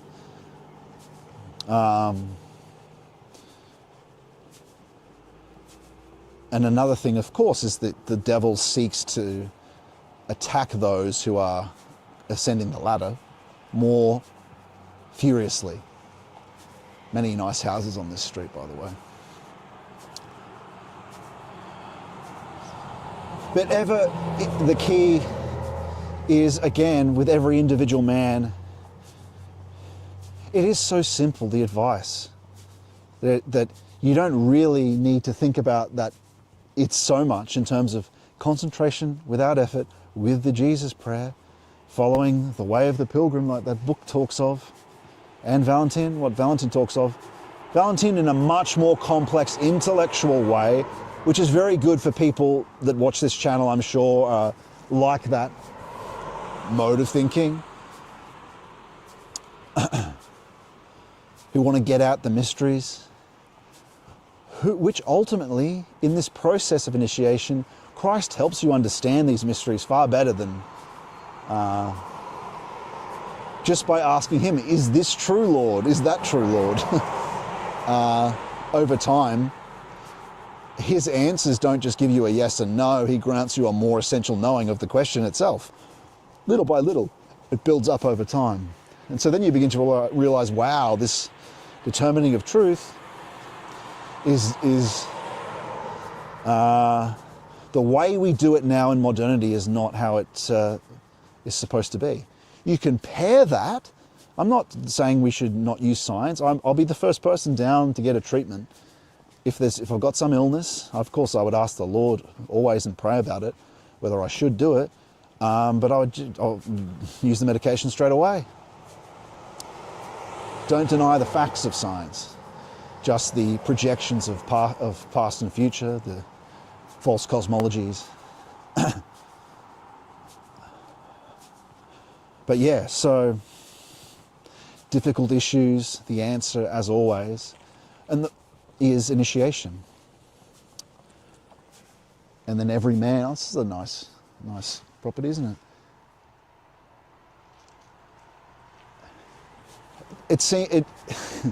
It's incredibly simple, but also complicated, and it's the deepest thing that you can do. But what you have to do is not risky at all. The Jesus prayer and concentration is ultimately the only action you perform, and more worship. Down the road, you might, as some of the saints of the Philokalia also say, after purification though, after you doing your concentration in the morning, you could visualize some things from the Passion. I visualize the Passion. They say you can contemplate those things. Again, that's not rank imagining whatever you want. We know that's revelation. We know that's revelation. It's not someone's visions. But yeah, mainly, and the practices grow, of course, and it's the rest of the Christian life, forgiveness, following the commandments, but in large, it's concentration in the Jesus prayer as often as possible, really. That's it. But the key thing people don't do is the concentration bit, which St. Gregory Palamas says much about concentration, Valentin Tomberg, but it's absolutely key. And giving the hour is what people don't do. They don't do concentration, they don't give the hour. They also don't figure out exactly how to do the balancing of the concentration. Anyway, I talk about how to do it. But it's simple. It's very simple, yet where it goes is very complex because it's the essence of things. The things that happen to you on the path are, you've got to be courageous to continue. Especially if you begin asking questions and following through from the answers. Because at first you'll go, oh, should I follow this intuition, this conscience I'm getting? You know, we're just not used to doing that in modernity. But you're also you're being conscientious by filtering these discernments you're making and these divine experiences you're having in reply to your discernments. You're filtering. You're being careful. You're not just saying, oh, I've read the epistemic principle, I've read Valentin Tomberg, I've read the Philokalia, I'm safe now.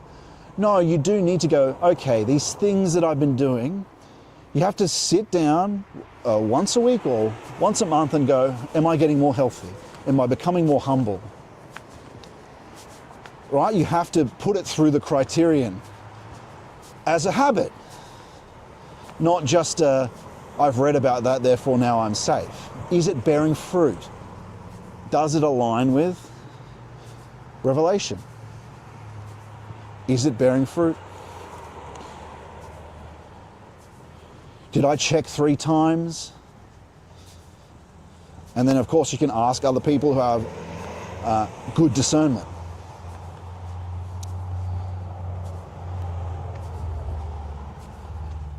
Can I say what's key? Because I know a lot of people, I'm sure there are people that do the practice now that are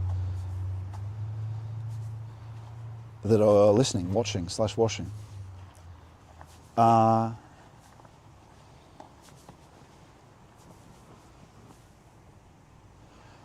As you develop, one of the biggest dangers the Hesychasts talk of is pride. Also the devil, every day the devil, or often the devil fakes things. He'll say things pretending to be God. He's the ape of God. He'll chuck it on the end of something, so you always have to check.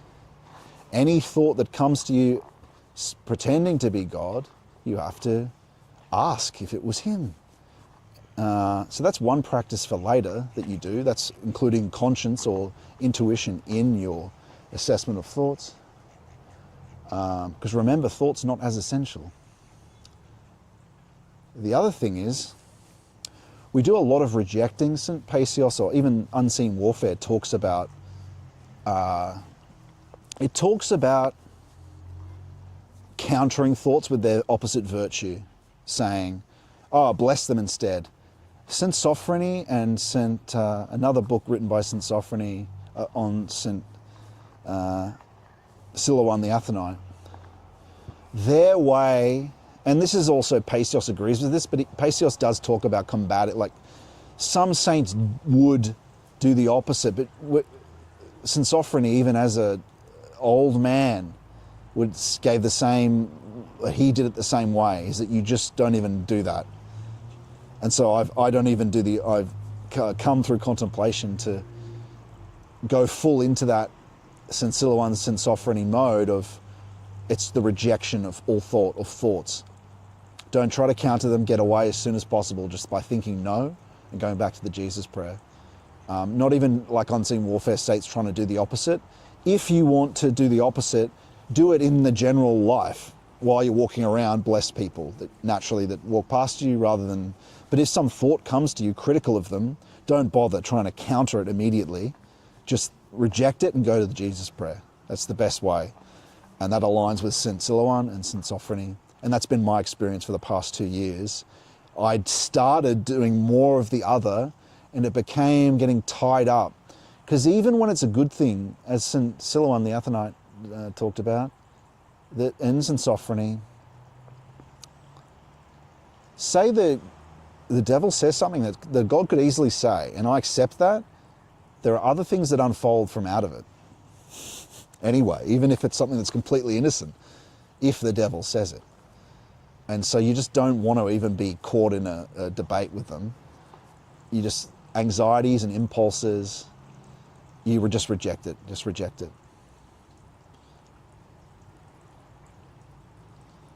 And that's later on as well. I mean, most of you watching aren't dealing with discernment at the moment.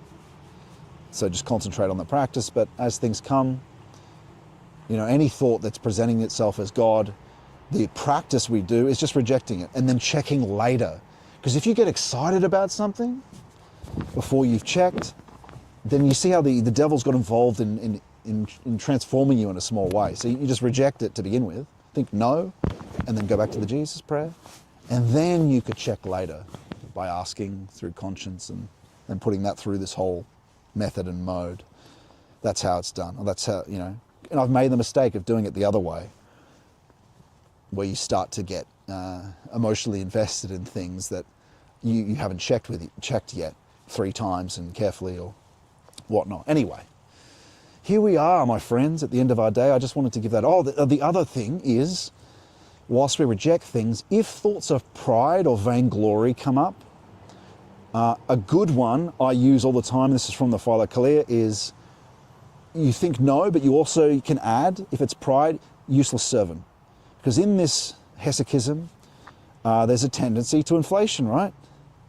And in hesychism itself, they are very mindful of that. And I can tell you, the devil tries things all the time, thoughts of pride and stuff. And so what can also help with that is just include useless servant, nothing.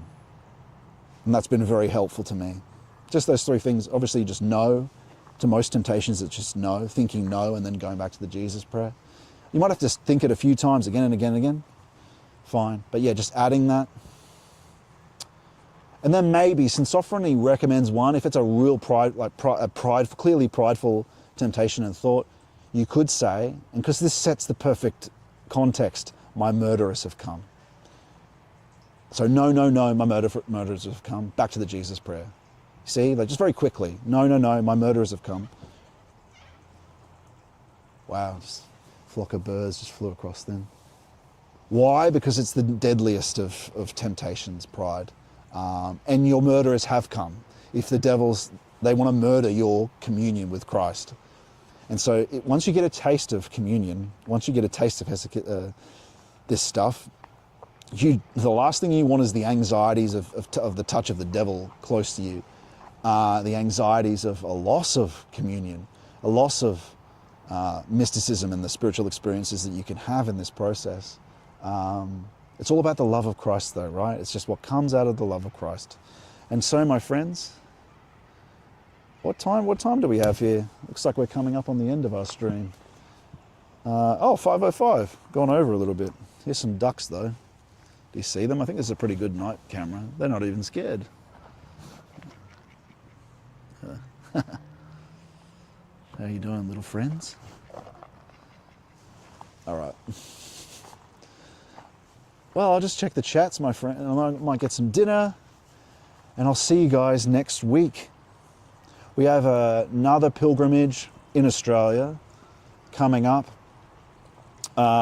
in September, Michaelmas, and then there'll be the pilgrimage to Iona in the Hebrides and Scotland, and St. Sophrony's tomb in Essex at Christmas. My dear friends, Kit, everyone raise a thank you to Kit for his contributions. Hope to have more of you participate in the call-in show part of the live streams next week. That was good. I really liked that. I think as an addition, I think people will like that as well. I reckon we'll get probably even more comments. There were already some in the chats, as we saw, that people like that chat. Really valuable experience. Goes to show, right? Everyone has known this channel I was quite right wing, but Christ dissolves all bounds. You know, Kit, like he said, used to be a very devout communist, not anymore. And so Christ, you know, this depth Christianity overcomes these boundaries. You know, in another world we would have been enemies, Kit, if you're there, you know. But Christ overcomes these boundaries. The politics stuff doesn't matter to me anyway. But now, only to a certain degree. Let me just check the chats and then we'll head off. But it's been a good walk around. I hope you guys enjoyed that. It's actually quite a difficult subject. I'd really need to, well, I've got a lecture on it. I'm basically talking about something I've lectured on before. But it's the most profound understanding of the difference between how we experience time and what time is essentially, what space is essentially, what tradition is essentially. I can only get it as good as possible when I'm walking around. But it is very, you know, maybe we'll lecture on this again because it's just profound knowledge. I was reading it this morning. It's just profound. But like we were saying, it's a synthesis of remembrance and providence. We have to go to the essence of things as individuals. We have to engage with the tradition and remembrance. And what happens when we do these two things? Well, we stop focusing on the things of the world only in the surface senses. We begin to have communion with the spiritual beings. communion with the angeloi, communion with the saints. What does that mean? We start experiencing contact with them. Inspiration, intuition, mystic touch, mystic vision, even just emotively. That's what we have. That's what we're granted. God bless ducks and dusk. Stay hydrated, friend. You've been talking a lot, says John Stubblefield. Thanks. Have a great rest of your weekend. Scott says Optical Infinity. Lovely duckies. Have a nice one. My friend, thanks for joining the regulars. I know you all and appreciate your contributions. As always, join the fellowship at scottmanion.com/fellowship or go to the Substack and participate in that segment we had with Kit. Was great. There's a free option there, so you can also speak and join the call-in conversation. Like we were saying, remembrance, providence. That's how you participate in high space, high cause, and high time.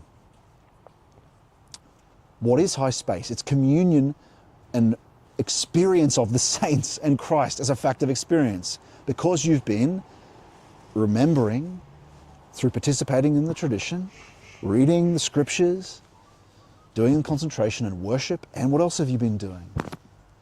Trying to commune with Christ, following his commandments, but eventually asking questions, and then you're praying on what to do. And I think people have forgotten this, that Christ says he'll manifest to us.